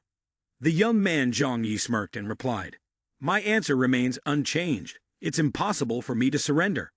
Upon hearing this reply, Chen Taxiran gritted his teeth. "All right, that is your choice to seek death. Then wait for destruction along with your shelter. That's it." As soon as he finished speaking, Chen Taxiran disconnected the call. Zhang Yi sighed and analyzed. "Judging by this attitude, the missile situation is most likely true. Even if I abandon the shelter, it doesn't matter, as long as I'm still alive." Lying back on the sofa in deep thought, Zhang Yi silently pondered. In such a vast world, there's no place that doesn't have somewhere to go. There's no need to worry about being trapped in a hideout. Suddenly, a notification popped up on his phone. It was a message from Liang Yu. "I've completed the task you've asked me to do. Next, I hope you can keep your promise and help me and the students escape from this place." Zhang Yi read the message and felt delighted. Have we succeeded? Then, the young man quickly ran to Xin Xin's room. Without bothering to knock, he burst in and called out, "Xin Xin, I have good news. Our plan has succeeded." Xin Xin was equally excited. "Great, I'll get started right away." Xin Xin hurriedly rolled her wheelchair to the computer room.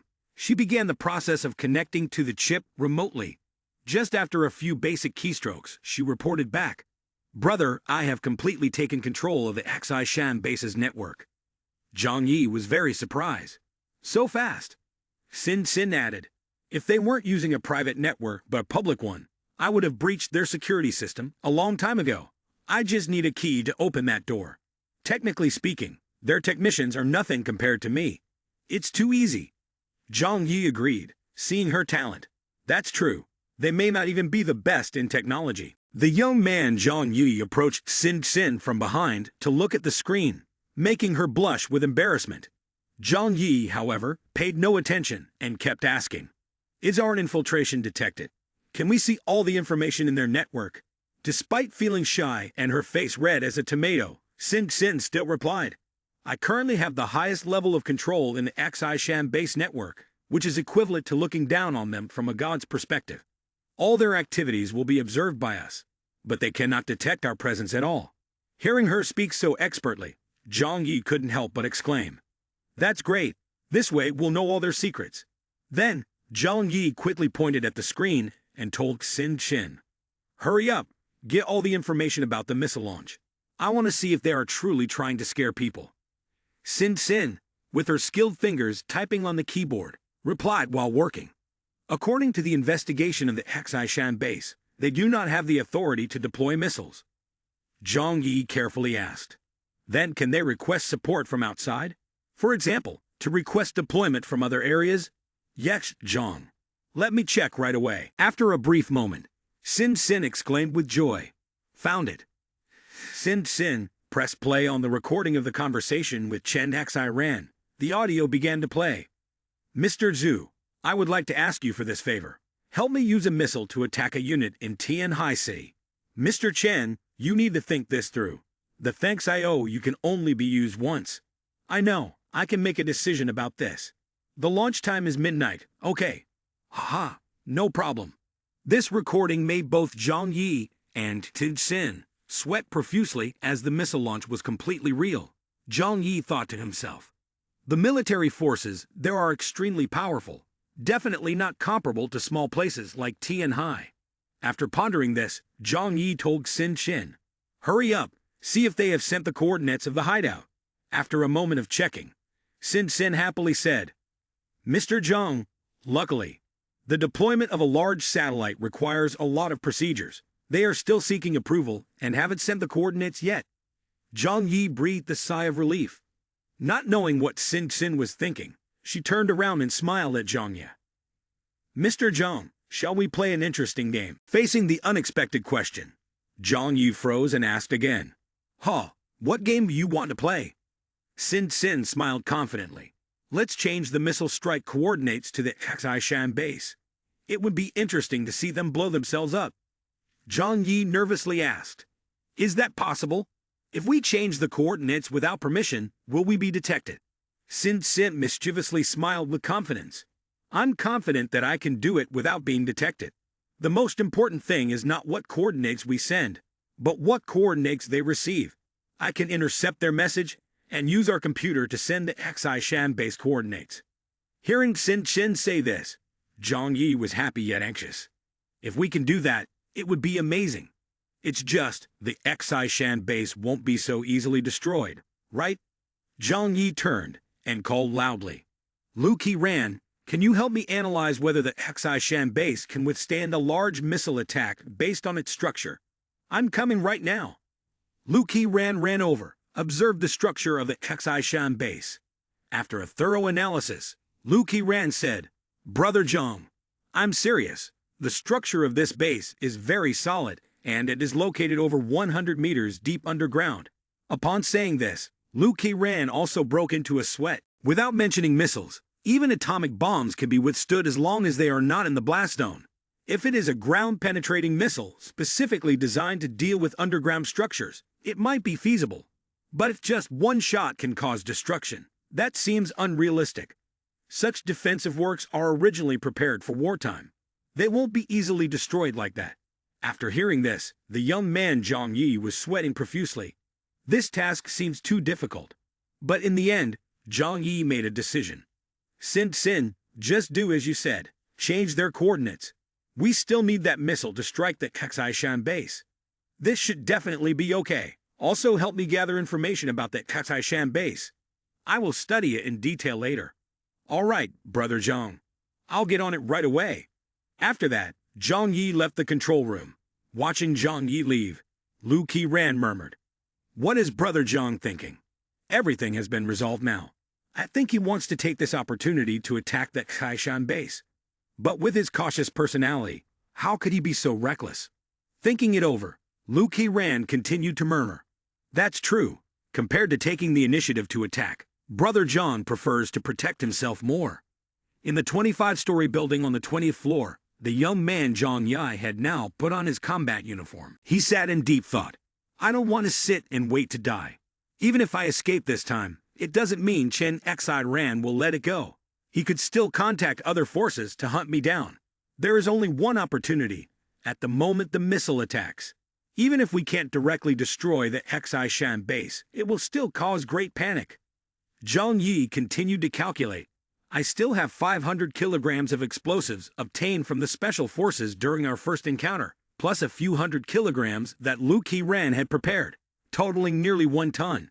If I can take advantage of the chaos and throw all this amount of explosives inside the base, the effect will definitely be amazing. Even if we can't destroy the Xi Shan base, killing those inside would be just the same. After a while, Zhang Yi returned and called Xin Qin. I want to see the current military deployment of the Xi Shan base, including personnel and weapons. I need to know everything. The young man raised a finger and emphasized. There is one more very important point, which is information about the capabilities of the mutant person. Xin Xin curiously asked. Are you planning to actively attack the Xi Shan base? Zhang Yi clenched his fists and said, if we can be confident in a high chance of success, why not give it a try? We need to change the position of both sides. We can't always be the prey.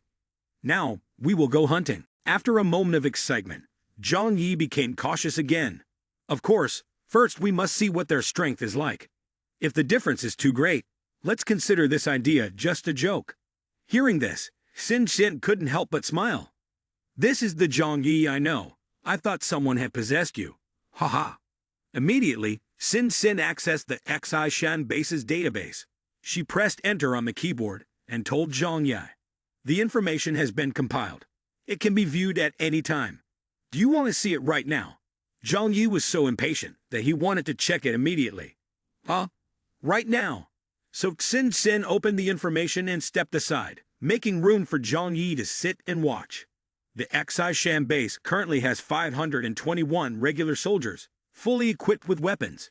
The special forces have lost over 50 members, leaving Liang Yu and 6 others. Among them, some are natural mutant persons, while the rest have been implanted with the cells of team leader Lang Feng to transform into mutant persons. Information about the rank captain mutant person of the Xi Shan base. Lang Feng. Enhancement capability. Title capability is superhuman. Can enhance all body functions comprehensively, with combat strength 10 times that of an ordinary human. Speed, 5 stars. Strength, 5 stars. Overall capability, 5 stars. Abnormal capability, none. Rank. Looking at Lang Feng's information, Zhang Yi thought to himself. Worthy of being the captain of the Xi Shan base special forces, his strength is indeed formidable. If an attack is to be launched, this person is the greatest threat to be wary of. However, his abnormal capability does not allow for long-range attacks. As long as I maintain distance, I can find a way to counter him. Zhang Yi continued to review the information about the remaining individuals. Fang Zuan, attack skill, capability titled Fireman, can emit molten fire from his body. Speed, 2 stars. Strength, 1 star. Abnormal capability, 3 stars. Aggregate capability, 1 star. Ranking, B. Zheng Su, control skill, capability titled Ice Wind, can create solid ice blocks for combat. Speed, 2 stars. Strength, 1 star. Abnormal capability, 4 stars. Aggregate capability, 3 stars. Ranking, A. Shuming Ji, Beastman, capability titled Beast King, can transform into a giant monster, enhancing speed and combat ability, possesses extreme poison. Speed, 3 stars. Strength, 4 stars. Abnormal capability, 2 stars. Aggregate capability, 3 stars. Ranking, A-. Shi Da-Yong, Beastman, capability titled Giant Ice and Snow Poisonous Monkey, can transform into a giant gorilla, enhancing physical strength, has cold resistance. Speed, 3 stars. Strength, 4 stars. Abnormal capability, none. Aggregate capability, 4 stars. Ranking: A. Lai Ronghua, spiritual control, title wizard, has the ability to deceive, conceal capability, deep hypnosis, can manipulate the opponent's mind to imagine a fake death, can cause the opponent to become brain dead, effective eye contact, achieves maximum impact. Speed, 1 star. Strength, 1 star. Unusual capability, 3 stars plus. Combined capability, 3 stars plus. Ranking, a minus. Zhang Yi thought to himself. Intelligence from the Xi Shan base shows that there is a professional organization that classifies individuals with special capability into 6 different types. However, the classification is still quite general, only based on the forms of expression of basic capability. After sitting for a long time to review the information, Zhang Yi felt a bit of back pain. He stood up, stretched, and thought.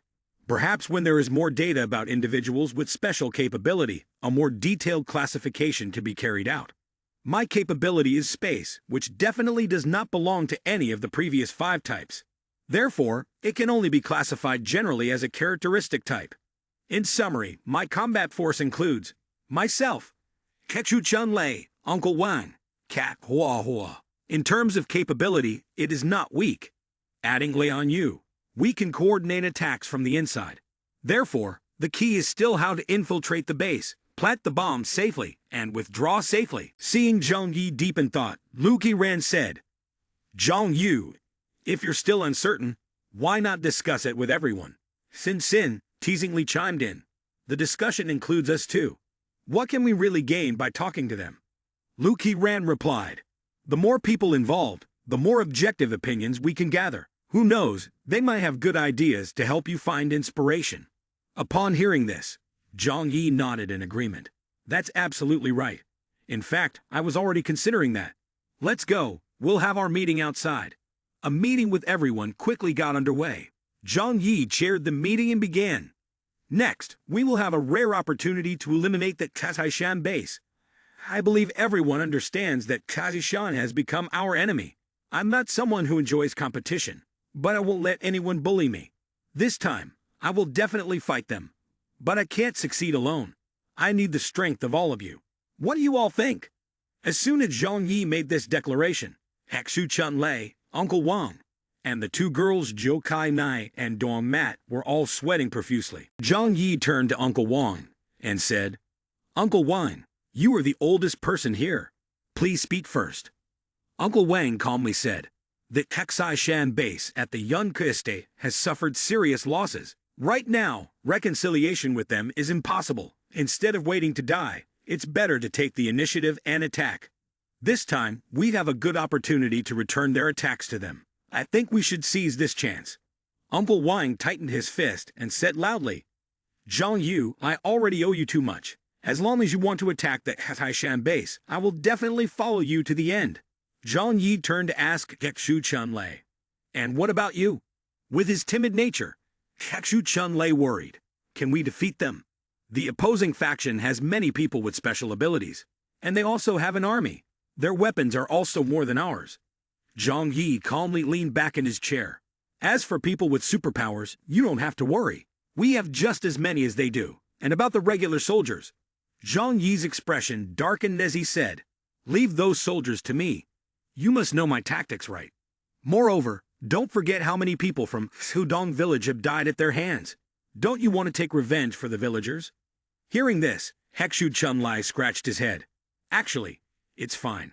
After all, I'm not very familiar with those villagers. Zhang Yi heard this and smirked, thinking to himself, I thought I was being very cautious, but I didn't expect there would still be someone more afraid of death than me.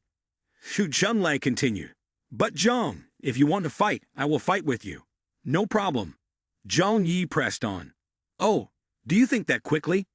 Shu Chun Lai replied, as far as I'm concerned, it's good.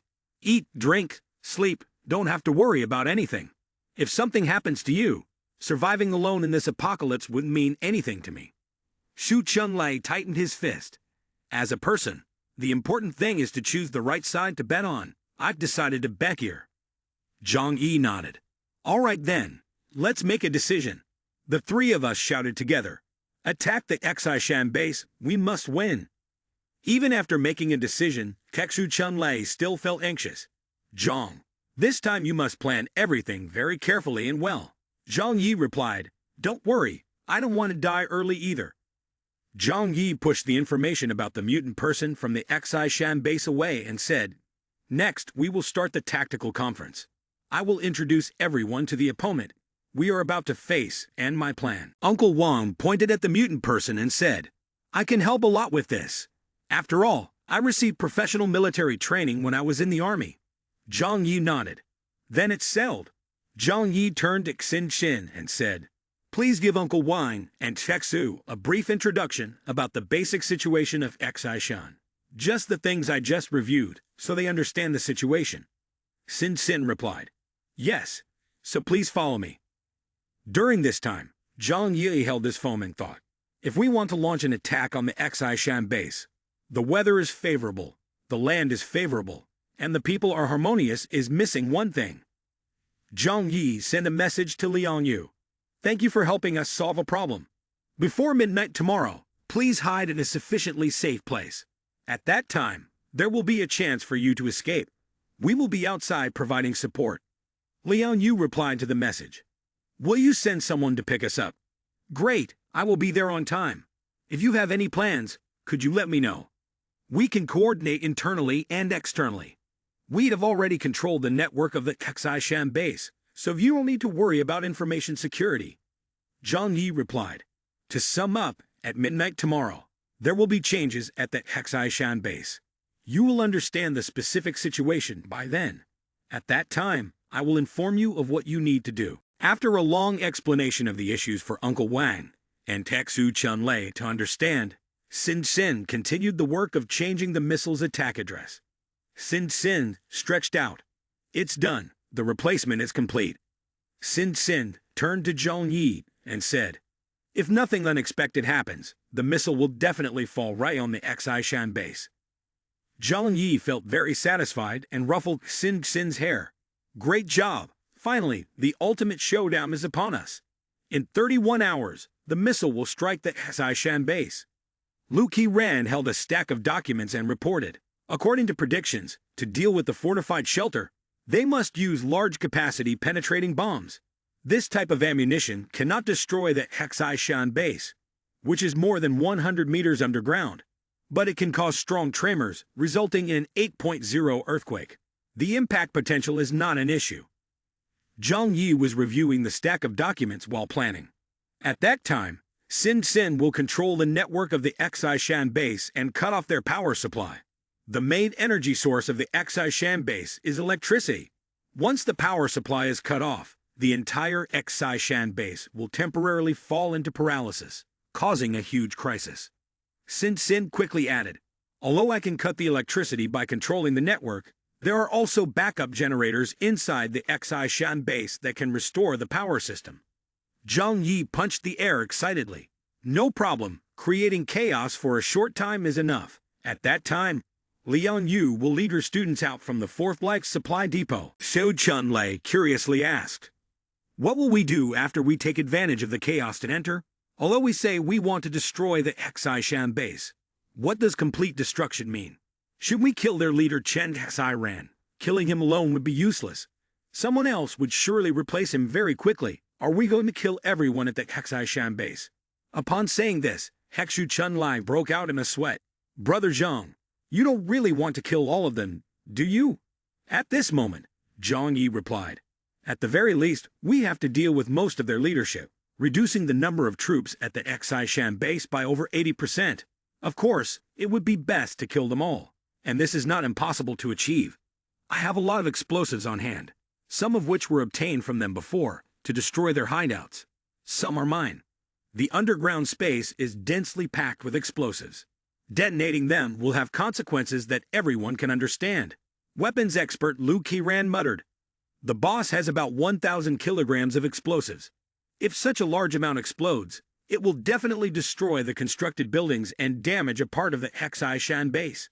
The casualties among nearby personnel are needless to say. The most important thing is that it will destroy the entire life-supporting system of the Xishan base. such as the power supply system, the water supply system, the air circulation system, and even the escape tunnels. Losing just one of these systems will make survival in the underground Xishan base extremely difficult. Moreover, when the explosion occurs, a large amount of oxygen will be consumed, which could affect many people who are not directly hit but end up suffocating due to a lack of oxygen. Zhang Yi, your plan is excellent, but how can we sneak into the Xishan base? Charging in like this not only risks getting lost, but also being recognized by many people. Zhang Yi replied, I have certainly considered this point. First, memorize the structure of the Xishan base. There is a 3D structural map on the computer. Examine it closely. This is a matter of life and death. It cannot be taken lightly. As for how to get inside to place the explosives, a little disguise will be enough. Zhang Yi handed each person a set of clothes. If we wear these outfits, and with the chaos at that time, it will be easy for us to slip in. The explosives will be placed in the second life storage. All the important systems of the entire Xishan base are located here. Just find a discreet spot to place the explosives. After all, whether it's 1,000 kilograms of explosives, it will have the same effect, no matter where it is placed. Zhang Yi continued to analyze the situation. Hua Hua's mobility far exceeds that of a normal mutant person. Once any unusual situation is detected, both I and it will leave the others to escape first. The transportation options on the snow at the Xishan base consist of only one snow vehicle and a few insignificant snowmobiles. After breaking out, my snow vehicle can easily distance itself from the opponent by several blocks. Zhang Yi carefully reminded Uncle Wang and Xu Chunlei. Remember, completing the mission is important, but the most important thing is to stay alive. Switching to the fourth life base, Liang Yu informed the students. Tonight at midnight, everyone must not sleep. I will come back here and tell you something very important. Knowing that danger was always lurking when they were at the Xishan base, the male students obediently replied, Yes, we will listen to you. Liang Yu comforted a female student. Don't worry, just a little more effort, and it will be fine. The next morning, Zhang Yu's group had a big meal to prepare their strength for the extremely dangerous mission in enemy territory. According to the agreement, the missile attack is scheduled for tonight at midnight. We need to go there in advance to prepare. As long as the missile attack occurs, Liang Yu and the others will take the chance to escape. We must wait until Liang Yu runs outside, then we will move in. If Liang Yu does not appear, it means something has gone wrong, and we will not receive guidance from the guide. Do not hesitate. Cancel the plan immediately. Then, according to the plan scheme, blend into the chaotic crowd to install the explosives, and then run outside. If anything uncertain happens, we should not hesitate. Just run outside directly. Remember, safety comes first, and there is no need to take risks in anything uncertain. Uncle Wang asked Zhang Yi for clarification. Does that mean to ensure the success of the plan, we must first guarantee the rescue of Liang Yu and her students, right? Zhang Yi replied, Let's just say that. However, the important thing is Liang Yu, not her students. Zhang Yi continued. Finally, there is one very crucial point. Since this is a combat situation in the chaotic environment of the enemy base, their heavy weapons and equipment will not be usable. I have a way to deal with regular soldiers and small arms. But the most challenging problem is how to deal with their 6 mutant persons. I intend to use a racing-style approach to deal with them. Of course, the prerequisite is that we cannot escape their pursuit. If we can run, we must choose to flee first. Soon it was that evening. Zhang Yi and everyone had prepared for a major and dangerous operation. Zhou Kai Nai anxiously suggested, Should I go along with everyone? Zhang Yi, along with Uncle Wang and Xu Chunlei, got into the pickup truck and moved towards the Xishan base. At that moment, Sin Sin called through the earpiece, Brother Zhang, the Xishan base has just confirmed with the Nanjiang area. The missile launch time is exactly 12 midnight. The coordinates are according to the direction I modified. You don't need to worry. Zhang Yi immediately responded, I understand. You continue to monitor their network. Report any issues immediately. Yes, sir. The vehicle continued to accelerate towards Xishan base. It was not difficult to pass through the thick layer of snow. As they got closer to the target, Xishan base, Zhang Yi suddenly took out a box of medicine, turned around, and handed 2 syringes to Uncle Wang and Xu Chunlei, saying, "This is a special stimulant that can excite your body and nervous system, allowing you to exert strength beyond the normal limits while also reducing the feeling of pain." While Zhang Yi and Uncle Wang were injecting the medicine, Xu Chunlei, with his timid nature, immediately asked, "Stimulants always have side effects." Quickly, Zhang Yi finished the injection and withdrew the syringe. He turned back and said, "Even if there are side effects, that's a concern for later. They won't manifest in the short term." Zhang Yi moved his arm to spread the medicine evenly and continued, "First, keep your lives safe. Once the mission is completed and we get home, you can rest however you want and recover however you like." Hearing this, Xu Chunlei nodded in agreement. That's true. Compared to minor side effects, life is much more important. Zhang Yi looked ahead and thought to himself, unexpectedly, the Xishan base is coming up soon. Inside warehouse number 4, Liang Yu told the group of students, "Everyone quickly put on all your clothes and shoes." The students hurriedly got dressed. A curious female student asked, "Teacher Liang, we are going to escape, right?" A long-haired male student motioned for her to be quiet and said, "Don't talk too much, just follow what Teacher Liang instructs." At this moment, Liang Yu thought to himself, "Zhang Yi, even though I don't know what you plan to do, please do not disappoint me." The scene shifts to Chen Tatairan's office. He thought, although the loss is somewhat significant, and we've lost a valuable opportunity to seek help, if we can eliminate this thorn in our side, it will be completely worth it. Ultimately, the existence of that kid Zhang Yi is not only a threat to the dominance of the Xishan base, but also seriously damages my reputation in the surrounding areas. Just then, Captain Lang Feng came in and called out, "Leader, Lang Feng, you've arrived," Chen Tatairan confidently stated. "As for Zhang Yi, you don't need to worry. I have figured out how to deal with him." Hearing this, Lang Feng was shocked and curiously asked, "You already have a solution for him?" Lang Feng thought to himself, "How can this be done? After all, it is based on the power of the family that you hold your current position. In terms of combat training, Chen Tatairan, you are not even as good as an ordinary soldier." Chen Tatairan continued, "You have to understand, even in an apocalyptic era, the military still holds immense power. Mutants are not invincible." Upon hearing this, Lang Feng broke into a sweat. "Rest assured, I will absolutely follow the leader's arrangements." Chen Tatairan presented the image of Zhang Yi's hideout on the laptop and continued, "The person responsible for the other areas is Yu Jing. He still owes me a big favor. This time, I'm asking him to help use underground missiles to attack Zhang Yi's hideout." Lang Feng was delighted to exclaim, "Great, this means Zhang Yi is surely going to die." Chen Tatairan continued, "I've said it before, don't think that just because you have a little special ability, you can act recklessly. This world is not as simple as you imagine." He went on, "Come here, Lang Feng. Today we will watch how his hideout gets destroyed." Both of them looked at the computer screen displaying the image of Zhang Yi's hideout and waited for the missile to strike.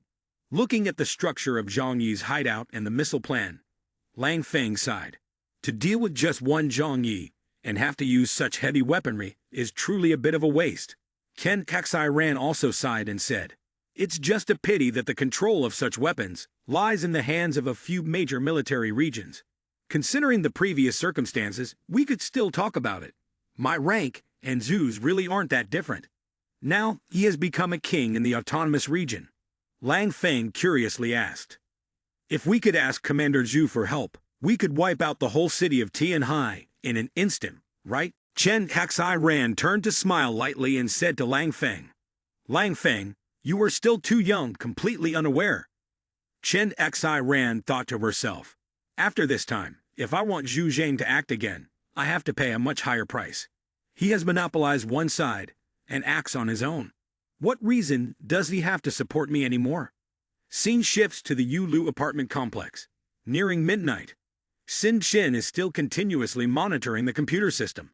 At the Nanjing headquarters, Zhu Zhang has pressed the button to launch the missile. In a flash, a missile from the military area has been launched towards the Xishan base. Through the cameras and security system, the people of the information department at the Xishan base began to panic. "What is this? Is it a missile? Where is it coming from?" What do they want? Hurry, reported. Zhang Yi saw the missile ready to strike the Xishan base and knew the time had come. The giant missile roared to life with fierce flames at its tail, speeding downward. In its blinding light, a small shelter appeared with old concrete walls and rusted iron doors. The shriek of the missile echoed, creating an atmosphere of tension and fear. As it drew closer, chaos ensued, and people in the shelter frantically sought a place to hide. Everything seemed to slow down as the missile finally collided, creating a huge explosion. Dust and debris erupted around, smoke and fire engulfing the area. Zhang Yu's nearby vehicle was also affected by the missile and came to a stop. Zhang Yu immediately connected with Xin Chen. Ready to begin? Yes, sir, Zhang Yi. Xin Chen was already prepared with a method to infiltrate the Xishan base's systems. She pressed enter, and the entire power and surveillance camera system went offline. The people at the Xishan base fell into chaos. What? Why did the power system go out? Chen Taxai Ran was also horrified, unable to stand steady, after the base had just endured a missile strike. With the power system down, he asked his subordinate in confusion. What is happening? Why is this happening? Quickly, Chen Taxai Ran was informed by his subordinate. Leader, we have been attacked by a missile. Chen Taxai Ran was stunned, unable to believe it. What? Attacked by a missile? Where did the missile come from? He gritted his teeth. Could it be Zhu Zheng? Damn it, he tricked me. Thinking of this, Chen Taxai Ran staggered and could no longer stand firm. After a while, he finally regained his composure. Don't think about anything else. The urgent matter now is to restore order to the Xishan base quickly. Lang Feng, gather the special forces to ensure our security. Yes. Be careful not to let the group in warehouse number 4 cause trouble. Deploy troops for strict vigilance. If anyone takes advantage of the chaos to disrupt, kill them on the spot. Seeing a disturbance, the guards at the south gate quickly radioed the information department. This is the southern ground entrance. What was that tremor just now? Base, please respond. At the same time, Zhang Yu's car was speeding at 120 kilometers / plowing through the nearby guards. After scattering the guards, the car came to a stop right at the south information gate. Zhang Yi stepped out of the vehicle, weapon in hand, and shouted, "Attack!" 30 seconds later, Zhang Yu's group had dealt with the guards outside. Zhang Yi told Uncle Wang and Xu Chunlei. Now, we just wait for Liang Yu. Transitioning to warehouse number 4, the students were bewildered after a tremor that shook the heavens and the earth, exclaiming, "What just happened? An earthquake?" Liang Yu had his hand ready on the hilt of his sword, silently thinking. So that's it. The reason we've been told to wait until 12 o'clock is because of this. After that, Liang Yu signaled to the group of students. Let's go. Hurry up. Leave this place with me. Hurry up. Hurry up. The group of students shouted. Quickly follow Teacher Liang. But just as they reached the door, they saw 2 armed soldiers blocking another group of people. One shouted. Everyone turned back. You can't go outside, or I'll shoot. The other also yelled loudly. Step back. Everyone step back. You can't go outside anymore. The entire base was experiencing a power outage, and visibility was very limited in the pitch-black crowded space. A guard soldier at Xishan base thought to himself, "Shit, it's so dark. Shooting randomly like this, who knows if I'll hit a teammate." The weakness of the guards was their limited visibility and being obstructed by the crowd in front of them. Liang Yu immediately realized that the opportunity had come. Right away, she led the way, guiding the group of students to run around to the side. The guards didn't dare to fire in such restricted visibility and with the obstruction of other people. After running for a while, a female student seemed to hear something. That's gunfire. Someone is shooting inside. Seeing that a few female students had stopped and were hesitant to continue, Liang Yu quickly went over, took their hands, and encouraged them. Come on, don't look back. Just keep going straight ahead. There's still a distance to the exit. We need to go through several tunnels. We must speed up. Xishan base has a strong armed force, and a riot of this scale can be easily suppressed. Don't be careless. The whole group hurriedly ran fast, and just as they reached the exit, 2 armed guards blocked their way. Without orders, you cannot pass here. Turn back now. This time, Liang Yu did not hesitate, drew his sword, and in 2 swift strikes, the heads of the 2 soldiers rolled off. Red fluid splattered, and Liang Yu continued urging. Hurry up! The group quickly ran up a staircase leading to the upper level. A male student joyfully shouted, "That's the exit! We've reached the exit!" Suddenly, Liang Yu signaled for everyone to stop. In front of them, a woman stood above, blocking their path, and shouted, "Liang Yu, you are a traitor and dare to come back." It was Secretary Ji, along with a group of fully armed soldiers from the Xishan base, standing in the way. Jiru stepped forward and said, "The wise leader knew for sure someone would try to take advantage of the chaos to escape, so he ordered the soldiers to block all exits. Anyone who resists will be shot dead." Jiru raised her hand to signal the soldiers to get ready, then said to Liang Yu's group, "Did you think no one has ever wanted to escape before? You are not the first batch, nor will you be the last. But your fate will be the same, becoming food for the inferior beings. Liang Yu, you risked your life just for these useless test subjects." Hearing these words, Liang Yu broke out in a cold sweat, while the students' faces darkened with fear. Seeing the soldiers raise their guns, Liang Yu raised her hand to stop them. "Wait, perhaps we can still negotiate." Jiru shouted loudly. The Xishan base does not allow betrayal. Ignoring Liang Yu's words, she ordered the soldiers to open fire. "There is nothing left to negotiate. Betrayal is betrayal, and we will not show mercy." Suddenly, a gunshot rang out. A Xishan soldier was shot in the head. The soldiers panicked and shouted, "There are enemy infiltrators!" And it was Zhang Yi, a young man with a smoking sniper rifle in hand.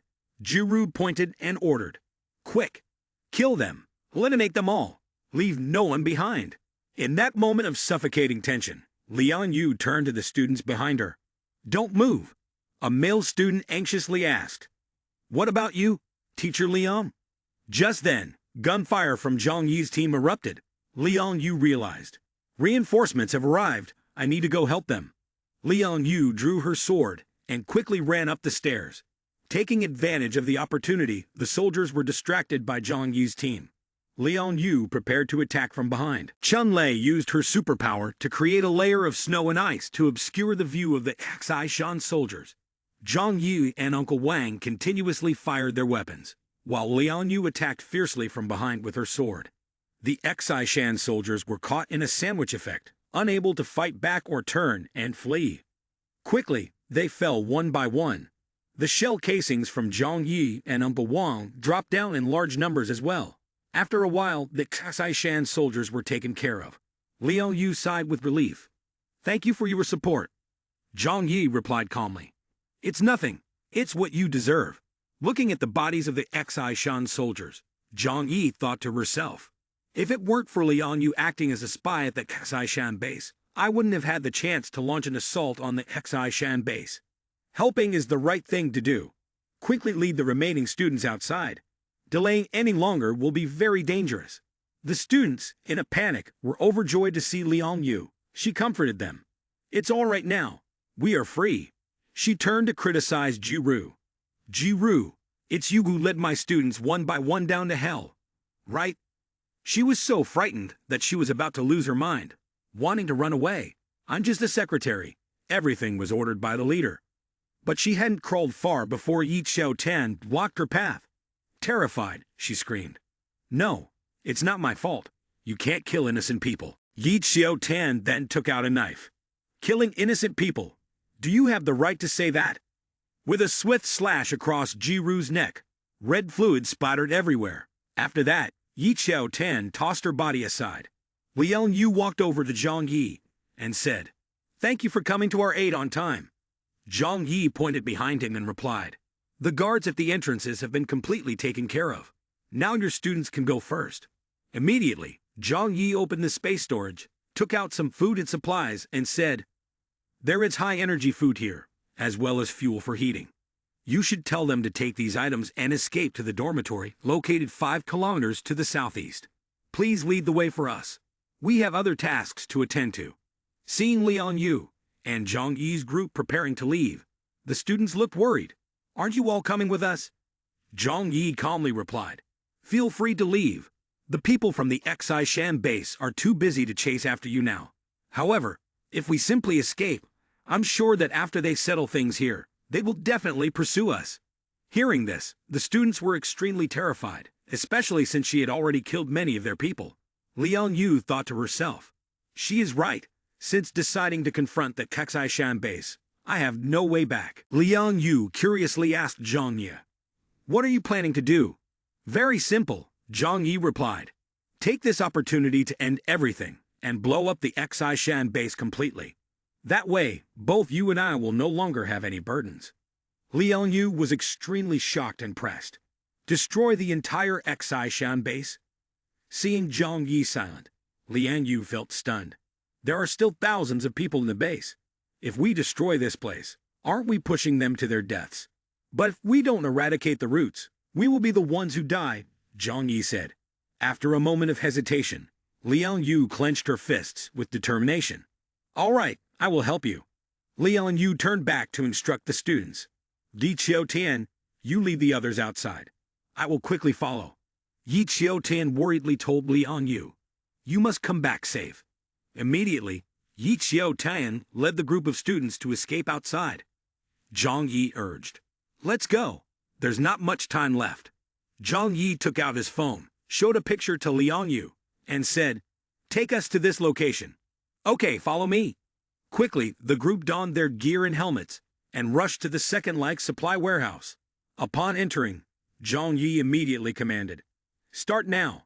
Hurry up. Uncle Wang and Exu Chunlai quickly took the TNT explosives and set them up throughout the nooks and crannies.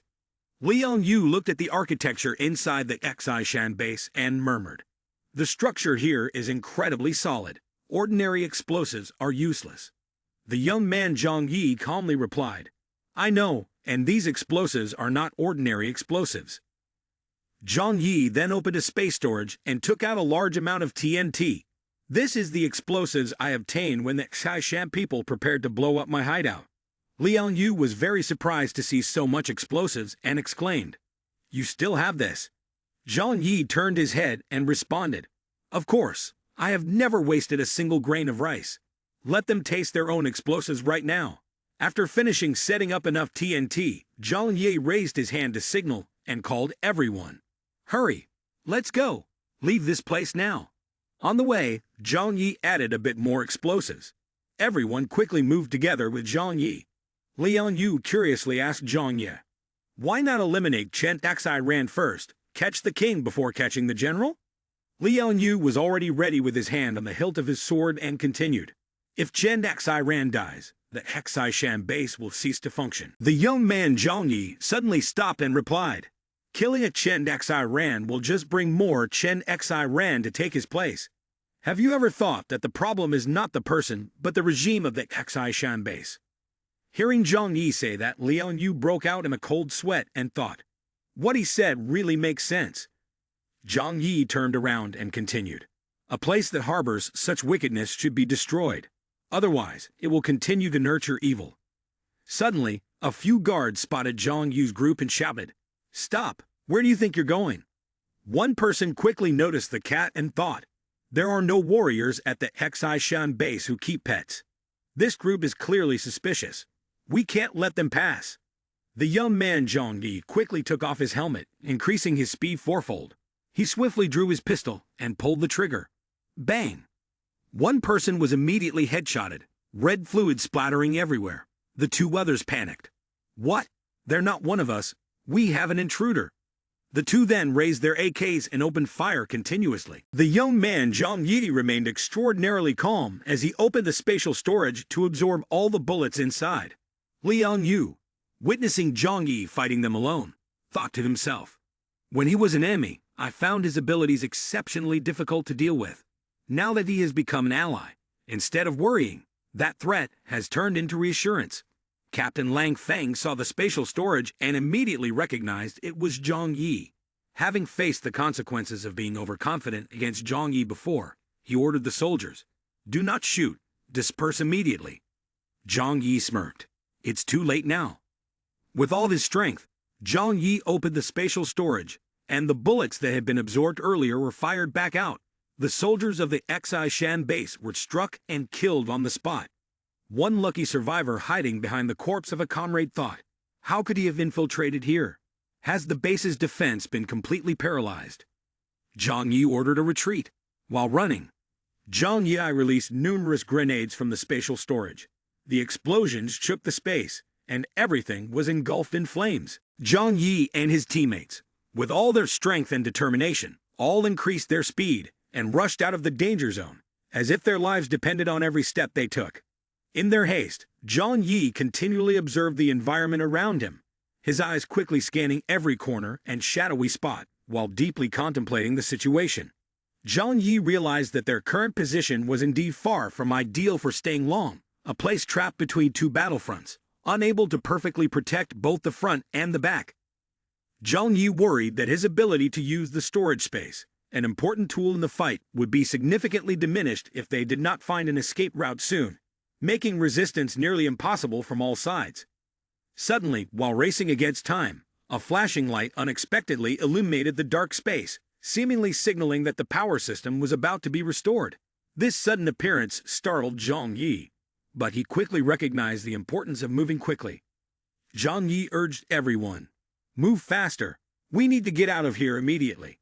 The people in front of Zhang Yi immediately responded to the call by running even faster, as if they were racing against death. Meanwhile, in the command room of Chen Daxai Ran, the sound of the telegraph from his subordinates rang incessantly, leaving him stunned, his mouth agape in disbelief at what he was hearing.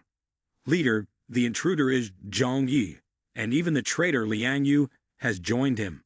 This news struck Chen Daxai Ran like a bolt from the blue, making him extremely furious.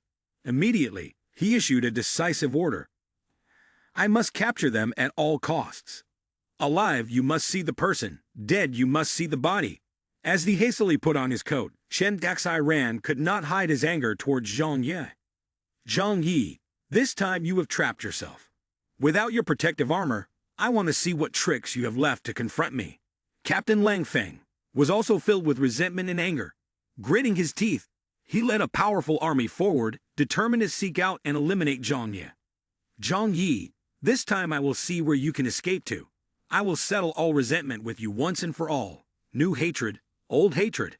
This time, I want to settle everything with you."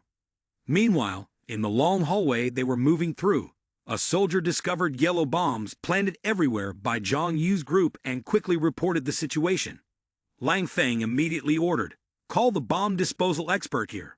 The others follow me to continue pursuing Zhang Yi. I will not let him escape." As Zhang Yi's group continued to move forward, they suddenly discovered an opposing army. Zhang Yi quickly ordered, "Don't worry about them. Just push through. We can't stop here. It's too dangerous." A powerful warrior in the group, Uncle Wang, confidently declared that he would take care of it. With his extraordinary strength, bulging muscles, and superior power, Uncle Wang quickly moved forward, his shirt unable to withstand the force from within and tearing apart. "You'd better get out of here." Uncle Wang shouted loudly and charged into the soldiers, creating chaos. Immediately, Uncle Wang rushed forward, sending several Kaxai Shan soldiers flying. The others began to shoot, continuously firing at Uncle Wang. Despite the enemy using heavy weaponry, the bullets could do nothing to Uncle Wang's tough skin. Uncle Wang continued to charge into the soldiers, each powerful push sending opponents soaring through the air, blood splattering everywhere. Zhang Yi anxiously reminded Uncle Wang to be careful, but Uncle Wang calmly replied, appearing confident and unafraid, "Don't worry, it's fine. It's been a long time since I had an opportunity to train like this. Today is just a little practice session." Uncle Wang reminded himself of his incredible self-healing abilities. The mighty superpower is not only in the body, but he also has the ability to heal himself. As long as it is not a fatal wound, he can recover very quickly. Finally, when Lang Feng and his army arrived, they saw Uncle Wang standing in the middle of the battlefield, ready to face any challenge. Lang Feng, with a sword in hand, shouted menacingly, "Zhang Yi, now that you are here, don't even think about escaping. You will die here today." But Uncle Wang remained undaunted. Immediately, he rushed to stand in front of Zhang Yi, saying, "If you want to touch Zhang Yi, you must step over my dead body first." Thus, a fierce battle erupted.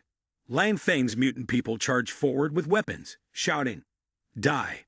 Uncle Wang was exceptionally brave, defeating every challenger. The sounds of clashes echoed down the corridor, all of them sent flying by Uncle Wang's punches. In just a few short minutes, all the Kaksai Sham people were punched through the wall. Lang Feng was no exception.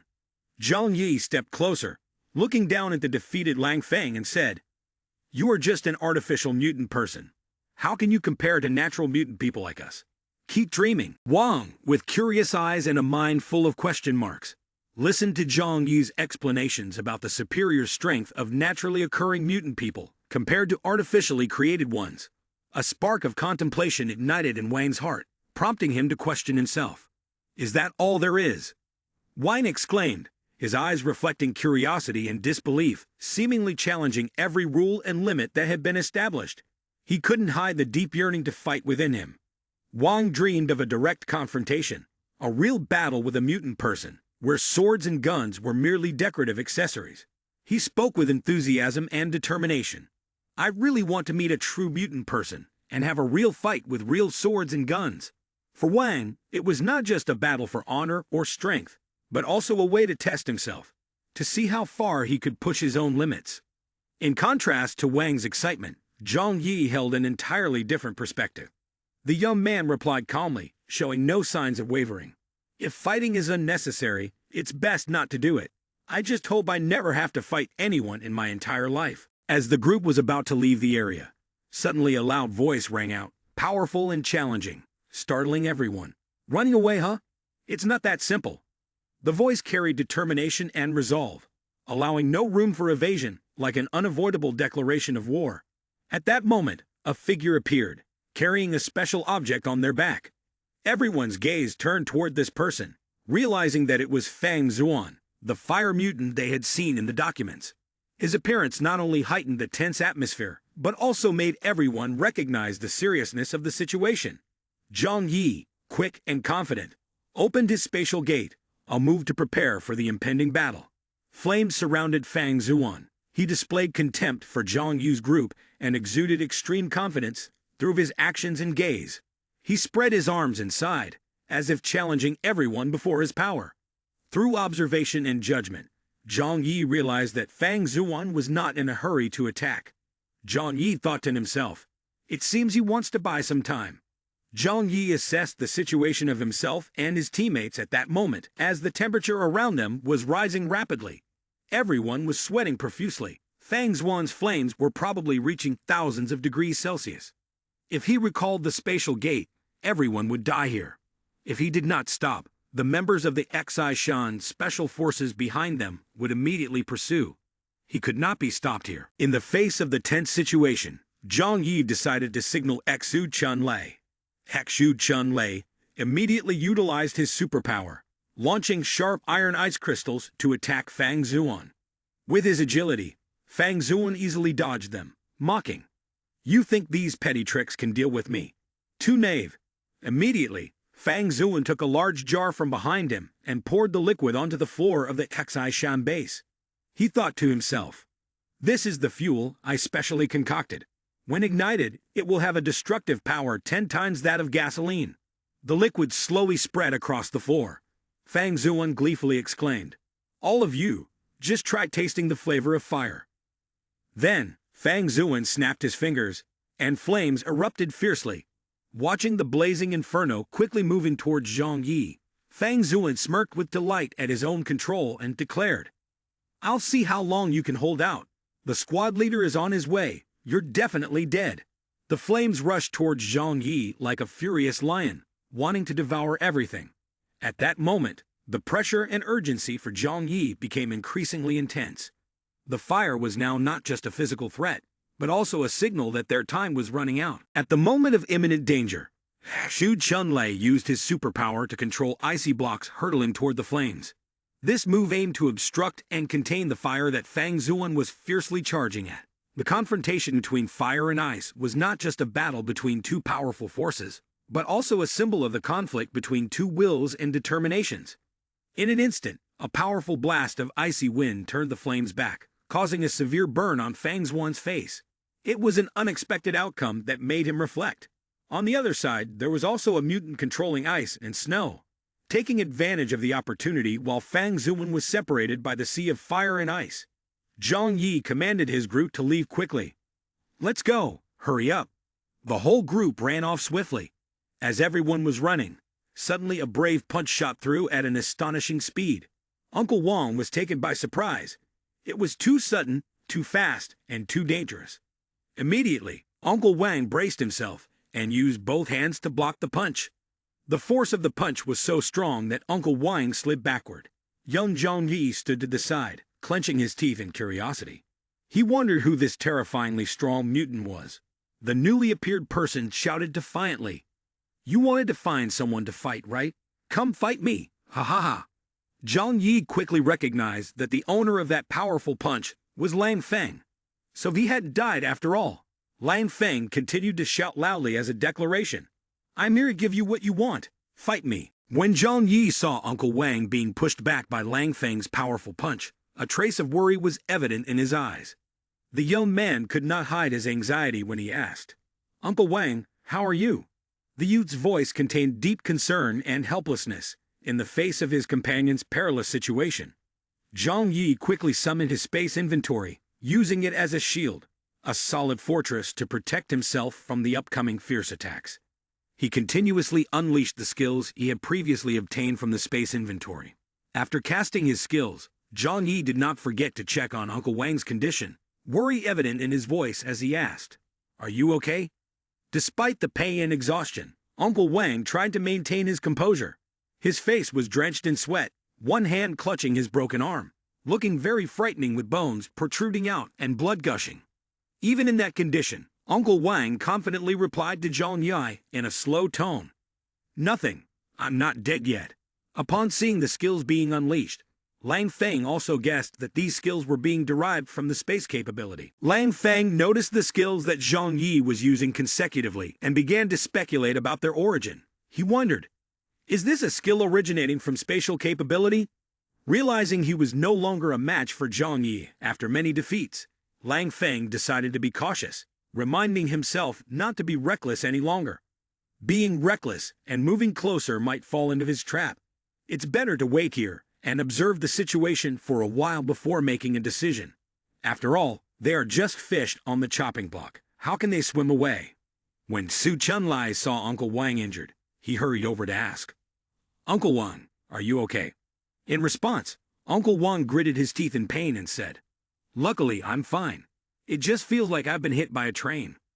Zhang Yi took out a syringe from his spatial storage. The young man thought quickly, no matter how severe the side effects of this thing may be, there's no time to worry about it anymore. I need to help Uncle Wang recover his combat ability to deal with the formidable enemy in front of us. That thought drove Zhang Yi to inject the syringe into Uncle Wang's shoulder, an act that was somewhat desperate but necessary. The gray cat, Hua Hua, with sharp eyes, growled as if ready to pounce and tear apart, making the atmosphere tense. It quickly bared its fangs and flashed its claws, prepared to confront anyone daring to come close. Liang Yu had tightened her fists, ready to respond to the battle. Zhang Yi gestured with his hand, "Don't worry, they won't get through." Lang Feng smugly challenged Zhang Yi, "Put your hand on your chest and ask yourself, then look around. Everything in front is engulfed in flames, and behind we are surrounded by the elite troops of the base. Given the situation, do you still think you can escape?" Meanwhile, Hekshu Chunlei was using his ice and snow powers to block the soldiers behind them. Zhang Yi frowned and muttered, "So it has come to this. I originally wanted to end this battle easily, but it seems it's not that simple." Although all escape routes seemed to be blocked, Zhang Yi and his teammates did not get in. Suddenly, Liang Yu's voice rang out, "Zhang Yi."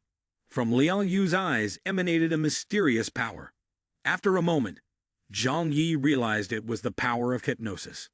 On the other side, the people from the Xishan base were all affected by the hypnotic spell.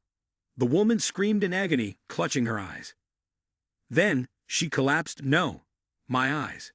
Lan Feng and Fang Zuan also felt their heads spinning. Seeing that group of people had been caught in the trap, the young man Zhang Yi excitedly said, "Sorry, my superpower space can even reflect brainwaves."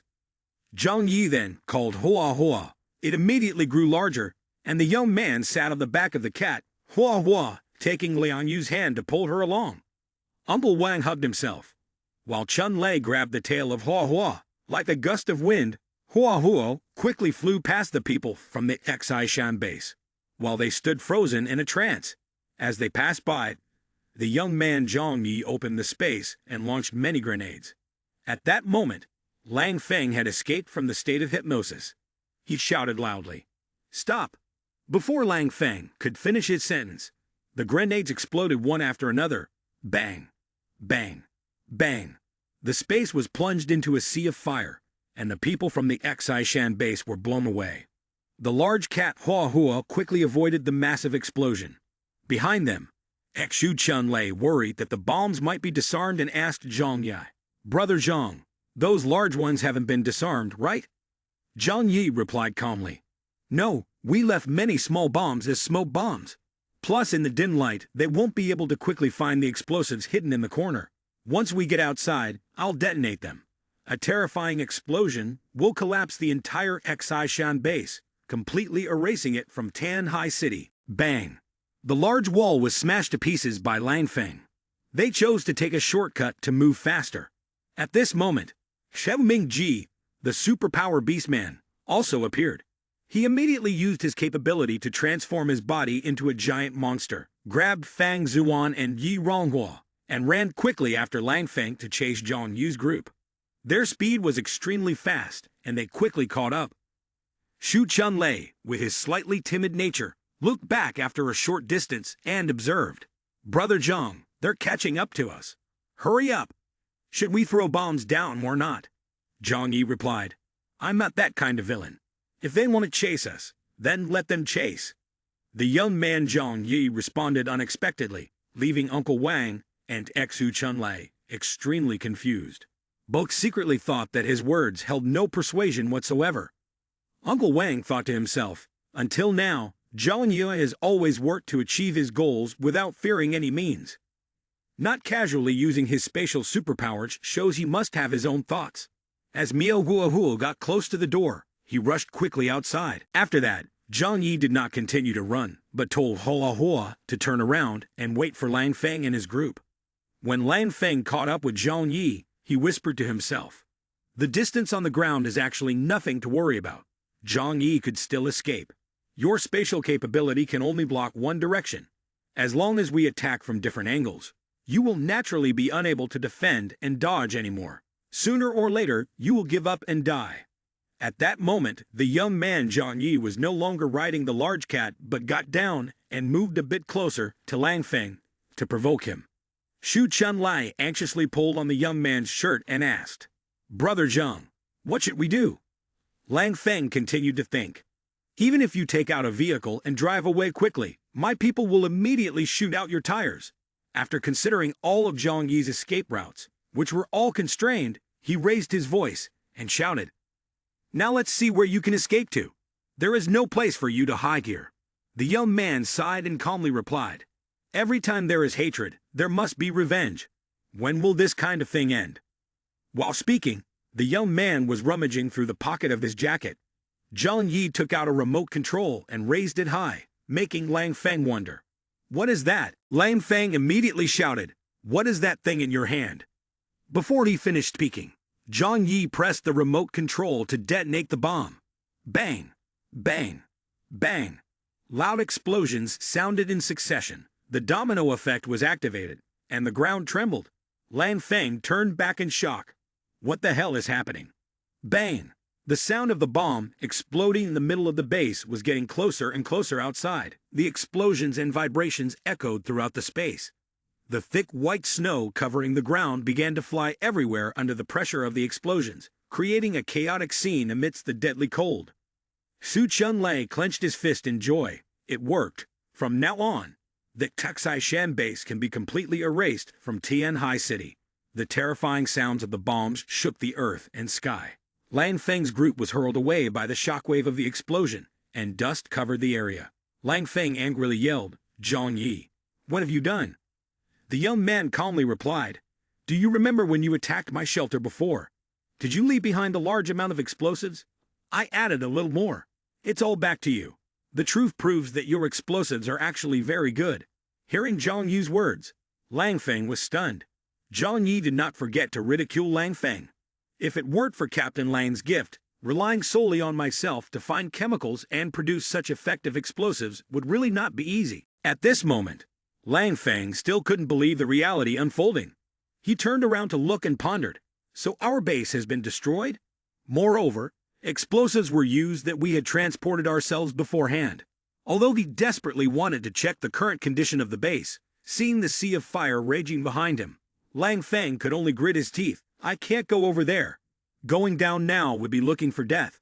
All the anger they had built up until Mao was released, and Lang Feng and his companions ground their teeth.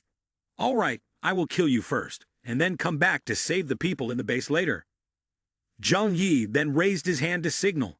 Wait, Lang Feng, if we really fight, it's uncertain who will live or die. Do you really want everyone to die here? Moreover, you don't need to hold such a grudge. It was your people who invaded my territory first. Don't bring up revenge. Uncle Wang and Texu Chun Lei were also ready to fight. Lang Feng stepped closer to Zhang Yi and insisted. At this point, what do you mean by saying such things? Only one side can exist here today. Either you die, or I live. Zhang Yi pressed him. So your only goal is to kill me, right? Lang Feng could no longer hold back. He exploded in anger. That's right, you must die here today. Don't waste your breath. Uncle Wang and Texu Chun Lei were advancing when Zhang Yi stopped them. Since you only want my life, I think we don't need to stake our teammates' lives. Lang Feng, let's settle our grudge one-on-one. Are you brave enough? If you really want it, accept the solo challenge. Hearing Zhang Yi say this, Lian Yu anxiously warned. Have you gone mad? Do you have any idea how powerful he is? Zhang Yi quickly explained. We have fought so much on both sides. Even if we could win, the casualties would be heavy. Just let the two of us have a solo match. Coincidentally, the only person you want to kill is me. If I win, let us go, and you won't have the right to come for revenge anymore. If I lose, you can handle it however you want. So Lang Feng, are you willing to bet? I will definitely keep my word, though I know you won't let me live. At this moment, Uncle Wang and Texu Chun Lei recalled when they were about to attack the Xishan base. Back when they were still on the vehicle, Zhang Yi told everyone, those people are all skilled professionals. Now they have superpowers and strong combat capabilities. If we go all out, we definitely can't defeat them. In a dire situation, if we really encounter them, I will ask for a solo fight with their leader. The opponent doesn't really know my strength. They think I'm just a coward who only knows how to use space. Unsurprisingly, Lang Feng will surely agree to my proposal. In a solo fight, I still have a chance of winning. Returning to reality, Zhang Yi stepped forward, pressing and challenging. Lang Feng, do you dare to fight solo? The girl said to Lang Feng with a worried expression. Captain Lang, this kid definitely has some scheme. Don't agree to him. Let's just go fight them directly. The girl behind thought to herself, this person clearly wants to play some kind of dirty trick. Damn, we can still try to fight him, but his side has a mutant person who can become gigantic and manipulate ice and snow. The most important thing is that mutant creature. In terms of intelligence, we have much less information than the opponent. Under the circumstances of not knowing the opponent's strength and arbitrarily starting a battle, that would be disadvantageous. After thinking carefully for a while, Lang Feng pointed at Zhang Yi and said, One-on-one, I'll play a match with you. The reason Lang Feng agreed to Zhang Yi's proposal was partly because he thought of his teammates. Lang Feng thought to himself, in the chaos of battle, there will be casualties.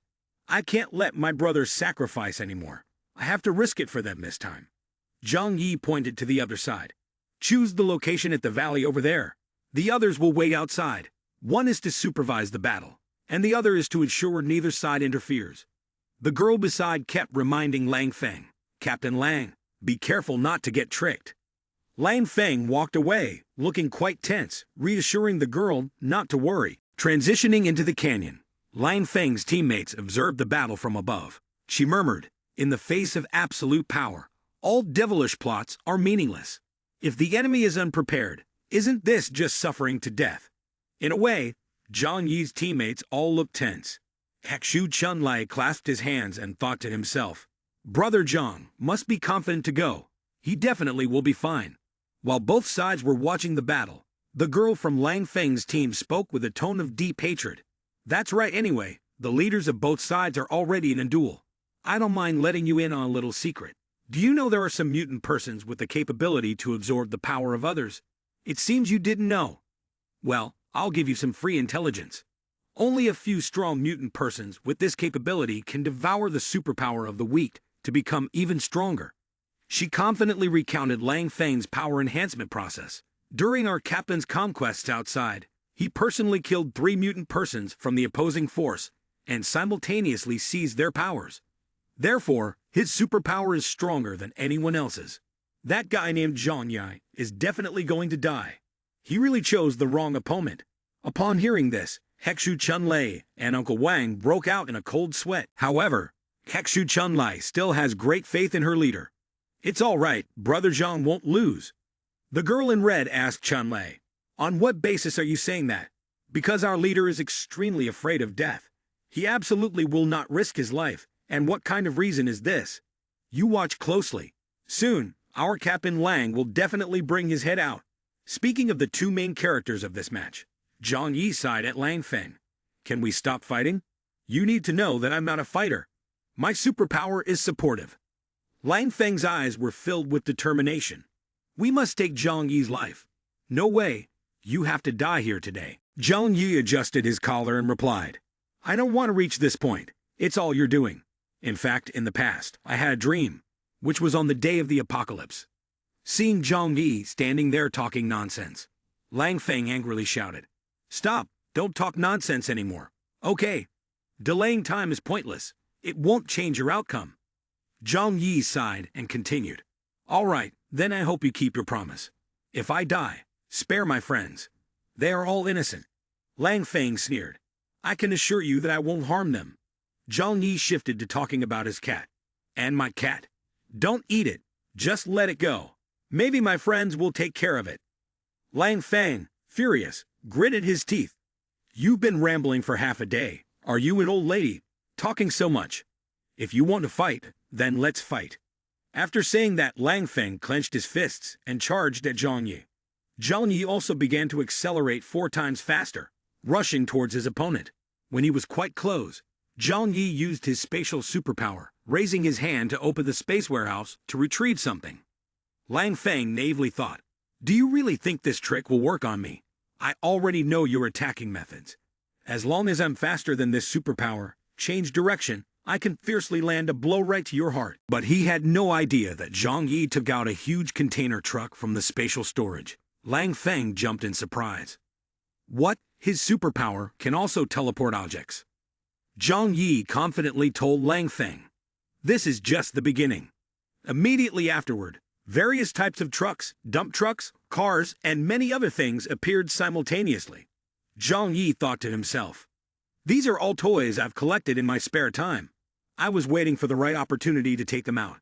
Now is the perfect time to use them to smash someone." Under Zhang Yi's control, the vehicles charged straight toward Lang Feng. The situation became dangerous. Lang Feng began to think of a different attack plan. "I can't avoid this density, I can only attack head-on." Thinking that, he swung his sword and struck the car in front of him, cutting it in half. Seeing this, Zhang Yi gave his opponent a sarcastic compliment. "Nice sword, let's continue." Then Zhang Yi started to release more toys, all speeding toward Lang Feng at high speed. Lang Feng moved and dodged while shouting, "Ridiculous! Do you think these things can harm me?" Zhang Yi knew how to exhaust Lang Feng and continued to throw another big vehicle. "If that's the case, why do you have to avoid it?" Lang Feng sliced the vehicle in half, moving closer to Zhang Yi. The distance between him and Zhang Yi grew smaller. He yelled, "I believe you'll eventually have to stop throwing these things." Though he said that, Lang Feng was filled with many thoughts. "I need to fight in close combat. As long as I get within 3 meters of you, I can end your life in an instant." While he was thinking, Zhang Yi pulled out a pile of underwear and threw it at him. A purple bra wrapped around Lang Feng's head. He angrily muttered, "Is he using this to buy time? How shameless!" Before he could remove the purple bra, a blue piece of underwear slapped right into his face. Lang Feng was furious, tearing it apart. "I don't believe you can keep throwing forever." Before Lang Feng could rush in, Zhang Yi had already pulled out a bunch of other random items to throw. Lang Feng grimaced and exclaimed, "This is bad." Seeing the barrels, he started to worry. If there's oil inside, not only will my vision be obscured, but it will also give Zhang Yu the chance to ignite a fire. Just as Lang Feng predicted, one barrel began to spout liquid resembling oil. He quickly dodged to the side to avoid it. Lang Feng angrily cursed. This kid is really dangerous. Zhang Yi opened the space storage and took out a handgun, firing a shot that sent a spark into the oil slick on the ground. The fire immediately ignited and led straight to Lang Feng. Caught off guard, Lang Feng froze for a few seconds, unsure of what to do in this deadly situation. Although he had created a large blaze, Zhang Yi knew that killing Lang Feng wouldn't be easy, as he was equipped with good heat resistance from the Xishan base. Zhang Yi thought to himself, Lang Feng's Special Forces uniform has high temperature resistance. This level of fire cannot kill him. However, with such a large blaze, his visibility will certainly be obstructed. On Lang Feng's side, the roaring fire in front of him made it impossible for him to approach Zhang Yi. Lang Feng had an advantage in close combat, while Zhang Yi leaned towards defense. Both were carefully considering how to take each other down as quickly as possible. Lang Feng stood still for a few seconds, pondering, this fire cannot hurt me. The only hassle is the towering flames, making it hard for me to determine Zhang Yi's position. Thinking this, Lang Feng couldn't contain his anger and shouted towards Zhang Yi. How long can you keep using this time-wasting tactic? Maybe you're a genius in defense, but in offense, you're just a clown. Even though Lang Feng was cursing and mocking him for lacking offensive power, Zhang Yi calmly took out items from the space storage to throw. This time, many containers of super adhesive were thrown towards Lang Feng. When Lang Feng was desperately trying to escape the sea of fire to get to Zhang Yi, he unexpectedly collided with the sticky substance spread on the ground. He stopped, observed it closely, and wondered, what is this? Lang Feng took a little to test it and discovered it was super glue. Feeling that Zhang Yi was teasing him, he angrily shouted, you little brat, is all you know how to do is use disgusting tricks. But despite his curses, Zhang Yi remained calm, not responding at all. The barrels containing the glue continued to be thrown, more and more. Reactively, Lang Feng raised both hands to shield his face from the glue, but a moment later, when he intended to lower his hands, he found that the sleeves of his shirt were stuck tight with glue. With no other choice, he had to use force to tear his shirt to be able to move his arms normally. At that moment, Lang Feng was like a mad beast. His hatred for Zhang Yi surged to its peak. This farce still wants to fight me. Die for me. Unyielding, Lang Feng, after dealing with the sticky mess, took his sword and moved towards Zhang Yi. He secretly thought, as long as I can hold out until he throws everything, then I can get close and smash his head. This time, Zhang Yi continued to unleash the ultimate move that he and his teammates had prepared beforehand. Countless barrels filled with seafood powder were thrown at him. Since he was allergic to seafood, Lang Feng panicked as soon as he smelled it and realized, what? This smell? Lang Feng quickly covered his nose, but it was useless. His face began to turn red like 2 tomatoes. At that time, Zhang Yi closed the space storage and looked at Lang Feng saying, everyone has weaknesses. No one is invincible. Just like Captain Lang Feng, who holds the championship title. Swords and spears do not penetrate, but is allergic to seafood. This is the powder I have ground for more than 30 types of seafood. I guarantee there is one that will trigger your strongest allergic reaction. Preparing this gift cost me quite a bit of effort. Lang Feng appeared quite surprised, not understanding how Zhang Yi knew he was allergic to seafood. But at this moment, it no longer mattered. The most important thing was to stay alive. After a moment of holding his nose to avoid the smell of seafood, Lang Feng made a bold decision. He risked charging through the powder. As he ran, he thought to himself, I'll take the risk with you. Zhang Yi also quickly ran away, not forgetting to say goodbye. Goodbye, Lang Feng.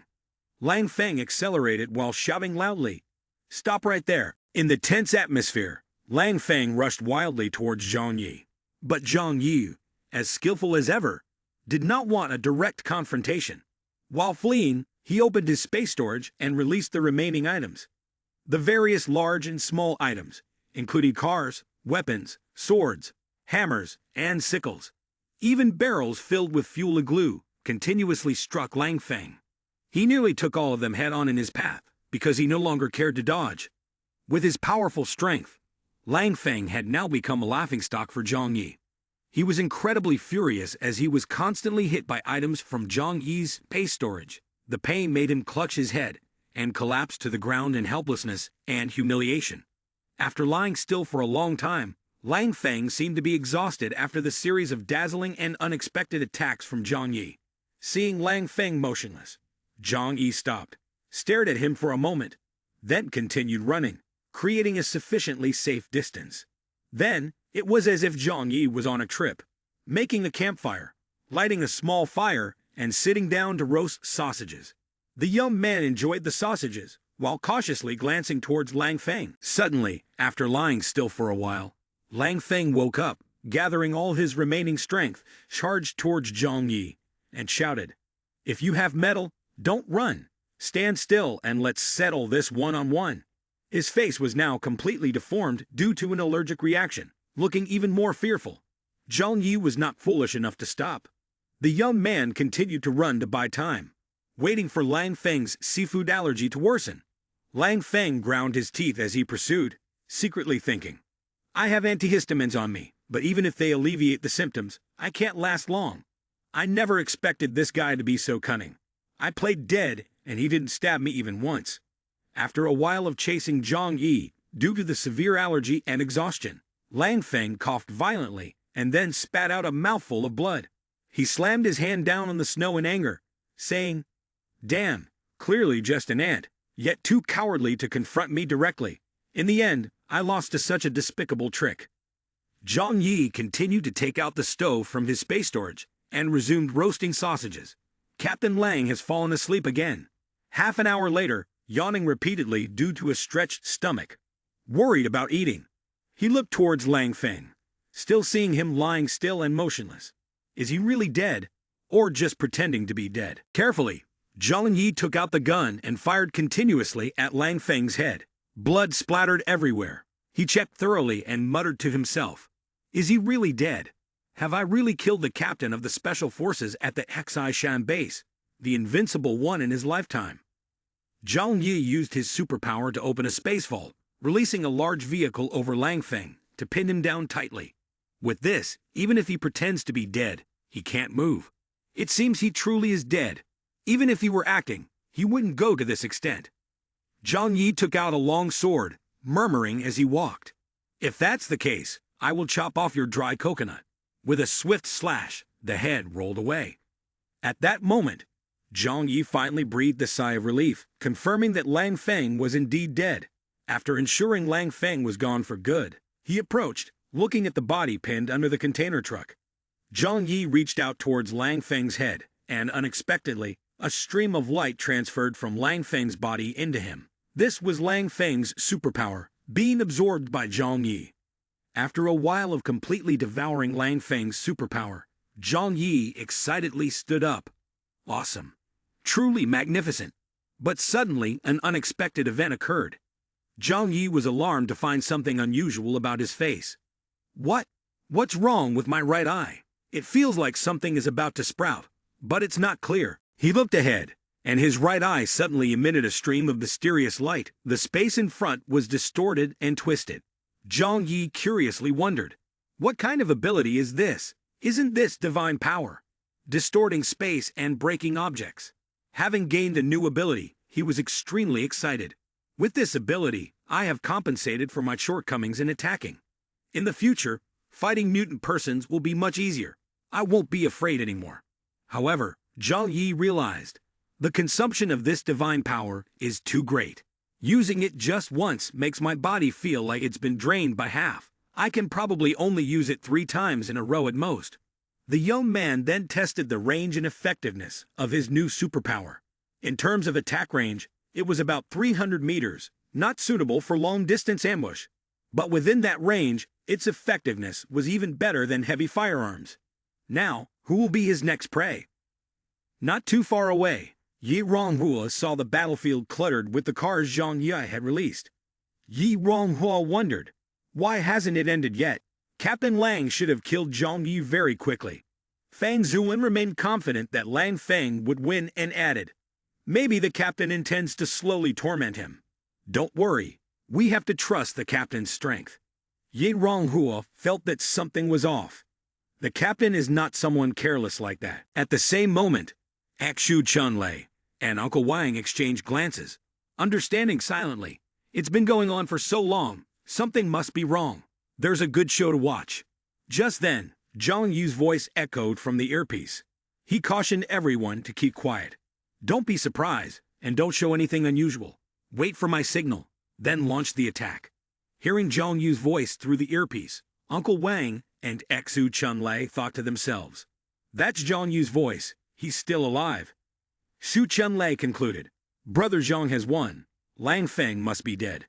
Meanwhile, Zhang Yu was hiding behind a snow boulder, quickly observing the superpower members of the Kaksai Shan army. He began selecting targets, using his divine power vision. The first target was Yi Ronghua's neck. The superpower attack from behind gave her an unusual feeling. Then she screamed in pain. Fast as the wind, Yi Ronghua's head had been severed, leaving her comrades beside her horrified. The group turned back, bewildered, not knowing what had just happened, as they saw Yi Ronghua's head and body severed in two, blood gushing out everywhere. Zhang Yi appeared, holding Lang Feng's head, and shouted, "Lang Feng has been killed by me!" The crowd turned back in disbelief. How could this be? Captain Lang was killed by him. Zhang Yi ordered everyone to take this opportunity to eliminate them all. Hakshu Chunlei used his superpower to control the snow, creating an opening for the attack. Uncle Wang was also ready to rush in, and they all launched an assault together. Hakshu Chunlei created a snowstorm to assist Uncle Wang, while Liang Yu and the big cat Hua Hua quickly approached the enemies. Standing outside, Zhang Yi commanded, "Kill them all, leaving no one behind." Liang Yu swung down with a sword, making Xiao Mingji, the beastman, angrily curse. "Damn, it's you guys."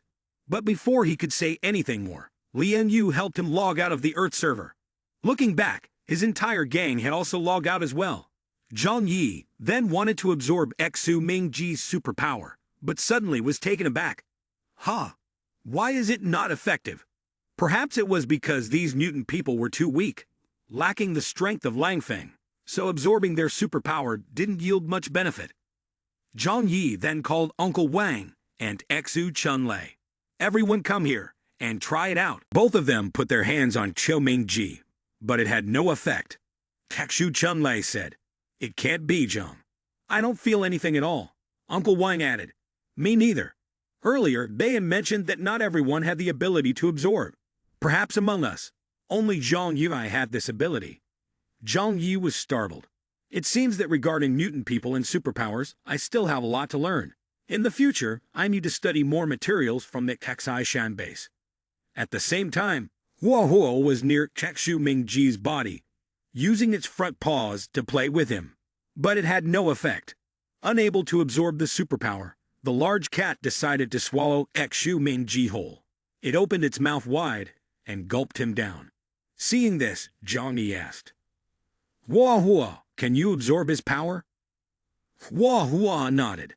"If so, then I'll leave the leftovers for you as dessert." At the entrance of the Kaksai Shan base, the young man Zhang Yi used his superpower to suck everything into the space warehouse. Liang Yu curiously asked, "What else do you plan to do?" The young man answered coldly, "We must never be hasty in our work. We have to remember to clean up thoroughly. We need to finish everything to avoid future troubles." As soon as the young man's words ended, loud explosions rang out. The entire base blew up. Liang Yu looked at the raging sea of flames and said to Zhang Yi, "You really don't spare anyone. In this situation, their chances of survival were very slim." Zhang Yi replied indifferently, "Consider it as buying insurance, but it's still not over." Zhang Yi quickly pulled out an all-terrain vehicle from the space vault. "Let's go, I'll take you to another place. Get in the car." The two all-terrain vehicles sped quickly across the icy snow. Sitting in the vehicle, Zhang Yi used his phone to check the structural map of the Kaksai Shan base. This is the internal structural map of the base. Before long, the two vehicles arrived at the mountainous area outside the Kaksai Shan base. Liang Yu was very surprised. "You even thought about this?" Zhang Yi explained. "According to the structural map of the Kaksai Shan base, I found an escape route connected to the first life storage facility. We need to quickly go there and wipe out the remaining remnants. It's not hard to guess who will use this escape route. Zhang Yi drove quickly after the Xishan soldiers fleeing through the front escape route. Suddenly, Liang Yu saw Chen Xi ran and shouted. Chen Xi ran, running, bit his teeth tightly and thought, "Shit, how can they chase so fast? Zhang Yi, how can a person run faster than an all-terrain vehicle?" In the end, Chen Xi ran had to stop and wonder, why are they still chasing at this point? Aside from the first life storage facility, the areas close to the blast center of the base have been almost completely destroyed. I abandoned my wife and children to escape, and in the end, will I still die at his hands? Zhang Yi stopped the vehicle, then slowly got out and walked towards Chen Xi ran, even though he was protected by 2 guards armed with guns. The young man asked without hesitation, "Aren't you the leader of the Xishan base? You're a big shot. Why are you sneaking away like this?" Completely opposite to Zhang Yi's mindset, Chen Xi ran was extremely worried and said, "Zhang Yi, you must not act recklessly. I believe there is still a possibility for us to negotiate. You cannot kill me. I am also a person of status. If you kill me, it will disrupt the balance between the areas in Tianhai City. At that point, who knows how many crazies will come here, and you will have to face even greater danger." Zhang Yi listened and stroked his chin, thinking, "I don't care about those things." Despite the old man's lies, Zhang Yi laughed. "Haha, no matter what you say, it's like that. You should also look at your current state." Chen Xi ran was startled to find Uncle Wang and Xu Chunlei closing in from behind. Zhang Yi continued, "A person who has lost their home has no right to negotiate with me." Chen Xi ran saw Liang Yu with an angry look and hurriedly explained, "We are currently in an apocalypse. I had no choice but to use heavy punishments to force everyone to comply. If I don't do this, we will all die." Then he turned to Zhang Yi and said, "You are talented. As long as you are willing to cooperate with me, with your abilities, along with my connections and intellect, we can definitely make that Taishan base grow stronger once again. By then, the 2 of us will rule the entire Tianhai City, and everything will become easier." Zhang Yi was irritated by the ramblings of the old man Chen Xi ran. "Are you done talking? Sorry, but what you're saying." Before he could finish his sentence, Zhang Yi used his divine power, and immediately, the old man's head was severed from his body. Blood splattered everywhere. The bodyguards panicked and called out loudly, "Chief!" But it was too late. When the body lies in one place, the head lies in another. Zhang Yi, with a dark expression, coldly said, "I don't need it. I can do it myself."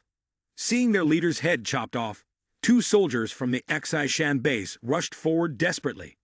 "Go die." Each of them held a grenade, determined to kill Zhang Yi at all costs. At that moment, Zhang Yi quickly took out a pistol from his space inventory. Without saying another word, he shot accurately at the legs of the 2 men. Although caught off guard and about to collapse, the 2 Xishan soldiers didn't forget to throw their grenades forcefully towards Zhang Yi. Zhang Yi quickly opened a strange space to absorb the 2 grenades that were about to explode. With their legs injured and unable to move, the 2 soldiers could only lie there and wait for death. Seeing Zhang Yi approaching, one of them exclaimed in fear, "Don't come over here." But the more he spoke, the faster Zhang Yi moved. The distance was close enough. The young man opened the strange space and pulled out the grenade from earlier. A loud explosion rang out, and one Xishan soldier was reduced to mere bones. The other soldier, seeing this, was so scared he nearly wet himself. Realizing he would be next, he no longer begged for mercy. Zhang Yi approached. The young man grabbed his head tightly with one hand, then used his superpower strength to twist it violently. At that moment, Zhang Yi's face was cold to the point of being indescribable. The young man looked at the shattered head of the Xishan soldier, blood splattering everywhere, and said coolly, "My ability to manipulate space is getting stronger each day." After dealing with several Xishan soldiers, Zhang Yi carefully burned their bodies. Liang Yu, standing next to him, noticed his carefulness and asked, "Is it really necessary to do that? You're being overly cautious. Now that you've destroyed the entire Xishan base, what else is there to worry about?" Zhang Yi breathed a sigh of relief after dealing with the remnants of the Xishan base, then turned to explain to Liang Yu. In the past, Chen Xi ran was a significant figure in Tianhai City, I know he had a complex social background. What if, after he dies, someone comes looking for me to take revenge? Upon hearing Zhang Yu's words, Liang Yu stared blankly and asked, "Even now, you still think that's a possibility?" Regardless of what Liang Yu thought of him, Zhang Yi didn't care. He clasped his hands and stretched his body to feel comfortable. It was precisely because of my carefulness and thoughtfulness that I could survive in this apocalyptic era. Any potential threat must be dealt with thoroughly. After a while, Zhang Yi turned to Liang Yu and said something that left her speechless. If only you all had thought carefully about the consequences before coming to the Xishan base, perhaps we wouldn't have ended up in the situation we are in today. Liang Yu also silently admitted that what Zhang Yi said was correct. In the past, I have been too hasty in taking my students to the Xishan base.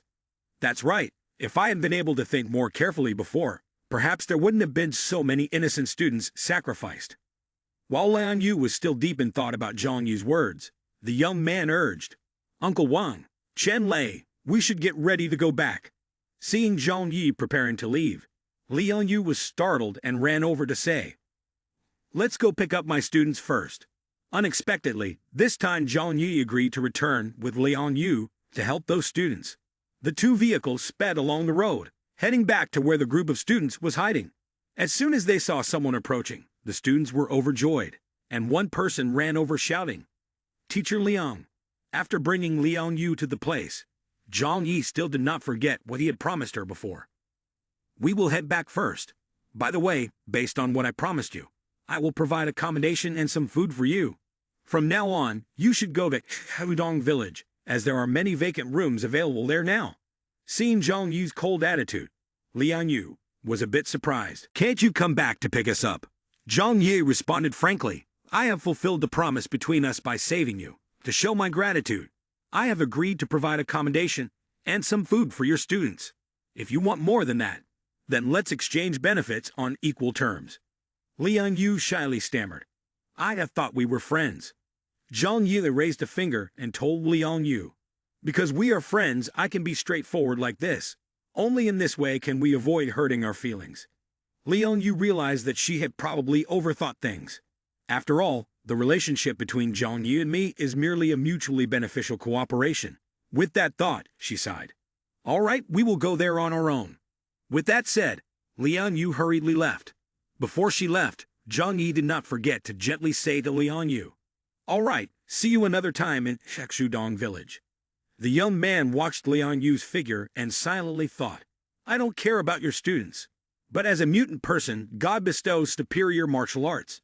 I have no reason to let it go. Sooner or later, you will become mine." Liang Yu walked back in and saw a group of students burning a fire for warmth, anxiously asking, "Is everyone okay?" Without answering Liang Yu's question, a female student eagerly asked back, "Miss Liang, why have they left? Didn't they say they would arrange accommodation for us?"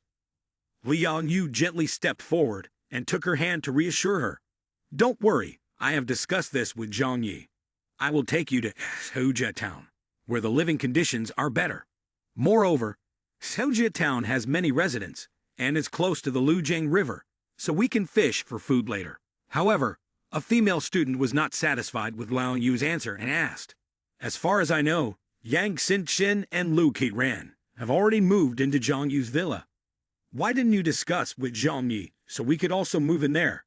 Hearing the girl's reasoning made sense. If they could live there, they wouldn't have to worry about anything anymore. A male student nodded in agreement. "Exactly, if Yang Xinchen and Lu Qiran can stay there, why can't we?" The female student turned to urge Liang Yu, "Teacher Liang, you should go discuss things with Zhang Yi. It's too cold outside. Making us go out to catch fish will freeze our hands." Alongside those students who were unhappy with the current situation, there were also those who understood the situation well. They stood quietly listening to Liang Yu say, "We shouldn't think about this anymore. Zhang Yi has helped us escape from the Xishan base, which was already very difficult. Why shouldn't they give us shelter on top of that? At least now we are free, which is better than being at the Xishan base without knowing what tomorrow will bring." Seeing that the group of students still wouldn't give up, Liang Yu raised her voice. "Enough, stop talking." For the first time seeing Liang Yu angry, the female student felt a bit scared and fell silent. After that, Liang Yu sat down on the ground, hugged her sword, closed her eyes, and told everyone, "Tonight we will take turns keeping watch, so get some rest. Tomorrow morning, we will head to Soja town."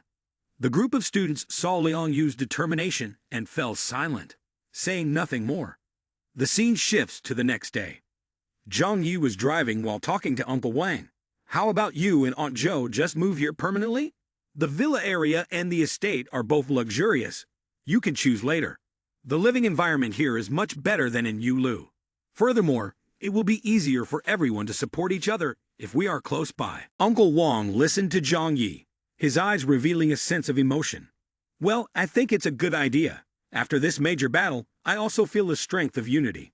In fact, it was just my wife and me there, and there were times I felt a bit scared." Su Chenlai looked at Uncle Wang with a surprised expression. "Uncle Wang, what are you afraid of?" Chenlai approached and put an arm around Uncle Wang's shoulders in affirmation. "With your strength, unless you encounter an organization like Xi Shan, a group of 30 to 50 ordinary people wouldn't be a match for you." Uncle Wang gazed off into the distance and said, "I'm worried about encountering similar organizations." As someone meticulous, Zhao Yi also agreed with Uncle Wang's perspective. The young man affirmed that Uncle Wang's concerns were valid. From Chen Daxai Ran's last words, we can tell that the city of Tianhai can't just have one Xishan base. Although the Ice Age has caused the majority of people to perish, it also means that the survivors are very difficult to deal with. Tianhai used to be a super dense city with 20 million people. Just imagine how many people with superpowers and how many armed forces must be here. However, we don't need to worry too much. Xishan was so strong, yet we still managed to defeat them. In the future, as long as we stay together, with our current strength, we won't be afraid no matter who we face. Hearing Zhang Yi's logical analysis, Uncle Wang made a decision. "That's right. Let's pack our things and move right now." As soon as Zhang Yi arrived home, Zhu Kai Nai and Yang Mai immediately surrounded him. They anxiously went around, first checking his hands, and then examining him to see if he was injured anywhere. Zhang Yi looked at their actions and worried expressions, then spoke coldly. "As if I would be hurt like you think. I'm fine, still very well. Nothing is missing. I'm still in one piece, and everything works." Upon hearing this, the two girls finally breathed a sigh of relief. Aunt Zhao was also very concerned about Uncle Wang's safety. As soon as she saw her husband, she grabbed his hands and asked anxiously, "You're not hurt, are you?" Uncle Wang, although looking a bit tired, was not injured at all. "Don't worry, everything is fine."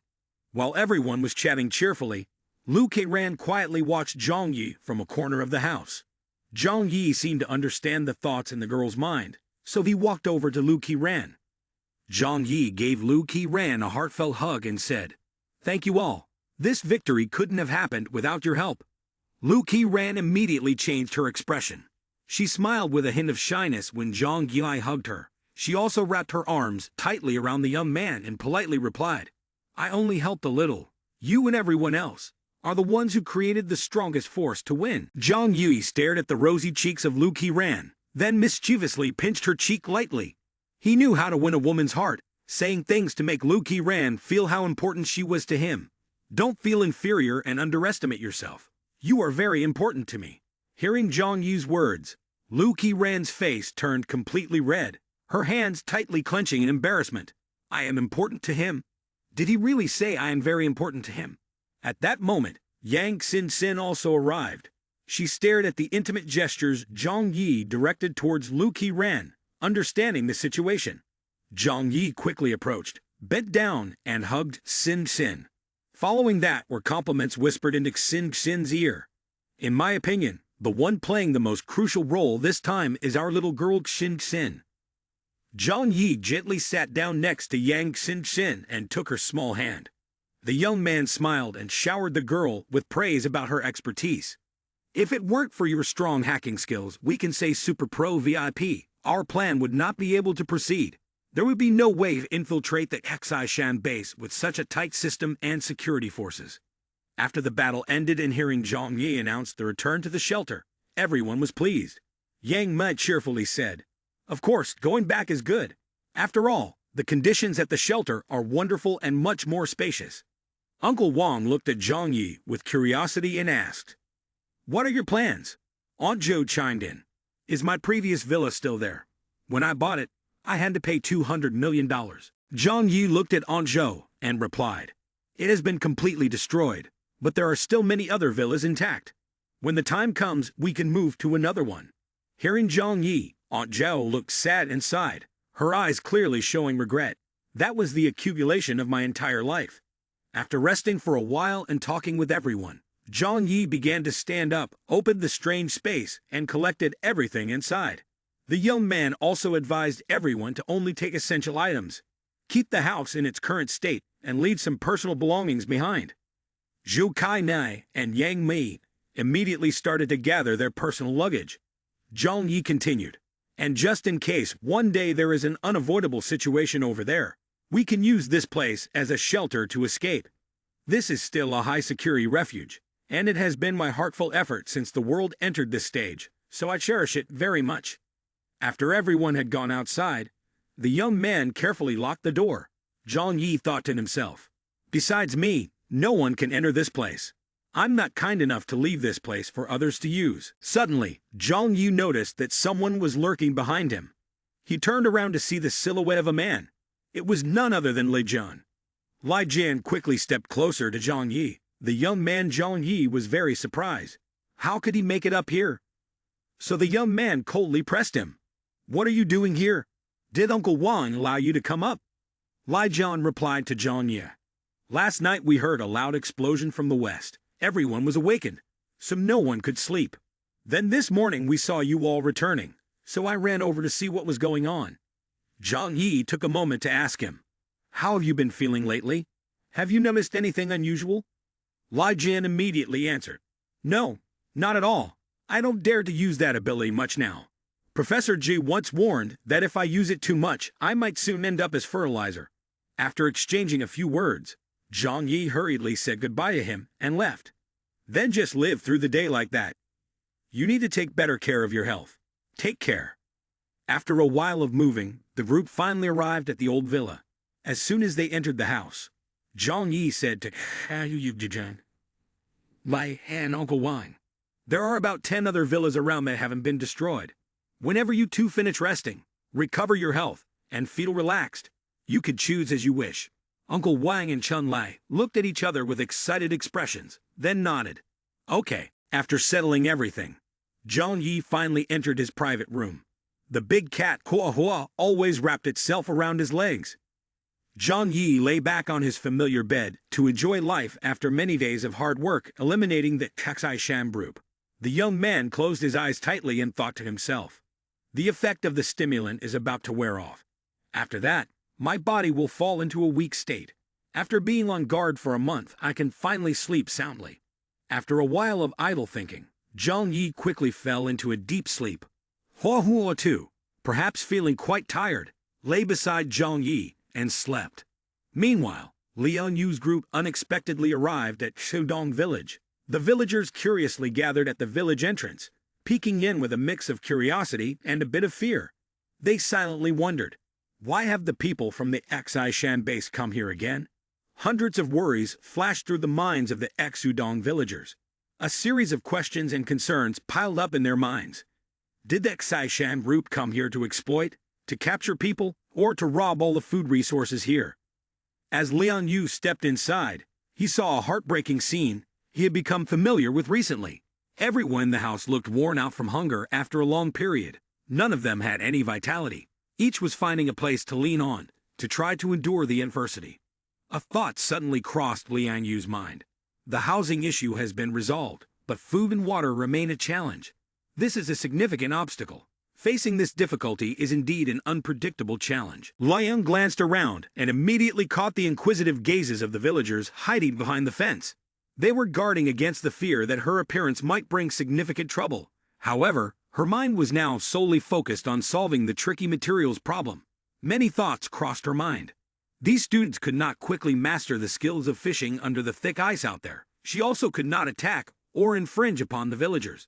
At this moment, except for Zhang Yi, no one could help. So Lian Yu had to grit her teeth and think of Zhang Yi, the only one who could assist her at this moment. After a moment of reflection, she sighed with relief and decided the only way was to look for Zhang Yi and asked for some food to temporarily fill her stomach.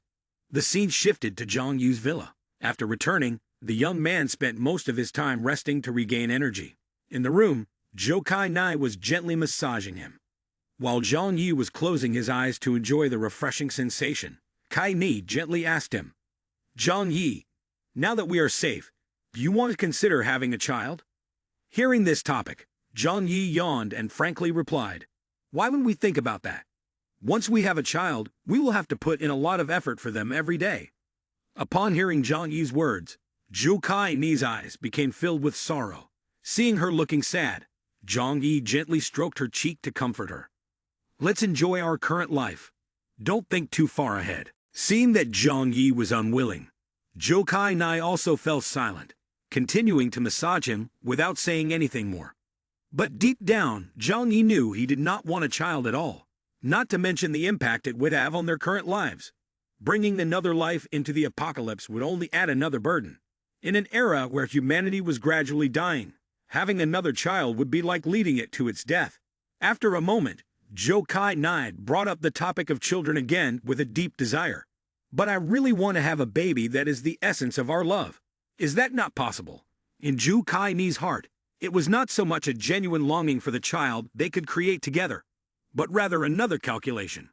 Given the current situation, the number of women in this shelter was increasing day by day. If she had a child, wouldn't her position in his heart become more secure? Zhang Yi probably understood the hidden thoughts behind Kai Ni's eyes. He quickly shifted to a new approach. The young man smiled at Zhou Kai Ni and said, "Then it would be too troublesome. There is a simpler way." Hearing her man say that, Kai Ni was instantly intrigued and asked back, "Huh? What method?" Zhang Yi pinched her chin and then taught her how to keep him. "Take care of your body, maintain your sexy figure and beautiful face. Do some more training." Zhou Kai Ni's cheeks turned red with embarrassment. She stared at Zhang Yi, thinking that if he hadn't mentioned it, she would never have thought of this.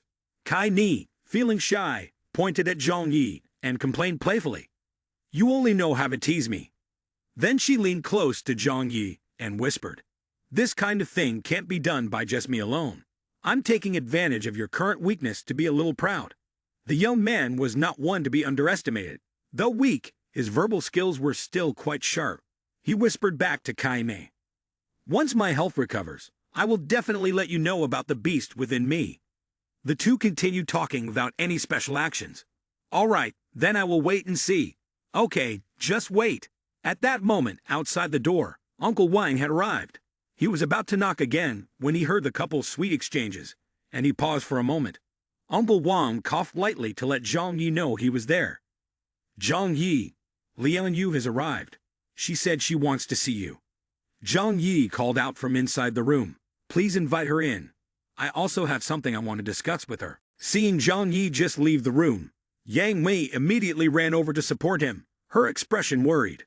"No need," Zhang Yi replied. "My health isn't weak enough for that yet." Zhang Yi was quite cheerful upon seeing Lian Yu again. "Ms. Liang, you're here. Please come sit over here." Noticing Lian Yu dressed simply in the cold winter without any combat gear, Zhang Yi asked, "Why aren't you wearing combat gear while out here?" Lian Yu replied as she took the hot cup of water from Zhang Yi. The temperature control system requires power to operate. At that moment, the young man suddenly remembered that not everyone is as wealthy as he is. He thought to himself, "That's right, not everyone can access electricity whenever they want like I can." Zhang Yi took a sip of tea while chatting with Lian Yu. "With your abilities, you should be able to live a little more comfortably. I didn't expect you'd have to endure hardships today as well." Zhang Yi was a straightforward person who disliked beating around the bush. He got straight to the point. "Did you come to see me this time for something specific?" After a moment of thought, Lian Yu decided to speak frankly with Zhang Yi. "We'd arranged this before. I would help you attack and counterattack the Xishan base, and you would provide accommodation and food for me and the students." Lian Yu glanced at Zhang Yi to gauge his thoughts, then continued. "Now that the Xishan base has been destroyed, the Xudong village has already prepared a place for us to stay. Therefore, I hope you can provide us with more supplies. You know that my students are all rather pampered. It would take time for them to forage for food or go fishing in the river." Zhang Yi felt somewhat annoyed when Liang Yu mentioned the students. From the very beginning of rescuing Yang Xin, he had not liked the personalities of these students. Zhang Yi looked at Liang Yu and asked, clearly irritated, "Are you saying they haven't suffered enough at the Xishan base?" Up until now, Liang Yu still treats her students like little birds that need to be sheltered. That's why today she made the decision to lower herself to come here and plead with Zhang Yi. Knowing that Zhang Yi did not like her students, Liang Yu changed the subject.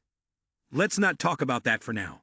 Anyway, you should first provide us with supplies so we can get through for a while. I will find ways to address the other issues later." Though Zhang Yi did not like the students, he greatly valued having someone with martial arts skills like Liang Yu. So the young man nodded in agreement. "Of course, that's fine." With that, Zhang Yi opened the strange space, retrieving some necessary supplies. Once everything was prepared, Zhang Yi looked at Liang Yu and said, "These supplies will be enough for you and the dozen or so students for half a month. Take them back. This is what we had arranged beforehand." Liang Yu's face lit up with joy as she quickly set down the glass of water in her hand. She did not forget to thank Zhang Yi. "Thank you, Zhang Yi." For the young man Zhang Yi, these supplies were nothing significant, but for Liang Yu and the group of students, they were extremely important. Zhang Yi took a small sip of water and told Liang Yu, "This is what you deserve. Don't thank me." After that, Liang Yu quickly took out a bag to put all the supplies in. Seeing Liang Yu's hurried expression, Zhang Yi curiously asked, "A woman who leads so many students must be very hard-pressed, right?" When Liang Yu heard this, she said nothing and only sighed quietly. Her face showed an expression of exhaustion. Liang Yu thought to herself, "Since the apocalypse began, as a teacher, I have always done my utmost to protect the students." Thinking of this, Liang Yu's eyes revealed a sense of grievance. Deep down, she knew that the students regarded her as their support, but no one cared whether she was struggling or not. After a moment of sadness, Liang Yu quickly concealed her emotions and replied to Zhang Yi, "Thank you, but I cannot abandon those students. If I let go, they will not be able to survive in this world." She held the supply bag, stood up, and continued, "That would make it impossible for me to forgive myself." Upon hearing Liang Yu's words, Zhang Yi thought to himself, "Is life so hard because one cannot let go of responsibility and the burdens on their shoulders?" A different thought suddenly sprang to the young man's mind. A way he could bring Liang Yu onto his team. If he could help Liang Yu reasonably deal with those students, she would surely be very pleased. Zhang Yi propped his chin and contemplated. Her stubbornness to not abandon those students comes from her inner beliefs. As long as there is a suitable reason to let go, Liang Yu will be able to step into a new life with peace of mind. After all, those students are not of any good. If there is an opportunity in the future, resolving all her burdens wouldn't be a bad thing. Seeing Liang Yu prepare to leave, Zhang Yi did not forget to remind her, "You are being too lenient with them. They are clearly not young anymore. Most of them are already adults, yet they still act like babies who haven't weaned off, relying entirely on you. Liang Yu, what will you do when all this food is gone? Are you going to nurture all of them by yourself?" Upon hearing Zhang Yu's words, Liang Yu sighed and thought to herself, "What else can I do? I thought that after going through those experiences, they would have matured a little, but looking back now, it was just my wishful thinking." Zhang Yi then spoke up, "Liang Yu, it's too hard for you to do this. Let me help you." At this moment, Liang Yu was surprised and looked at Zhang Yi with weary eyes. She didn't understand what Zhang Yi meant and asked him, "What do you mean by that?" Seeing Liang Yu's curious gaze, Zhang Yi stroked his chin and slowly voiced his thoughts. "I said I could provide food for you. You also know I have many resources at my disposal. Food is abundant. Even with 10 more people like you, there would be no pressure at all." She always listened intently to Zhang Yi. Noticing how hard she was working for that group of students, Zhang Yi continued, "As a good person, I truly cannot just stand by. In this apocalyptic era, no one gives anything for free." Therefore, upon hearing what Zhang Yi said, Liang Yu directly asked the question, "First, let me ask you, if you help us, what do you hope we will do for you?" At this moment, Zhang Yi explained clearly for Liang Yu to understand. "You're mistaken. It's not helping you but helping you." Not fond of beating around the bush, Zhang Yi stood up abruptly, looked intently at Liang Yu with a probing gaze, and said, I need you to provide enough value in exchange for food. At this point, Liang Yu still truly didn't understand Zhang Yi's intention. After pondering for a moment, she struggled to ask back, Tell me, what do you need me to use to trade with you? Zhang Yi calmly pointed a finger at her. I want you. Liang Yu was taken aback upon hearing Zhang Yi's response. She was so surprised that her mouth fell open, and her face turned as red as 2 tomatoes. After a few seconds of being stunned, Liang Yu stood up, facing Zhang Yi, and pointed a finger directly at his face with an angry expression. You are going too far, she declared confidently to Zhang Yi. Even though I really need supplies to save those students, I absolutely will not sell my body. Zhang Yi chuckled lightly when he realized Liang Yu thought he needed her body. At that moment, several question marks appeared in the young man's mind, feeling that women's thoughts were truly extraordinary. Zhang Yi raised both hands and said to Liang Yu, I want to ask you to be my tutor and teach me martial arts. Is this what has become inferior?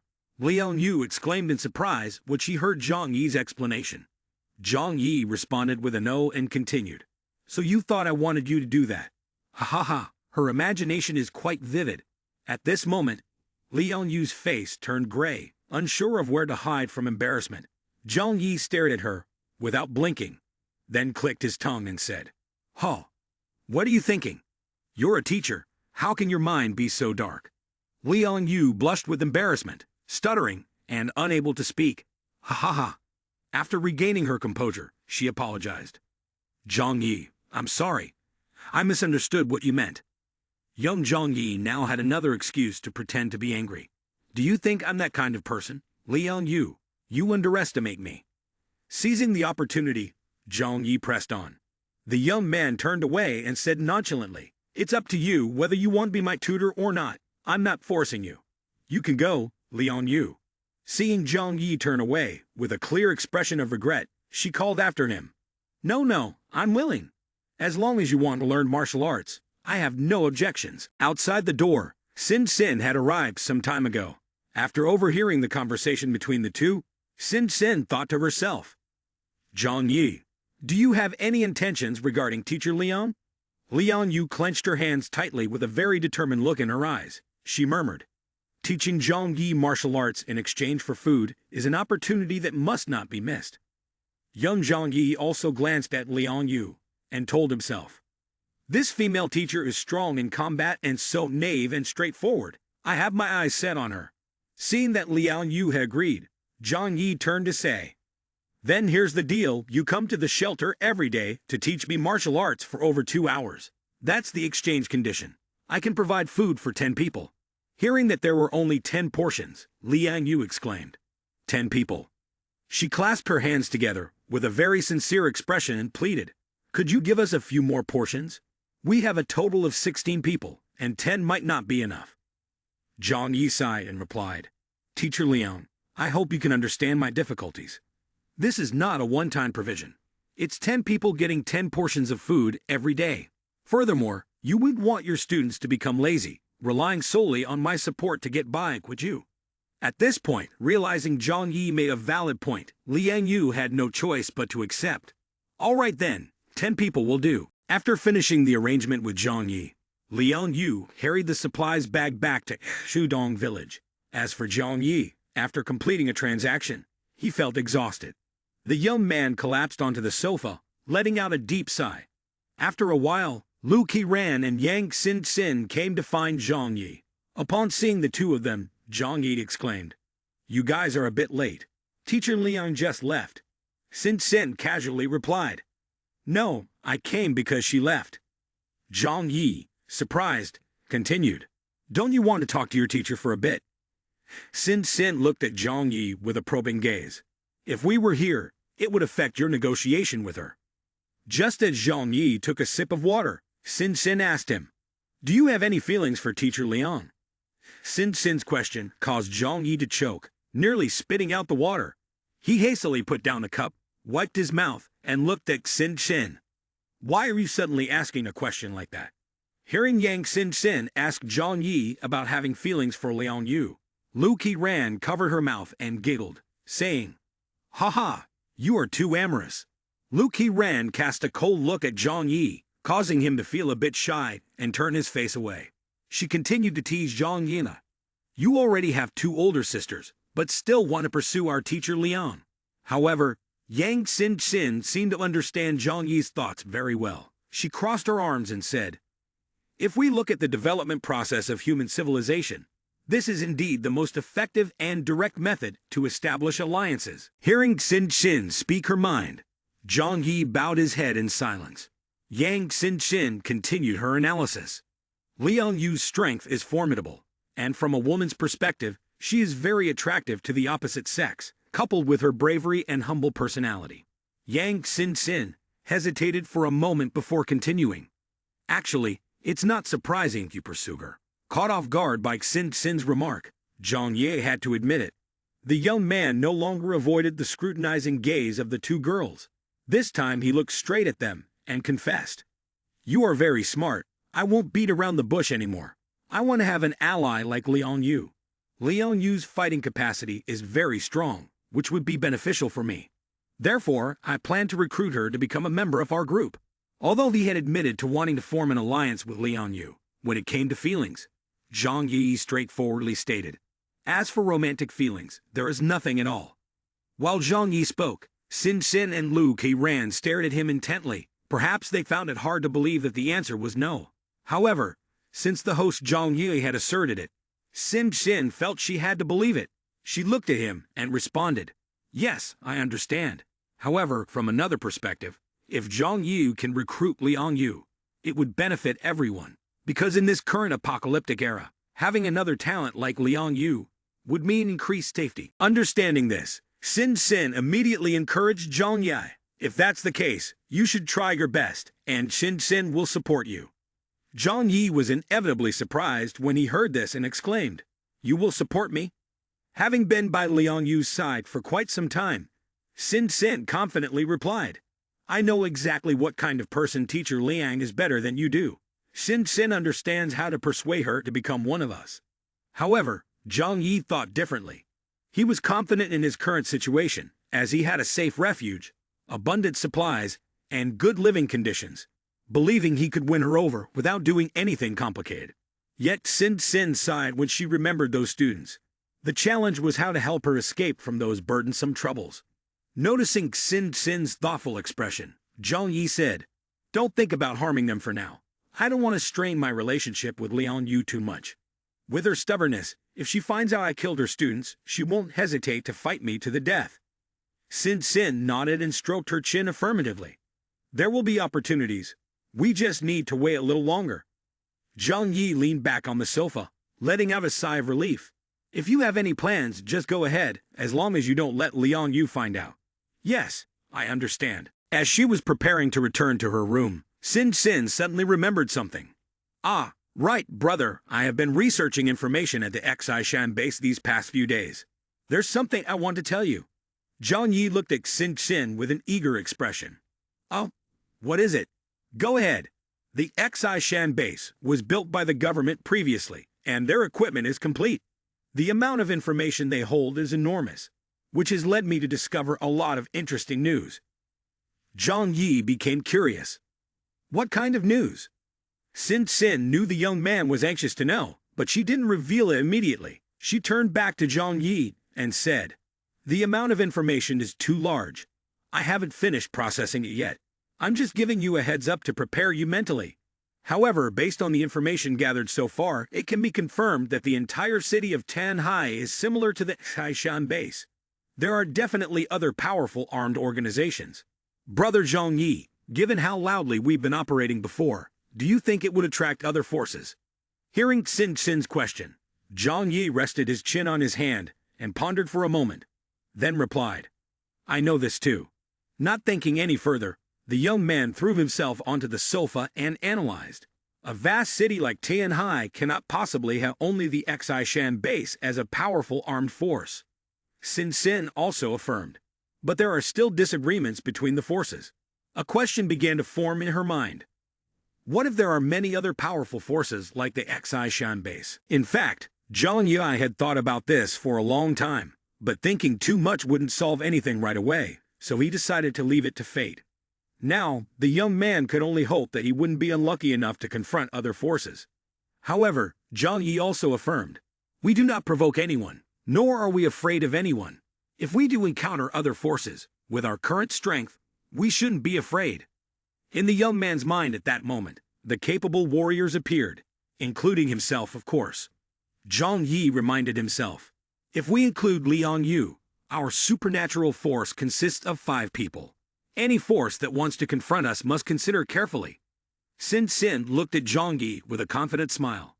"Yes, sir, I will quickly finish compiling all the documents and send them to you." After the conversation between Sin Sin and Zhang Yi about future plans, Lu Qiran immediately pushed her back to the office. Before leaving, Sin Sin also told Zhang Yi, "I will arrange all the documents as soon as possible and then give them to you." The young man smiled, thanking Yang Sin Sin for her efforts over time. "Yeah, thank you. You've worked hard." Suddenly, Zhang Yi called Lu Qiran. "Come here for a moment." Lu Qiran unexpectedly pointed at herself and said, "Boss, do you need me to do anything? Just give the order." Lu Qiran walked closer to Zhang Yi, listening intently as he spoke. "The situation now is that not only our family lives at the Yunke estate, the Exu Chen Lei family and Uncle Wang's family have also moved here. If enemies intrude again, I don't want to be in a position of only passive defense like before. Therefore, I want to ask you to help me design a blueprint for a defensive stronghold. After that, we will build a defense line around the 3 families to deal with the enemies." Lu Qiran understood what Zhang Yi was saying, and she calmly replied with her arms crossed. "Designing the blueprint is simple, but building a large defensive structure based solely on our number of people is not enough, right? Not to mention we also lack large machinery, and transporting materials would be very difficult." Zhang Yi wanted to hear more from Lu Qiran. "What do you think we are still lacking?" The young man listed the things he could handle. "For transporting materials, I can take care of that. If we need more people, Uncle Wang is available, and Chen Lei can operate the snow machinery. You can also count on yourself for this. If we need to cut materials, we can call Liang Yu. Hua Hua can also lend a hand with the work. Do you see any other issues?" Lu Qiran pondered, considering what Zhang Yi had said. Perhaps these were things she had never thought of, leading her to believe that their group still lacked manpower. After a moment, Lu Qiran smiled and said to Zhang Yi, "That's true. Although the number of people is small, each one has special skills. Looking back now, building a solid defense line is not impossible." After carefully calculating everything, from manpower to the capabilities of each individual to allocate them into specific positions, Zhang Yi urged Lu Qiran, "You should go ahead with the design first. If you need anything or need to know how to proceed later, just tell me directly and I will take care of it." Understanding the issue, Lu Qiran nodded in agreement. "Okay, I understand." A few days later, Zhang Yi called Uncle Wang and Chen Lei to discuss the construction plan for the defense line for all 3 families. The young man pointed to the map in front of him and said, "Let's focus on our 3 families as the center and build a solid defense line around that. This way, if we encounter a strong enemy at any time, we won't be passive anymore. Even if the first defense line is breached, we can still fall back to a hiding place and continue to defend." Uncle Wang and Chen Lei listened attentively to Zhang Yi's plan. Since this was a way for them to protect themselves and their families, everyone displayed a tense expression. After hearing Zhang Yi speak, Uncle Wang and Chen Lei nodded in agreement. "Okay, we'll do as you say." Chen Lei let out a sigh of relief and then expressed his concerns from the past few days. "Brother, we think very similarly. Honestly, I'm very worried. Sometimes, in the middle of the night while sleeping deeply, if someone bursts in and points a gun at my head, just thinking about it makes me scared." That's why, when he heard Zhang Yi talk about this plan, Hechu Chen Lei felt very happy. Uncle Wang also added his input to this defense plan. "When constructing a defensive line, we must not only focus on defense, but also have a capability for temporary counterattack. His suggestion is, deploy additional strong firepower around the defensive line." Chen Lei, hearing the mention of firepower, wondered, "Then how will the issue of weapons and ammunition be resolved?" Zhang Yi frowned and thought for a moment before saying, "This issue is simple. We can produce ammunition, and we have quite a few firearms. However, ultimately, Those who dare to attack us will certainly be a well-armed force. Therefore, heavy firepower is needed. Zhang Yi suddenly remembered the Taishan base and came up with an idea. In a few days, when we recover to our best state, let's go explore the ruins of the Taishan base. There are many interesting things there. Uncle Wang agreed with this idea. In fact, I've been thinking about this issue these past few days. Considering the defensive capability of the Taishan base, it's not inferior to our hideout. We can dismantle some materials and bring them back to strengthen our defensive line. But at this moment, Zhang Yi was worried. Their technology is all about solid casting. How can it be easily dismantled? There's another thing that troubles me. Where else can we obtain more construction materials? Uncle Wang questioned. To build fortifications, we need at least steel, cement, and concrete. Without these, it seems impossible to use snow to build a defensive line, right? Indeed, necessity is the mother of invention. Zhang Yi suddenly had an idea. Or perhaps we could build a defense line with ice, which is not a bad option. Xu Chunlei, despite having the superpower of controlling snow, had never heard of the idea of using ice for defense before. Chunlei's eyes revealed his surprise. Zhang Yi pointed to the map in front of him. This time, the young man focused on the Lujiang River. Right in front is the Lujiang River. We can take a lot of ice from it to build a wall and establish a defense line. At this outdoor temperature, we don't have to worry about it melting. And it is also very easy to repair. In fact, it's not a bad material. At that moment, we could embed steel frames as the internal structure, making it relatively easy to construct an ice wall.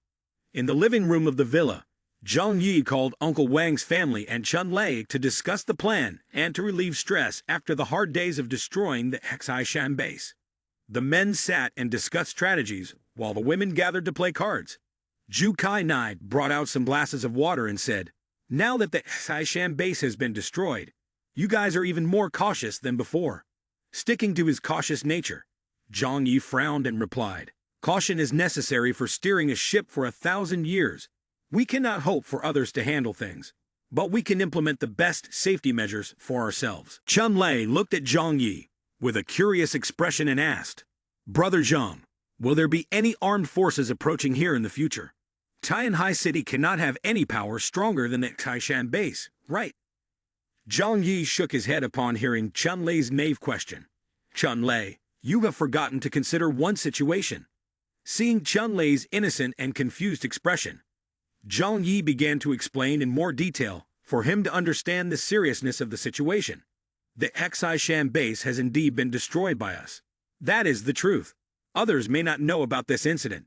To those people, we are just an ordinary group of people, not even considered a power. Chunlei nodded in agreement. That makes sense. Hearing this, Chunlei began to understand. His naturally timid nature started making him urge Zhang Yi. "So we should quickly build a defense line, right? To be honest, I am a bit scared." Zhang Yi rested his chin on his hand for a moment, then said, "The longer we delay, the more danger we face. We must start immediately." Zhang Yi turned with determination and a hint of confidence, and firmly told everyone, "All right then, in 3 days we will go to the Taishan base together and assess everything that can be utilized there." Uncle Wang and Chunlei nodded in response. "Okay, no problem." While everyone was having a pleasant conversation, suddenly the doorbell rang, startling all three of them. Chunlei looked at the camera and recognized. "Isn't that Teacher Leon? What is she here for?" Quite perceptive, Chunlei stroked his chin a few times and looked at Zhang Yi. "Brother Zhang, have you recruited her?" Zhang Yi shot Chunlei a glance and confirmed. "What are you talking about? I'm not that kind of person. Your relationship with her is purely platonic. She is your martial arts tutor, understand?" At this moment, Uncle Wang teased Zhang Yi. "You already have a relationship, yet it's still platonic." At this time, a scene flashed through Chunlei's mind as he thought about tutors, and he lamented while imagining. A tutor. After a moment of contemplation, Chunlei covered his mouth and whispered to Zhang Yi, "Brother Zhang really knows how to play." Ignoring what Uncle Wang and Chunlei thought, Zhang Yi went to open the door for Liang Yu. The polite young man invited her into the room. As soon as she entered the living room, Liang Yu was taken aback to see a scene completely unlike the present day. Everyone was present, chatting and enjoying food together, especially with Sin and Lu Qiran there. Liang Yu thought to herself, "Are all of you really here?" Seeing everyone happily chatting, she admired the atmosphere here, which felt truly wonderful, like a family. Seeing Liang Yu arrive, Sin and Lu Qiran waved hello. Liang Yu looked at them and sighed. "Seeing that you are doing well now, I truly feel relieved." Lu Qiran quickly pushed Sin towards Liang Yu. Sin looked at Teacher Liang and affirmed, "Mr. Zhang Yi treats us very well. We are very happy living here." Liang Yu sat down, and Sin took her hand and said, "Teacher Liang, it must be very difficult outside, right? If you want, I can ask Mr. Zhang Yi for help so you can stay with us. I really miss you." Hearing Sin's suggestion, Liang Yu immediately turned her face away. Her eyes betrayed the sadness of carrying many burdens. She couldn't leave. If she did, it would be very hard for the other students to survive in such a harsh environment. Sin stared at Liang Yu. Liang Yu was still as gentle as before, knowing that her martial arts skills were very beneficial to Mr. Zhang Yu's group. Sin was determined not to give up and continued to persuade. "However, Teacher Liang, these two things do not affect each other. You living in this shelter can still help them. After all, they have grown up. They shouldn't be unable to be apart from you even for a moment, right? On the contrary, if you really want them to be independent, then you have to let them learn how to survive in the apocalypse." Seeing Liang Yu deep in thought, Sin asked further, "Do you think what I said is correct?" But in Liang Yu's mind, there was no certainty about Zhang Yi. She hesitated. "But Zhang Yi won't agree to let me stay. Our relationship isn't very close." Liang Yu whispered softly in Sin's ear, "What if I go into the shelter myself, leaving Hao Chengyu and the others outside? Wouldn't that be inappropriate?" Concerned for those students, Sin responded, "I will go find Zhang Yi's brother to ask for help on this matter." Sin also reassured Liang Yu, "As for the other students, ma'am, no matter where you are, their living conditions won't change. After all, they've grown up. They don't always need you by their side." Sin added, "If they stop you from entering the shelter, wouldn't that be too selfish?" As Sin spoke, she glanced at Liang Yu cautiously. Once Liang Yu officially entered the shelter, she wouldn't be able to leave. She was just responsible, not foolish. Hearing Sin's reasonable points, Liang Yu began to hesitate. In fact, there were many times she felt extremely tired of her responsibilities toward those students. But with the heart of a teacher, Liang Yu could not abandon them. Seeing Liang Yu silent and not saying anything, Sin guessed that she was hesitating. Sin thought to herself, "If I can convince Teacher Liang to come here, once she gets used to living in such a comfortable environment, she naturally won't want to go back outside to endure such harsh weather." Sin also began to calculate in her mind. As long as she could persuade her, the other students out there would lose their protection. In that case, in the future, whenever there is a chance, she could deal with all of them. At this moment, Sin glanced over at Zhang Yi. Indeed, two great thinkers met. Both were trying their best to find ways to persuade Liang Yu to join the group. After a moment of hesitation, Liang Yu stood up and said, "I will think about it. If I'm pressured too much, it will backfire." Sin smiled and said to Liang Yu, "All right, Teacher Liang. When you have made your decision, remember to let Sin know. Me and everyone else always welcome you to come here." Liang Yu happily nodded. "Okay." Next, it would be the time for Liang Yu to teach martial arts to Zhang Yi. The young man urged her, "Let's go." Before heading directly to the martial arts room, Zhang Yi intentionally took her on a tour around. The main purpose was for the young man to show Liang Yu how good the living conditions were at his place. After a while, they arrived at the gym on the third basement floor. Liang Yu was quite surprised to see such a well-equipped gym. Zhang Yi led Liang Yu inside. Suddenly noticing her clothes were dirty, Zhang Yi opened a strange space and took out a set of clothes to give to her. As Zhang Yi walked away, he pointed toward the bathroom and said, "There is a bathroom here. You should go take a shower first." Liang Yu felt shy and blushed. She hesitated to explain, "I don't have the conditions to change into new clothes or take a hot shower outside." Zhang Yi raised his hand to explain, "I didn't say anything. It's just you overthinking." Before the young man could finish his thought, Liang Yu hurriedly grabbed the clothes and ran off. After all, She was a single woman. The feeling of being thought of as untidy by the opposite sex would be very uncomfortable. A moment later, Liang Yu came back with a completely new appearance. The outfit accentuated her curves, and her expression was much more confident than before. "I'm ready." Of course, when Zhang Yi saw her, he was somewhat attracted, but he kept those feelings to himself. "Let's get started." Liang Yu took a stance and reminded Zhang Yi. "Learning martial arts is tough. You need to be mentally prepared." In reality, Zhang Yi wasn't really interested in studying anything. He just wanted to create opportunities for Liang Yu to come to his house every day, making it easier to win her over. However, he also acted the part very well. "Let's begin." 2.5 hours later, Zhang Yi could no longer stand. He sat down on the floor, panting heavily. After the first training session, Liang Yu also had an assessment of Zhang Yi. His foundation wasn't too bad, but mastering martial arts wouldn't be achieved in a short time. Mental preparation was needed. Zhang Yi wiped the sweat from his forehead as he said, "I don't aspire to be a master. I just want to have some postures for self-defense." Liang Yu was taken aback when she heard Zhang Yi say this, as she had seen him defeat others many times. She looked at Zhang Yi and asserted, "Even the Lang Feng group was completely wiped out by you. There's hardly anyone who can threaten your life." But Zhang Yi, being cautious by nature, believed that for a young man, learning everything is never enough. He frowned and said, "This world is full of surprises, and many unexpected things can happen. No one should take their life for granted." Zhang Yi opened the strange space, took out a supply bag, and handed it to Liang Yu as planned, then reminded her, "We'll continue tomorrow. I've had enough for today." Liang Yu took the supply bag and walked home with a lot of thoughts in her mind. Xin Qin's words kept echoing in her ears. Liang Yu thought to herself, "If those words came from him, I would definitely worry that he had some scheme. But those were Xin Qin's words. What kind of ill intentions could someone like Xin Qin have?" She always followed Zhang Yi's receding figure with the thought, "Can I really live in this place?" As soon as Zhang Yi saw him, Chun Lei immediately asked, "Boss, the day after tomorrow, we're going to the Xishan base. Should we ask Liang Yu to come along? Having one more person would ensure more safety."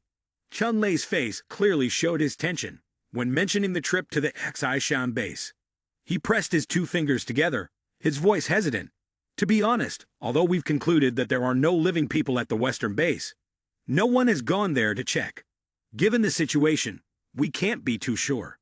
Despite having the superpower of control, Chun Lei was quite timid. He was unable to take charge of the situation and could only follow Zhang Yi's arrangements. Knowing this, Uncle Wang stepped forward to tease him. "Chun Lei, your courage is really too small, even smaller than a mouse." To hide his fear, Chun Lei hurriedly said, "Taking careful steps is the way to live long. That's what the boss taught me." Zhang Yi listened to the two talking and began to think. The young man felt Chun Lei had a point, but calling Liang Yu now wasn't appropriate. Although she had excellent martial arts skills, the relationship between her and me was merely a cooperation. Asking for her help would require gratitude, which wasn't necessary. Speaking of Liang Yu, after teaching martial arts to Zhang Yi, she brought food back for the group of students. On the way, many thoughts crossed her mind. Xin Qin's words today left her hesitant. Who wouldn't want a better life? But for Liang Yu, she couldn't let go of her responsibilities towards the students just yet. As she approached her home, Liang Yu decided it would be better to consult the students and ask what they think. Upon opening the door, she thought to herself, upon reflection, "I need to get closer to Zhang Yi now, so he can help everyone." The students were overjoyed when they saw Liang Yu return and rushed over, quickly opening the food bag without a thought for her, the one who had worked hard to bring it back. "Awesome, we finally have something to eat," the students exclaimed. Liang Yu looked at their heartless attitude and felt a bit disappointed. She sighed and then asked, "Yi Xiaotian, Hao Cheng Yu, this morning I asked you to organize for the classmates to go ice fishing at the Lujiang River. How did it go?" Hao Cheng Yu chewed quickly on the piece of cake in his hand and replied, "Teacher Liang, as you know, the students at the Xishan base have enough trouble cycling every day. They are just now able to catch their breath. If we ask them to work in this freezing weather, they won't be able to handle it." Yi Xiaotian continued, "I tried to dig a few holes, but because the tools are primitive, only a hoe and a shovel, the results weren't great. He spoke while looking at the crude tools and the 3 fish lying on the ground. Liang Yu couldn't help but sigh again, feeling helpless with the group of students. After a moment of thought, she said, "You need to find ways to increase the efficiency of fishing. Only then can you sustain yourselves during the apocalypse." After finishing the food that Liang Yu brought back, the students complained. "Why is there so little food? Teacher Liang, we are completely not full." Another person bluntly said, "In such cold weather, not eating enough can easily lead to illness." At this moment, Xiao Tian seemed to be more knowledgeable and stood up to explain. "Everyone, hang in there. This food was hard-earned by Teacher Liang from Zhongyi. We cannot demand more." Xiao Tian continued to analyze the situation for everyone. "We cannot rely on others forever. We must find food ourselves." Hearing Xiao Tian, the students fell silent and huddled together. Hao Chengyu turned to Liang Yu for help.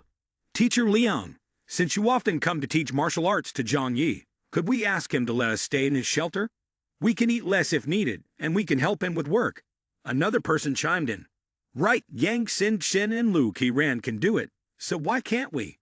Hearing this, Liang Yu broke out in a sweat and replied, "You are all very different from them. There's no comparison. Yang Xin is Zhang Yu's girlfriend's younger sister, and Lu Qiran is Yang Xin's best friend. That connection is already incomparable. Moreover, they both have their own specialized skills, and they are particularly good." Liang Yu pressed on. "What about you?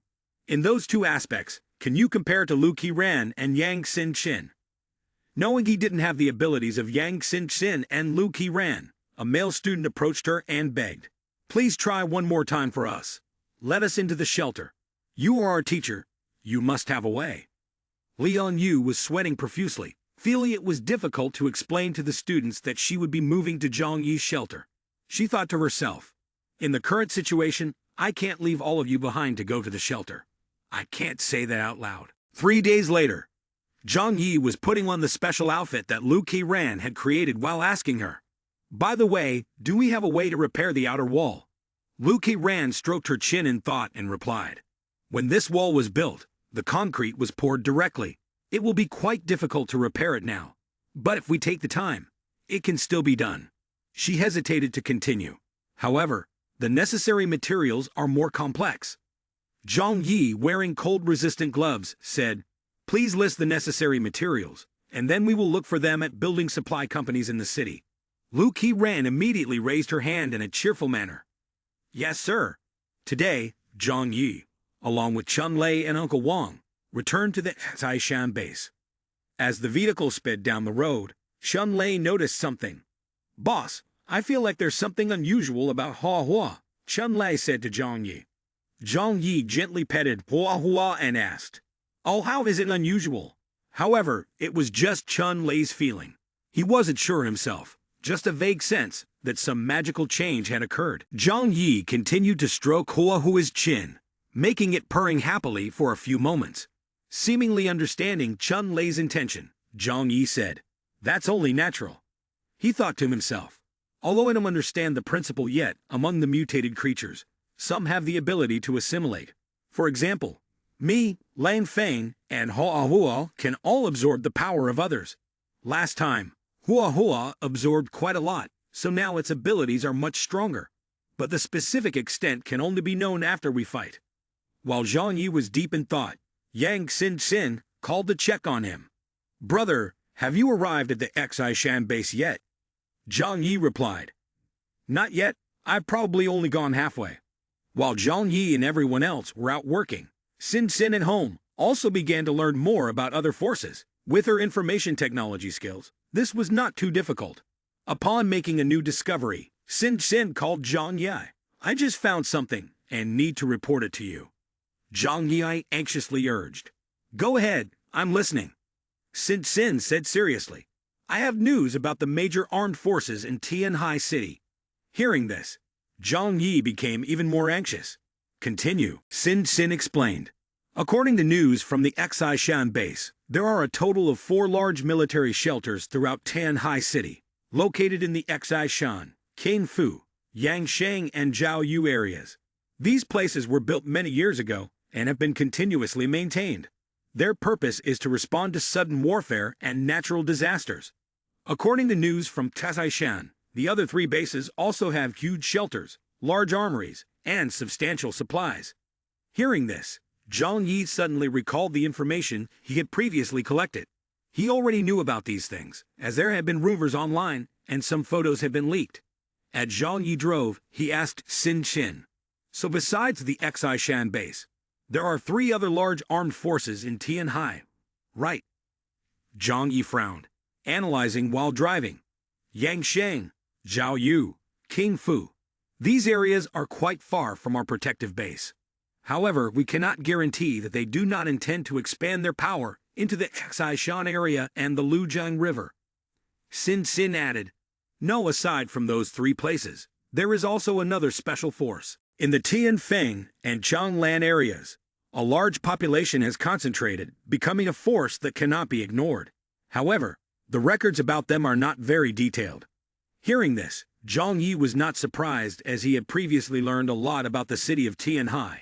He casually replied, "This is not surprising. The population of Tianhai is so large that it is normal for several dozen forces to be divided. They may not even know of each other's existence." Zhang Yi did not forget to compliment Xin Qin. "You did great, Xin Qin. The information you provided is very useful." Xin Xin smiled happily at Zhang Yi's praise. Considering her efforts have been rewarded, she promised, "Brother, I will continue to gather information about them. When you return, Xin Xin will report in detail to you." Sitting in the car listening to the conversation between Zhang Yi and Xin Xin, Shun Lei seemed worried. He muttered, "If other armed forces in Tianhai are comparable in scale to the Xishan base, that is really concerning. I hope they are not targeting us."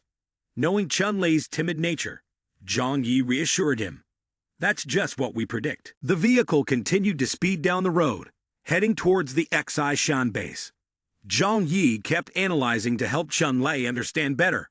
Currently, the population of Tianhai City has decreased by at least 90%, and resources are sufficient to share. As long as we don't actively provoke them, I believe no conflict will occur. At this moment, Uncle Wang also began to have a bad feeling. He said, "I still feel that very soon we will meet them." Chun Lei, who was already worried, became even more uneasy upon hearing Uncle Wang. Only Zhang Yi remained calm. He looked at both of them and said firmly, "What will happen later, who can know? But I only know one thing. As long as we are strong enough, no one will dare to cause trouble." After explaining the situation to Chun Lei and Uncle Wang, the vehicle arrived at the Xishan base. Zhang Yi immediately said, "Let's go. We need to take all the weapons from the Xishan base." The three quickly got out of the vehicle and ran quickly toward the base. Zhang Yi urged Uncle Wang and Chun Lei while running. "Faster!" A few minutes earlier, at the Xishan base, two other groups of people had already arrived. Both groups were fully armed. It seemed their purpose was no different from Zhang Yi's. They all came to search for whatever was left from the base. The young man with purple hair crossed his arms and said to his companion, "The entrance to this place has been completely blocked by the rubble. It seems that it will be very difficult for us to get in from this side." The young man with red hair replied, "Who would have thought that this place would be destroyed by missiles? I wonder what Chen Xi Ran did to cause trouble for such a large area above. It can be considered his own stupidity." The young man with purple hair smugly added, "His arrogance is always obvious.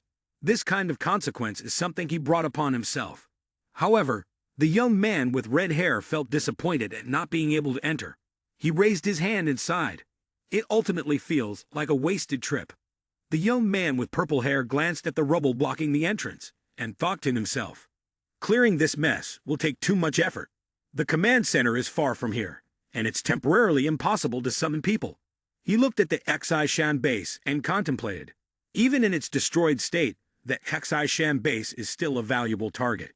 If we can open this entrance, we can collect many remaining resources. The young man with red hair seemed to understand the purple-haired young man's intentions and said, "Even if you could mobilize the strength of mutant persons to open this entrance, with so many resources, how would you transport them back to the Zhaoyu base? Your base is nearly 200 kilometers away, and you have to traverse the entire Tianhai Sea." The young man with purple hair sighed. "Is there anything we can't do that you can?" The young man with red hair turned away and said, "We didn't have much hope to begin with. This time we came here just to confirm whether the Xishan base still exists or not. He continued, now that we know all their people are dead, this is the best news for us. As he spoke, he walked toward the ruins and continued to analyze. Look at the people at the other two bases. They are very smart and do not waste too much time here. They must have come to check, but perhaps like us, they couldn't get inside, so they had to return. It's really a pity. The Xishan base has been destroyed, but the Zhao Yu base has no connection to it. At that time, only Yang Sheng and King Fu were lucky. If they had gained this territory, they could have slowly sorted out and collected supplies from the Xishan base, and their power would have surged. Hearing these words from the man of the worship, the Snow Sect, the captain of Zhao Yu base frowned, glanced at him, and said, "Is your worship, the Snow Sect, trying to incite discord?" The young man with red hair replied, "Everyone understands this clearly, right? In the end, everything will depend on one's own abilities. In a survival scenario, no one needs to be noble. Ultimately, everyone will reveal their true cards." Zhang Yi, Hekshu Chun-Lei, and Uncle Wang are hiding behind two large rocks, silently observing the group of armed individuals in front of them. Zhang Yi says, "Those over there might be people from other bases. Since we are wearing the Special Forces uniforms of Taishan base, we won't be viewed as enemies right away." Uncle Wang looks at the group curiously and asks, "I wonder if they are the forces Yang Xin mentioned." Tu Chun-Lei glances around and adds, "It's hard to say for sure. They could also be survivors living nearby." Zhang Yi raises his hand signaling, "Wait a moment. Let's get a little closer to see what's going on. For now, we shouldn't act." Then, Zhang Yi, Xu Chun-Lei, and Uncle Wang move closer to the group. When the captain of Zhao Yu base sees the insignia on Zhang Yu's uniform, he looks surprised. He examines it closely and confirms, those are people from Taishan base. The soldiers raise their guns defensively, but the captain of Zhao Yu base looks at Zhang Yi and says, "I thought everyone here was dead. I didn't expect there were still survivors." At this moment, Zhang Yi and his group are wearing uniforms from Taishan base. Zhang Yi intentionally pretends to be from Taishan base and casually approaches the two captains, asking, "What are you doing here? Are you looking to confront us from Taishan?" The captain of worship, the Snow Sect, waved his hand to explain, "Don't misunderstand. We are only here to watch the excitement. Worship, the Snow Sect, always respects peace and doesn't want to conflict with any force." Saying this, he gestured for his soldiers to return. As he walked away, the captain of worship, the Snow Sect, turned back and said, "If you two have something to say, feel free. We'll take our leave first." The captain of worship, the Snow Sect, chose to leave, avoiding confrontation with Zhang Yi. It seemed like a wise choice, as he quietly thought, "I don't want to get involved in the base war. After all, it's impossible to enter. It's just a pointless provocation. The gains won't make up for the losses. It's best to let it go." While the other party was leaving, Captain Zhao Yu remained, leaning on his hand in front of Zhang Yi. He thought that Zhang Yu's group was just a remnant of the Xishan base. The captain spoke arrogantly. "The Xishan base has been destroyed, hasn't it? How dare you remnants of Xishan talk nonsense here?" Hearing him refer to himself as Xishan's troops, Zhang Yi thought to himself. This person recognized it quickly.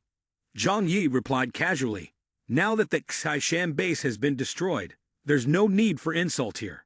Do whatever you want." After speaking, Zhang Yi turned to urge Uncle Wang and Chun-Lei, "We're leaving." Not wanting any trouble, Zhang Yi decided to leave. He thought to himself, "After all, those two groups can't do anything here right now. Pretend to retreat, wait for them to leave, then come back." But the tree wanted to be quiet, yet the wind wouldn't stop. Just a few steps later, Captain Zhao Yu called out again, "Stop! Who gave you permission to leave?" Zhang Yi turned back and warned, "We don't want trouble. If you're smart, don't bring trouble upon yourself with us." Captain Zhao Yu's expression remained quite arrogant. He smirked and asked Zhang Yi, "Don't you understand the current situation?" Saying that, he used his superpower to intimidate Zhang Yu's group. Flames burned fiercely in his hand. For ordinary people, it might scare them to death. However, Zhang Yu's group was completely unfazed. Captain Zhao Yu simply wanted to see supplies. He said, "The Xishan base has been destroyed, and yet you could still be nearby. You must be carrying quite a few supplies. Right. Kakshu Chun-Lei, seeing the flames from the superpower, exclaimed in surprise. Mutant person. Captain Zhao Yu became even more arrogant, beginning to boast about mutant persons. That's right, we are mutant persons. You must have heard about the existence of mutant persons.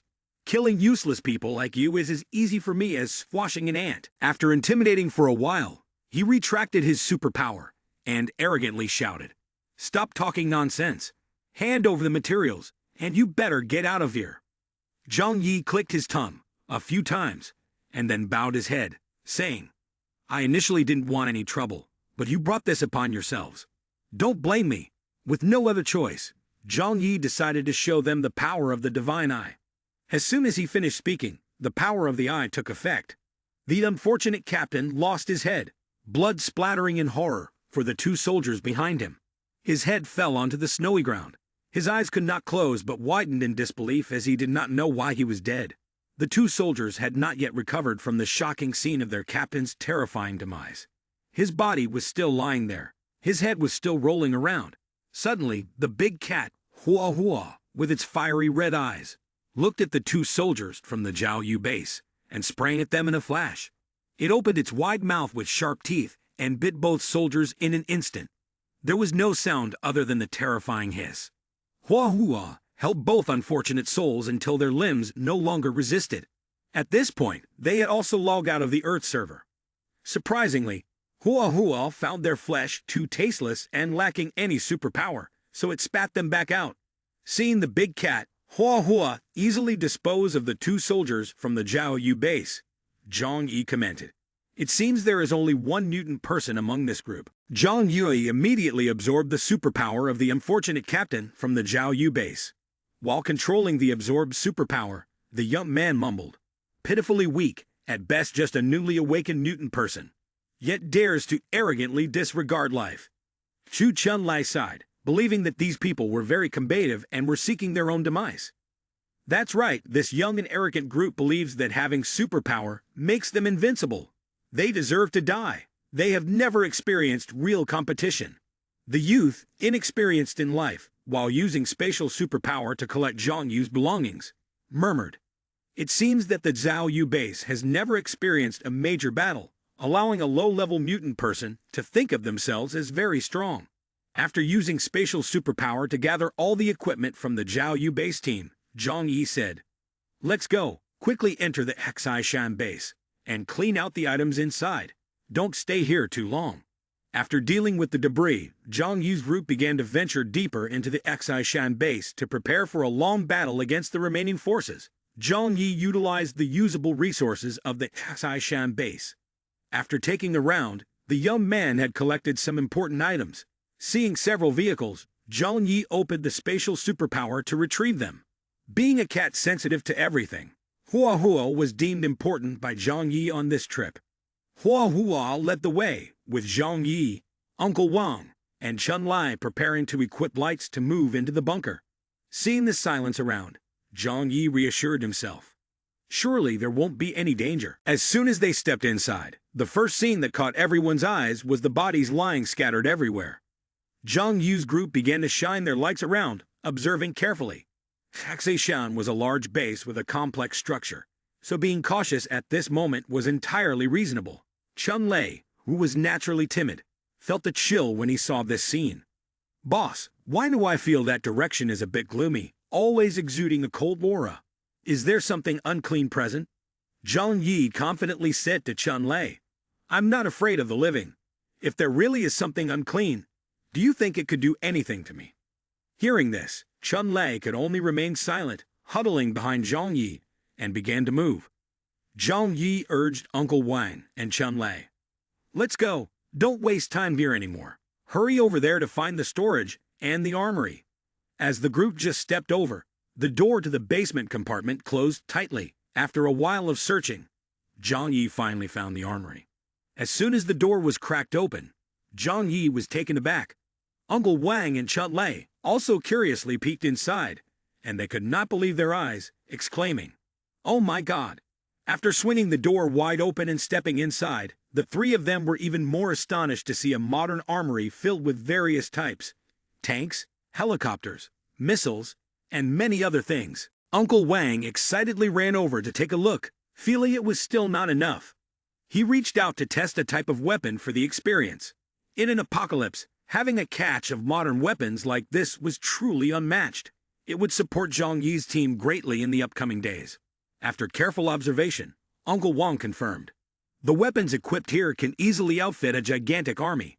Meanwhile, Zhang Yi was also surveying the area. From what the young man understood, this was not only the reserve of the Xishan base, but certainly also included the weaponry from the garrison corps of Tianhai City that had been transferred here. While Zhang Yi and Uncle Wang were thrilled about these weapons, Chun Lei was thinking of something else. Although these weapons were excellent, the weather outside was freezing, and they were of no use. Zhang Yi understood this issue well, so he said to Chun Lei, "Of course I know that." Zhang Yi remembered the time before when the Lang Feng group attacked. Clearly, these types of weapons had not appeared. Although there were many, they could not be used. However, if they could be used, Lang Feng would have led his troops to attack the refuge and utilize them. Otherwise, we wouldn't be alive to stand here. Anyway, nothing is impossible. Zhang Yi was quite confident this time. What they couldn't use didn't mean we can't. We can position these cannons and tanks at the defense line. They will surely be excellent defensive weapons. Uncle Wang, after observing for a while, found something he really needed. He immediately asked Zhang Yi, "Zhang Yi, this item is very useful for me. Can you give me two?" Zhang Yi happily nodded in agreement. "No problem, Uncle Wang. I will keep two for you in my strange space. Before you need to use them, I will hand them to you."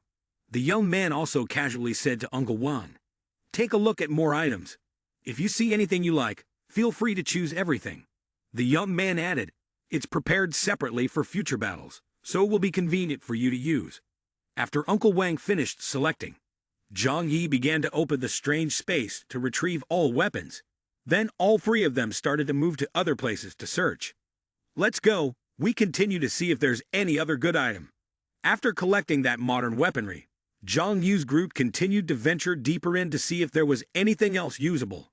After a while, they saw a basement compartment blocked by several fallen concrete beams right at the entrance. If it were others, they might have given up and turned back.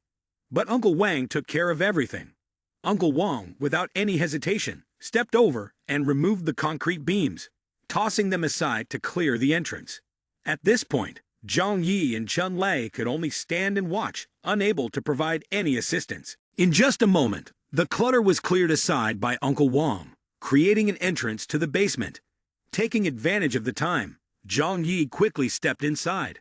As soon as he entered, Chun Lei looked around and exclaimed, "What should we do, boss? These machines are all broken." Zhang Yi replied, "It's fine, take the remaining parts with us. We might find some useful information."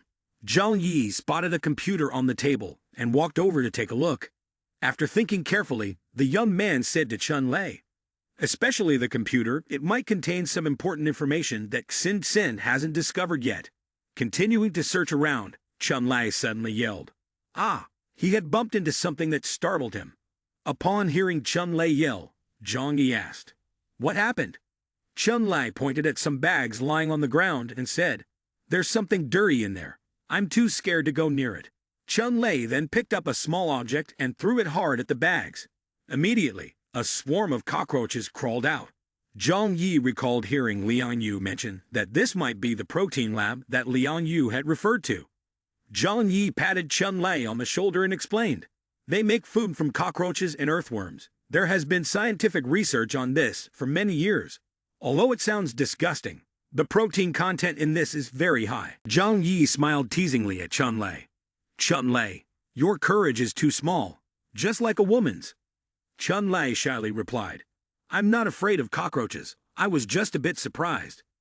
Zhang Yi walked over to a machine believed to be used for protein production. He thought to himself, "If I bring this back, can it be repaired? But what would be the use after it's fixed?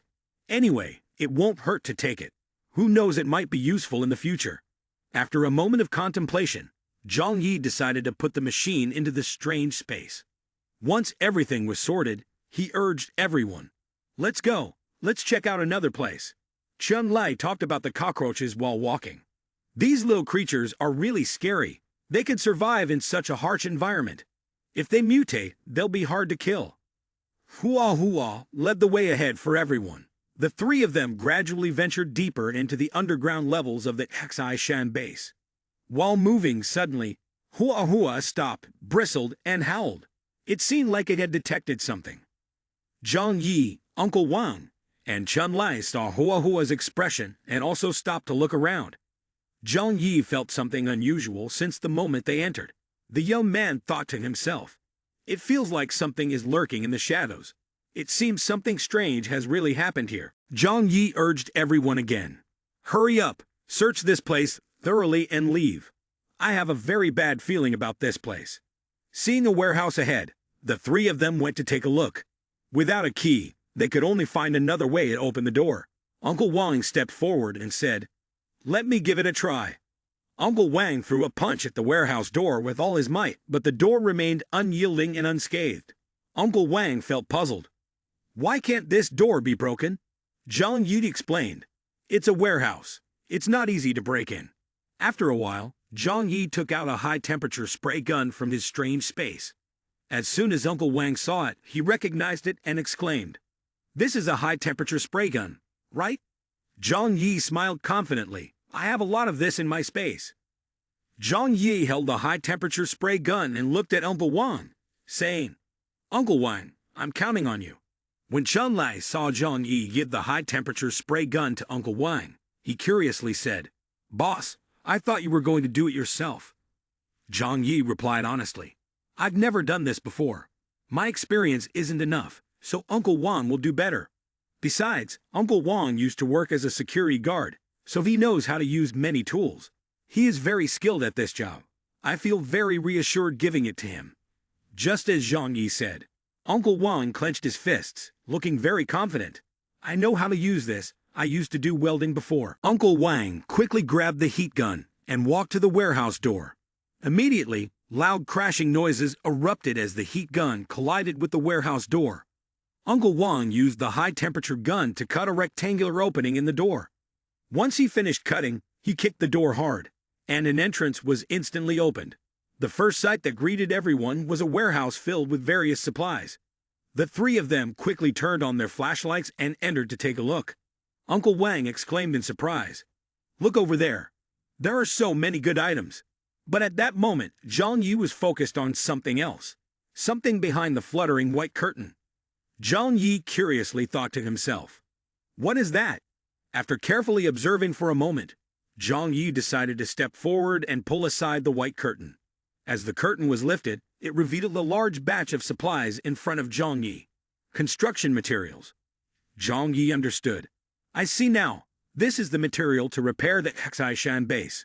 Although he had heard news that the Xishan base was about to be renovated, Zhang Yi did not expect that the amount of supplies for the repair would be this large.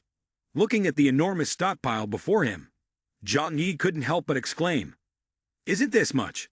The young man stepped forward and tapped on the pile of supplies, affirming, "All of it is high-quality, military-grade stuff. It's very sturdy for building houses or fortifications.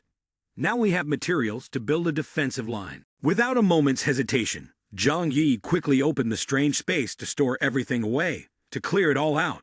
These are all things that are very necessary for building fortifications. After handling the supplies, Zhang Yi began to observe his surroundings again. The young man's gaze was darting towards a certain room. Without hesitation, Zhang Yi approached and opened the door to a room. Inside the room, there were many types of fresh food. Zhang Yi told Uncle Wang and Chun Lai, "My house has enough food and drink. This storage has food and supplies. You two can divide and take them." Uncle Wang felt a little embarrassed and said to Zhang Yi, "You should take the majority of these supplies. After all, you are the one who worked the most. Without you, we wouldn't even dare to think about winning against the Xishan base." Chun Lai added, "The two of us can hardly eat much. With this much food, one person couldn't finish it in 20 years. Boss, you keep it. If we need something later, we will come to you." Zhang Yi stepped up and put his arm around their shoulders to encourage them. "I treat you both like family. There's no need to be distant. When there are good things, I, Zhang Yi, will not forget the two of you, but it really isn't convenient for you to carry so much. So I will help store it, and you can come to take it whenever you need." After dealing with the food and supplies, Zhang Yi urged, "Once we finish our work, we should just retreat." After everything was settled, the three of them turned to head back. Before leaving, Zhang Yi did not forget to use stones to block the entrance of the Hexai base. The young man thought to himself, "I must seal this place properly, so no one can take advantage of it." Being naturally cautious, Zhang Yi also asked Chun Lei for help.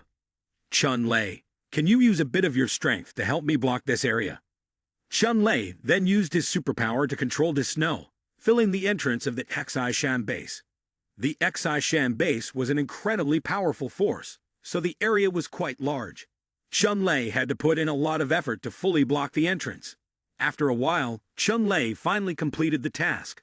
Seeing that everything was secure, Zhang Yi said, "It's done. We should head back." As Zhang Yi took out the car, he thought to himself, "I just killed the people Zhao Yu sent. If more reinforcements come, it will be a big trouble. It's best to leave quickly. We need to run right now and conceal this matter as much as possible."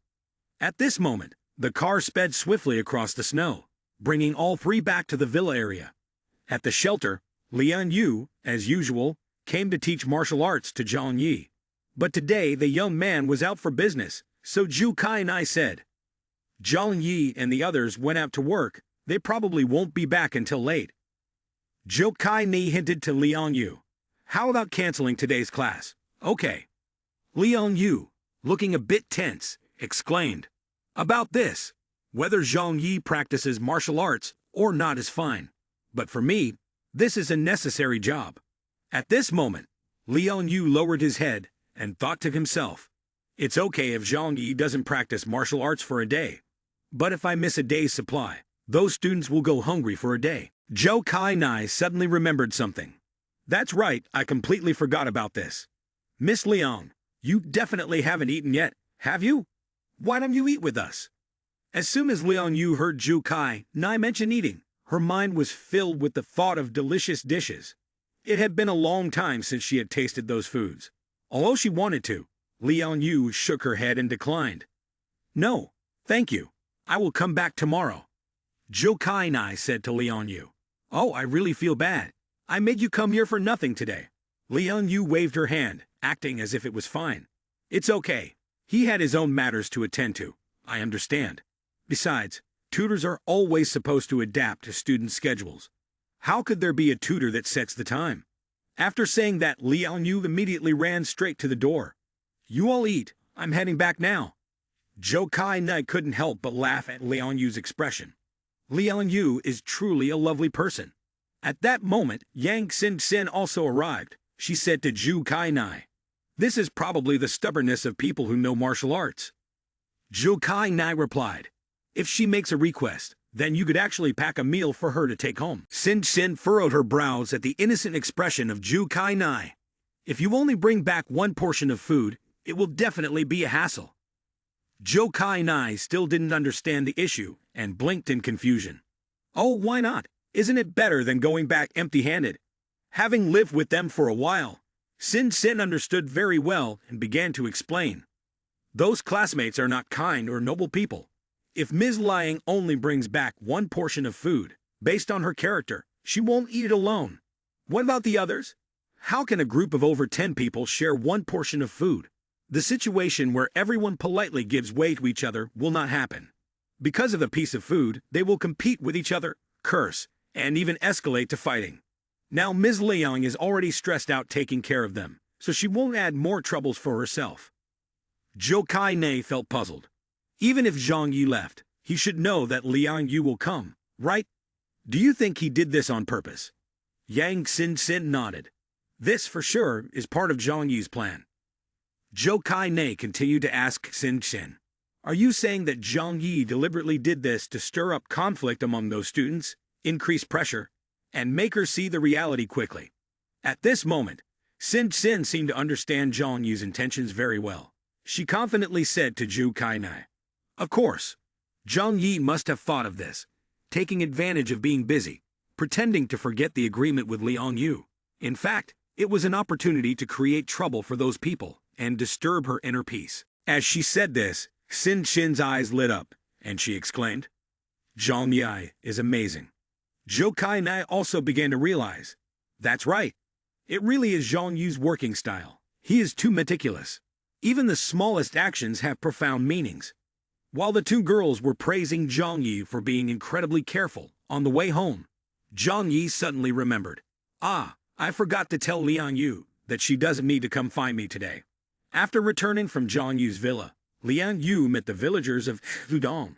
It seemed they were trying to dig through the snow to find fish. Liang Yu thought to herself, those are the people living in Tudong. Seeing them working hard in the harsh weather, Liang Yu thought again. At this point, they have no choice but to grit their teeth and endure to survive. But those students still have hope for help from others. Unconsciously, Liang Yu recalled Zhang Yu's words and told herself, Zhang Yu's words are very true. I have truly overprotected them. This time when I return, I will tell them directly that they must leave their comfort zone immediately, so they can learn to support themselves. As usual, the group of students was at home waiting for Liang Yu to bring back food. But today, seeing her return empty-handed, they anxiously asked, Ms. Liang, where are the supplies? Why is there nothing? Liang Yu replied calmly, Zhang Yi has something to do outside today, so there is no food. Everyone should go out and catch some fish to eat. The group of students looked distressed, some complaining while others were blaming. Zhang Yi went out without even giving us a heads up. He's not home, but aren't the others around? They have plenty of food. Sharing a little with us wouldn't be a problem. Seeing the students' attitude, Liang Yu reminded them. Everyone shouldn't just criticize others, but should rely on their own hands to earn food. Nobody can help us forever. A female student stepped closer to Liang Yu and sighed. Teacher Liang, the last time I went digging in the snow to catch fish, my hand got injured. The wound hasn't healed yet, and it hurts like crazy. Another girl chimed in. We can't do this kind of thing. We're not fishermen. Meanwhile, another female student, who was upset for not having food today, harbored a deep resentment towards Xin Xin and Qi Ran, loudly stating, Aren't Yang Xin Xin and Lu Qi Ran really selfish? After all, we've been classmates for many years, but they only think about themselves and don't care about us at all. Hearing the girl express her exact feelings, the other students agreed. They are truly shameless and selfish. A male student unreservedly brought up a previous incident. 2 years ago, I even invited Lu Qi Ran to go for bubble tea. Now she doesn't want to help me. How heartless. Upon hearing him, others continued. My family and the Yang family are still distant relatives. Why does Yang Xin Xin seem to forget about me? Haha, a selfish woman is just a selfish woman. He continued to speak ill of Xin Xin and Qi Ran. I'll tell you, from the very beginning, I felt these two weren't good people. Now it turns out I was right all along. Liang Yu saw the wicked nature of the students she had helped for so long, and angrily thought to herself, these people are so foolish that they blame everything on the two children who nearly died due to their selfish actions. She clenched her fists to suppress her anger. Only now did she truly realize that things like elite academies, noble houses, the upper class, and high-quality talents were no different from refuse. Unable to endure any longer, Liang Yu shouted, Everyone be quiet for a moment. I have an announcement to make. From now on, I will be going to the shelter with Lu Qi Ran and Yang Xin Xin. As Liang Yu spoke, she thought to herself, I can no longer pamper these students. I must force them to learn how to be independent. One female student, upon hearing this, was overjoyed and rushed to take Liang Yu's hand. Are you taking us to Zhang Yu's shelter to live? That would be wonderful. So great. Liang Yu quickly withdrew her hand and answered straightforwardly. Not like that. Liang Yu's eyes revealed her determination. I am going alone. You all must stay here and learn to rely on your own abilities. Zhang Yi has promised me he will provide food for 10 people every day. I will also bring food to you daily. Upon hearing this, the students looked like they were about to cry. Teacher Liang, you can't leave us like this. You weren't like this before. That's right, Teacher Liang. That's too selfish of you. Liang Yu closed her eyes and sighed. I've made my decision. You all shouldn't say anything more. With that, she turned her back and pushed the door open to leave, ignoring the pleas and accusations of the students left behind. The scene shifted to Zhang Yu's shelter. After speaking frankly with the students, Liang Yu went to Zhang Yu's villa. Surprised to see Liang Yu, Zhou Kai Nai exclaimed, Ms. Liang, what brings you here? Observing Liang Yu's expression, Zhou Kai Nai cleverly suggested, Let me ask Sin Sin and Ki Ran to talk with you. They were your students and can easily communicate anything. Liang Yu wrapped her arms tightly around herself due to the cold. Yes, thank you. Sin Sin and Ki Ran invited her inside the house to chat. They shared with Liang Yu about life there.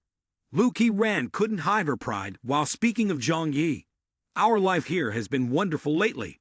Zhang Yi is a very good person. He even never lets us do housework, and he has set aside a room for us, so we can explore our interests. Honestly, I feel more joyful here than at school. Seeing Ki Ran's excited demeanor, Liang Yu silently thought, he values your talent for machinery, you silly girl. As soon as Ki Ran finished speaking, Sin Sin chimed in. Since we got here, our lives have been so comfortable. Ms. Liang, I bet you want to come here too, right? At this moment, Liang Yu also admitted, Sin Sin, I really should leave now. Zhang Yi is right, I have always protected those kids. Sin Sin turned to look at Liang Yu, staring and asking, but deep inside her, didn't she want to move here? Hearing this, Liang Yu hesitated. She still couldn't be sure about it. Yang Sin Sin began to use emotional appeal. It's okay, Ms. Liang. Everyone has the right to pursue happiness. You've done the right thing. Touched, Liang Yu's eyes filled with tears, and she couldn't find the words. Seeing her cry, Sin Sin and Ki Ran immediately embraced her. At that moment, Sin Sin didn't forget to whisper in Liang Yu's ear. You've done really well. No matter which way you choose, we'll always support you. After a moment of reflection, Liang Yu finally made a decision. Her gaze now showed determination. Holding the cup of steaming tea in her hand, she said, after Zhang Yi returns, please help me talk to him about this. Ki Ran affirmed, that's a given. I will definitely help you tell him. Don't worry, Ms. Liang. With your exceptional talent, Zhang Yi will surely not refuse to let you join us. Sin Sin then said to Ki Ran, don't promise too much. If you promise now, but when Zhang Yi comes back he has a different opinion, it will disappoint Ms. Liang. Right. Let's wait for Zhang Yi to return, and let him handle it. Ki Ran felt that Sin Sin was right to say that. Sin Sin then said to Liang Yu, Brother Zhang Yi is really nice, but he is also very principled. For every member who joins the shelter, he sets very strict requirements. If you want to join us, you must be fully prepared. At the very least, you have to accept one thing, that is to obey his orders. Liang Yu questioned her student. What kind of requirements does he usually have? At that moment, Liang Yu's mind was filled with images of the romantic entanglements of Zhang Yi and the two girls. She thought to herself that although she didn't fully understand, everyone could see the relationship he had with Zhu Kai Nai and Yang Mai. In this shelter, besides him, there were 4 others, all female. So when I arrive at the shelter, I can't possibly. She didn't even dare to think any further, because she was too embarrassed. Knowing that Liang Yu was worried about Zhang Yi causing trouble, Yang Sin Sin assured her, what you are thinking really doesn't exist. Since the time I arrived here with Ki Ran, Brother Zhang Yi has never behaved inappropriately with us. Liang Yu grimaced and thought to herself, can I believe this young man? Sin Sin always spoke highly of Zhang Yi. He is a very upright man. Don't worry, Liang. Upon hearing Sin Sin say that Zhang Yi was an upright person, her expression showed disbelief. Upright? Sin Sin raised a finger and winked at Liang Yu. In general, Brother Zhang Yi is not a crazy pervert. If he were, how could he have survived until now? In this apocalyptic situation, he needs your strength. If I'm not mistaken, the condition for you to join the shelter is that you must follow his orders during battles. After hearing Sin Sin's words, Liang Yu seemed to feel less worried about being disturbed by Zhang Yi. She smiled and nodded. All right, I will listen to him. A few hours after obtaining some supplies and food from the Kexaishan base, Zhang Yi's group returned to the shelter. Looking through the window and seeing Zhang Yi's vehicle arrive, Sin Sin exclaimed happily, Brother Zhang Yi is back. Sin Sin pushed the cart to the door to welcome Zhang Yi. As soon as she opened the door, she saw Sin Sin waiting. Zhang Yi immediately asked, is there something wrong? Do you need to talk to me? Sin Sin whispered in Zhang Yi's ear. Liang Yu has arrived. She intends to join our shelter. Zhang Yi was very happy to hear that Liang Yu would join his team, but he was also a bit surprised that Liang Yu made her decision so quickly. Just a few days ago, she was still hesitant about it. Zhang Yi asked Xin Xin. She was unsure before, but now she takes the initiative to come. Had she thought it through? Two people sat close together, whispering to each other for a while. Zhang Yi was still puzzled. What exactly is this situation? Xin Xin, please clarify it for me. Xin Xin smiled as she spoke. Brother, your food-cutting strategy and my advice have worked. The relationship between Liang Yu and those students has deteriorated, and in her anger, she came here. Zhang Yi nodded. I understand now. Xin Xin added, I have helped you lay a solid foundation. When you talk to her, you can make some unreasonable demands. Xin Xin looked at Zhang Yi with a confident expression. I will help you convince her. As soon as he got home, he received good news, and Zhang Yi felt extremely excited. The young man lightly pinched Xin Xin's cheek and complimented her. You really are a great psychological assistant to me. Zhang Yi turned to Uncle Wine and Chun Lei. Liang Yu is here. Let me go talk to her. You two go to the next room and wait for me for a while. The young man pushed Xin Xin forward to where Liang Yu was. At that moment, Liang Yu was sitting on the sofa, feeling anxious. Perhaps what worried her the most was the fear that Zhang Yi would not include her in the team. Zhang Yi called out, Liang Yu, you have arrived. Seeing Zhang Yi come back from work exhausted, Qiran immediately walked into the bar. She rolled up her sleeves and asked, Boss, welcome home. What do you want to drink, beer or milk tea? As usual, the young man replied, Milk tea, less sugar. Zhang Yi walked over to the sofa, sat down, took off his jacket, and seemed indifferent to Liang Yu, as if nothing important was happening. Liang Yu hesitated at Zhang Yi's action, wanting to take the initiative to speak, but finding it difficult to open her mouth. Noticing that Liang Yu wasn't speaking up, Xin Xin quickly stepped in. She turned to Zhang Yi and said, Brother Zhang Yi, Xin Xin has something to ask you. Zhang Yi calmly asked, Oh, what is it? Then the young man added to Xin Xin, We're not strangers. If there's anything, just say it directly. Yang Xin Xin excitedly jumped straight to the main point. Brother Zhang Yi, can you allow Liang Yu to move in with us? Young man Zhang Yi pretended to be surprised. Oh, Liang Yu wants to move in here. Actually, Zhang Yi was already quite happy inside. Liang Yu felt shy, so she could only sit quietly and listen without daring to say a word. Zhang Yi pretended not to believe it, thinking that Yang Xin Xin was just joking. Don't tease me. Didn't Liang Yu always say she had to be beside those students and take care of them? Right after that, the young man showered Liang Yu with compliments, mixing praise with a gentle touch. Of course, you are welcome too. Liang Yu is beautiful, has strong combat skills, superior martial arts. If you join our shelter, you will become a valuable talent. However, Zhang Yi did not like to pressure others. Hearing these words from Zhang Yi, Liang Yu lowered her head, thinking that Zhang Yi had given up on his previous invitation. He had invited her before, but she had said she wanted to stay with the students, advancing and retreating together. Did he no longer persist now? Liang Yu turned to look into Zhang Yi's eyes, thinking, as long as I still have value in your eyes, there will still be an opportunity for negotiation. Qiran handed Zhang Yu a cup of milk tea and said, Boss Zhang, you don't know Liang Yu's current situation. Those students show no mercy for her at all. They won't even do a little work every day. They just know how to drain Liang Yu's resources. They only go out to work a little and then complain and grumble, completely relying on Liang Yu to bring back food. Luckily Liang Yu has a good temperament. If it were someone else, they would have given up a long time ago. They have no right to complain. At this moment, Liang Yu spoke up. Zhang Yu, I hope to come here to create an independent environment for them to grow. Having been clearly informed by Xin Xin beforehand, Liang Yu took the initiative to assure Zhang Yi. Rest assured, after joining the shelter, I will follow your rules. If you need me for anything, just give the order. Zhang Yi looked at Liang Yu and said, If Miss Liang wants to join, then I warmly welcome her. But I still have some concerns about you. Liang Yu was surprised by Zhang Yi's words. Don't you trust me? Zhang Yi took a sip of milk tea and continued. That's not it. I'm just worried that in the future you might not follow my orders as you mentioned.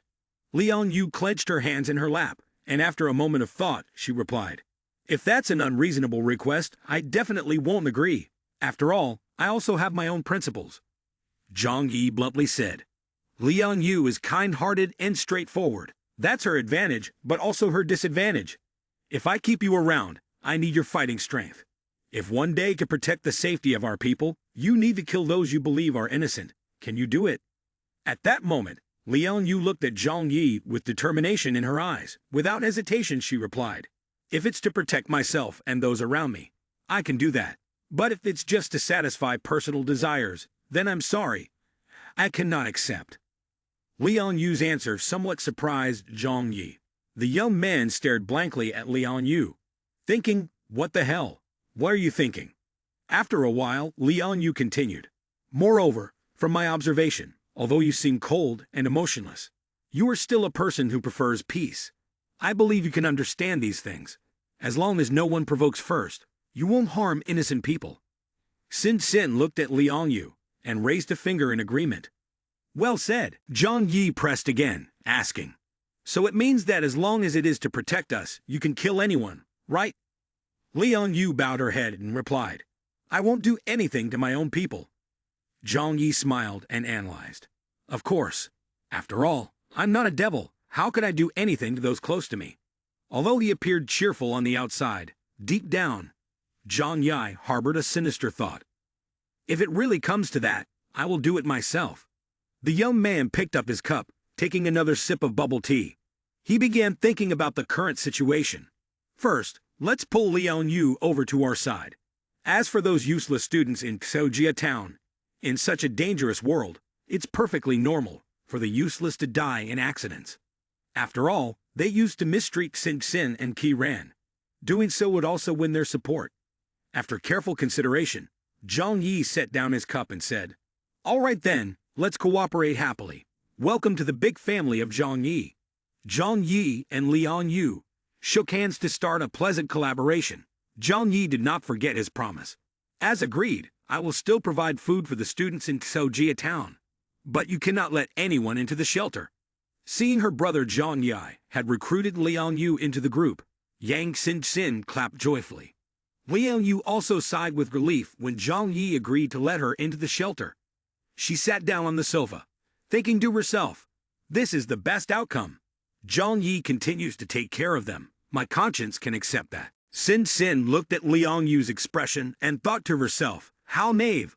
Those people out there won't live long. Zhou Kai Nai and Yang Mai showed enthusiasm when a new member appeared in the shelter.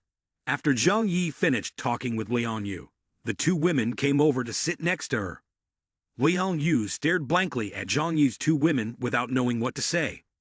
Zhou Kai Nai took the initiative to say, let's hold a welcome party for Teacher Liang. I'll clean the room. Yang Mai immediately agreed. Then you clean the room, and I'll take care of preparing lunch.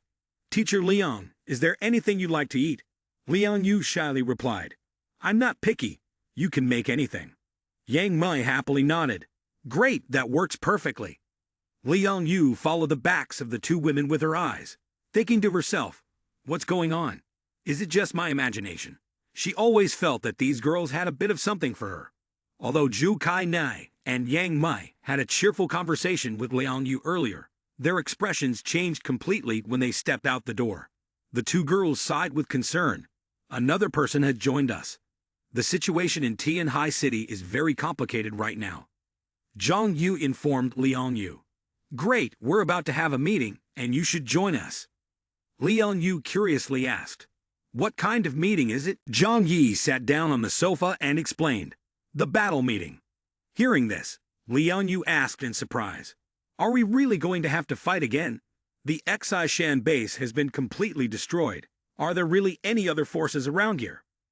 Zhang Yi shook his hand and replied, if one part of the river has dried up, but other branches still have water, then naturally the water will flow there. Liang Yu, being quite perceptive, immediately understood Zhang Yi's meaning. He was talking about the destruction of the Xishan base, leading to a power vacuum in the surrounding area. So someone wants to move in and take over the territory of the Xishan base, right? Zhang Yi leaned back on the sofa and answered, that's pretty much it. I feel that way. At least people from other factions have appeared in the nearby area, but how things will unfold is anyone's guess. However, we must prepare for the worst-case scenario. Lives are not a joke. As long as we are well prepared, we will not fear any danger. Leon Yu spoke up. If there's anything you need me to do, just give the order. With another teen like Leon Yu, Zhang Yi gained additional strength. The young man calmly said, "Of course, I won't be polite with you." At this moment, Sin Sin also reported to Zhang Yi some new information she had just discovered. Brother Zhang Yi, coincidentally, I also obtained some very interesting information from the database of the Taishan base. It is details about other forces in Tianhai City. Zhang Yi quickly stood up. "I will call Chun Lei and Uncle Wang over. Everyone should listen." Once everyone was present, a meeting was held immediately. First was the announcement from Yang Xin Chin. "Today, we encountered two groups of people at the entrance of the base, and some conflicts occurred. This may provoke retaliation from other forces." Hearing this, Zhang Yi stroked his chin and thought, "Perhaps other forces will come to vie for territory, which could lead to war with us." Having just returned from a life-and-death battle, Liang Yu, Uncle Wang, and Texu Chun Lei were extremely worried upon hearing this, and the atmosphere was very tense. Zhang Yi carefully reminded everyone, "Therefore, we cannot live too comfortably right now. We must always be vigilant, maintain awareness, gather relevant information, and develop response plans to confront them." Zhang Yi then turned to Xin Xin. "Please inform everyone about the intelligence on other forces. We need to have a clear understanding of who the potential enemies are, so we can prepare more thoroughly. Knowing ourselves and knowing our enemies, we will win every battle." Sin Sin provided everyone with information about the current situation in Tianhai and its surroundings. The situation was quite complex. Among them, there were three forces also residing in hideouts similar to the Taishan base. Importantly, their forces were very strong. Upon hearing this, Zhang Yi, Liang Yu, Uncle Wang, and Texu Chun Lei all broke out in a cold sweat from worry. It had already taken a lot of time and effort to attack just the Taishan base. And now, there were three more bases to contend with. The coming days would be filled with war. Sin Sin began to look at the distribution map of the forces and analyze it. First is the base in the Yangsheng area, which controls the largest oil refinery in the city of Tianhai. Energy is their biggest advantage. The large areas in a clockwise direction are Yangsheng, Zhaoyu, Kaxaishan, Qingfu, with the small city of Tianhai at the center. Currently, the leader of the Yangsheng area is named Xiao Honglian, a mutant person with questionable powers related to fire. She also has an assistant named Zhuge King Ting, whose superpower is wind, but her specific abilities are unclear. Sin Sin continued. The second base is in the Zhaoyu area, near the East Sea, controlling all the ships of the shipping companies in the city of Tianhai. They can even use large ships to go out to sea. Hearing Sin Chin say this, Zhang Yi interrupted. "Wait, something seems to have sparked a thought in my head." Zhang Yi asked Sin Chin, "Is it possible to get out to sea now?" Meanwhile, Uncle Wang and Chun Lei were very focused on listening. Based on the information she had gathered, Sin Chin continued her analysis. Some areas near the coast will indeed be frozen, but the deep sea will not be frozen due to the temperature, especially the closer to the equator, the higher the temperature. She opened the map of the ocean area so that everyone could understand better. The ocean currents will carry warm water around the equator. Furthermore, with volcanic activity on the ocean floor, it is impossible for the entire ocean to freeze. Sin Sin confirmed. Even if the temperature drops another 100 degrees and the entire surface is covered with ice, there will still be flowing water beneath the thick layer of ice. Seawater, which has a high salt content, is very difficult to freeze. Moreover, they have icebreakers. Simply positioning a ship in deep waters can prevent it from getting stuck in the ice. Zhang Yi rested his chin on his hand, thinking about the information that Sin Sin had just mentioned. If that's the case, could it be possible to venture out to fish or move to the warmer equatorial regions to survive? Sin Sin also indicated that this is quite feasible because, based on the current temperatures, the area around the equator is probably around minus 20 to 30 degrees Celsius. Although this would be a disaster for the locals, it is comparable to winter in the Northeast, and people can still survive. According to intelligence reports from the Xishan base, the Zhaoyu base has the richest food supplies, which indeed rely on marine resources. Hearing this, Zhang Yui eagerly stepped closer to Xin Xin, a young man who was staring intently at Xin Xin's computer while listening to her continue. However, since the ships require a lot of energy, they have a vested interest in the Yangshan base. These two bases are also the closest allies among the major forces in Tianhai. Zhang Yu wondered when he saw a symbol on Xin Xin's computer. What is this symbol? Is this their base symbol? Xin Xin replied, yes, each of the 4 major shelter bases has its own symbol. In the end, all those bases are shelter centers approved for construction by the higher-ups. Zhang Yi recalled a person he had killed before arriving at the Xishan base. The young man thought to himself, that means the person I killed belonged to the Zhao Yu base. Zhang Yi anxiously urged Xin Xin to continue with the next part. Xin Xin quickly moved on. The person in charge of the Zhao Yu base is currently named Ruwen Tinghai. There is completely no detailed information about him. It is even impossible to confirm whether he is a mutant person or not. There is also no information about his subordinate Chen Jingguan. It seems their main battlefield is at sea, so their contact with other bases is less, and conflicts with other forces are not significant. Zhang Yi muttered to himself, now they have a conflict with me. The last shelter base among the 4 major bases is located in the Qingfu area, near the steel mill of the Qingfu Qianhai Steel Group. This place is controlled by the workers' organization of the steel mill. The leader's name is Xing Tian. It's uncertain whether this is his real name or a pseudonym. If a person's nickname is Xing Tian, that's good. But if a person's real name is Xing Tian, then that's quite strange. Regarding this person, Xin Xin was only able to uncover a few pieces of information. However, there are some records about his abilities. It seems that he can influence the strength of those around him, making them stronger. But there are no specific records available. The initial period of the post-apocalyptic era was quite brief, and the major factions did not dare to engage in reckless conflicts. They would not easily reveal their supernatural powers. As a result, the information they had about each other was very limited. Zhang Yi silently thought, mutant person is a superhuman strategic unit. The less they publicly disclose their supernatural powers, the more they can create a sense of fear. Ultimately, in a situation where the true strength of the opponent is unknown, all sides restrain each other, and no one dares to act recklessly. Zhang Yi murmured the names of the leaders of the shelters.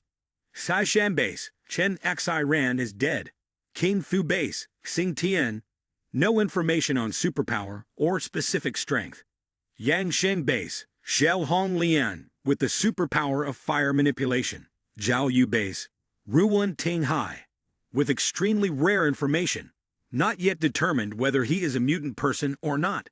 The unknown strength is still a significant pressure from the 3 major forces on Zhang Yi moving forward. Xin Xin continued. Moreover, there is one more thing. Similar to the Xishan base, those who control the other 3 bases have also seized power through force, eliminating the original leadership to take control. These bases essentially control a very important strategic resource. According to what Xin Xin has reported since the beginning of the meeting, Zhang Yi has also gathered quite a bit of information related to other forces. Zhang Yi summarized.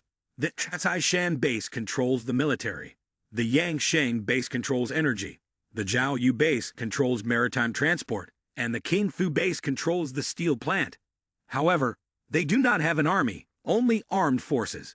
Therefore, in terms of combat capability, they have a certain gap compared to the Xishan base. Mr. Wang and Chun Lei listened attentively to Zhang Yi. Chun Lei breathed a sigh of relief and patted his chest with a look of reassurance.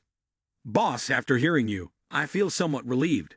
No matter how strong they are, the other 3 bases cannot be stronger than the Xishan base. If we can defeat the Xishan base, what is there to fear from them? Zhang Yi continued to analyze.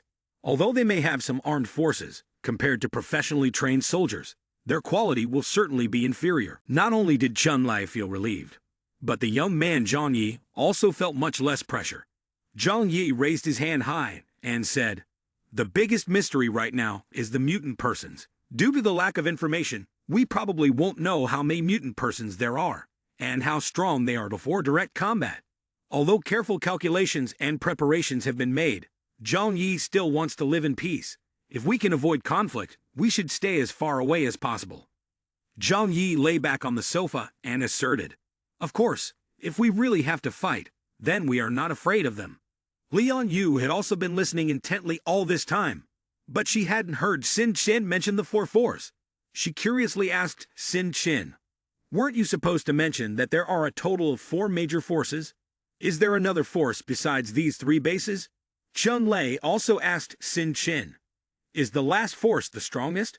Are you hiding a large force that you haven't mentioned yet?" Sin Chin bowed her head in silence for a moment before replying, "It's not that this force is stronger, but rather that it is just more special."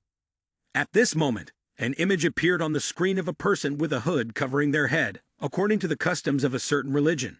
Sin Chin got straight to the point. The fourth force is the Worship the Snow sect, a religious organization that emerged after the apocalypse. Previously, they were a cult that worshipped God, a small religion in the city of Tianhai. The cult leader, named Yuan Kong Yi, broke through to superpower after the apocalypse. A preliminary assessment of Yuan Kong Yi's ability is Blessing, which can help others break through to superpower without having to pay any price. Lian Yu was extremely surprised by this kind of ability and exclaimed, "Does this world really have such terrifying superpowers?" Uncle Wang believed that Sin Sin was referring to Yuan Kong Yi. Shin Sin continued to talk about the worship of the Snow sect. After the apocalypse, that sect changed its name to the Worship of the Snow sect, taking Yuan Kong Yi as the cult leader and claiming to be the incarnation of the snow god on Earth.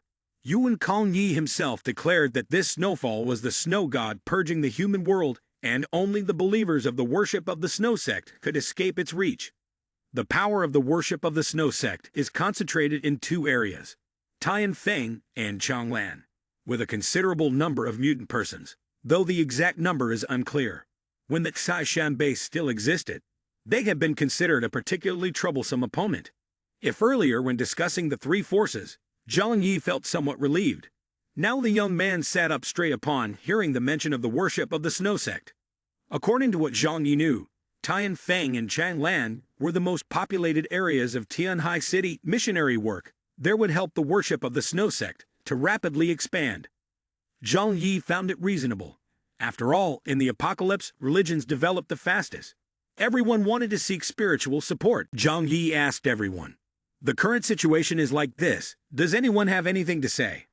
Everyone looked at Zhang Yi, but there was silence for a long while. After hearing the information about the 4 major forces, the atmosphere was extremely tense and complex, making it very difficult for everyone to voice their opinions at this critical moment. Let's let Uncle Wang speak first. After all, the elders have a lot of practical experience.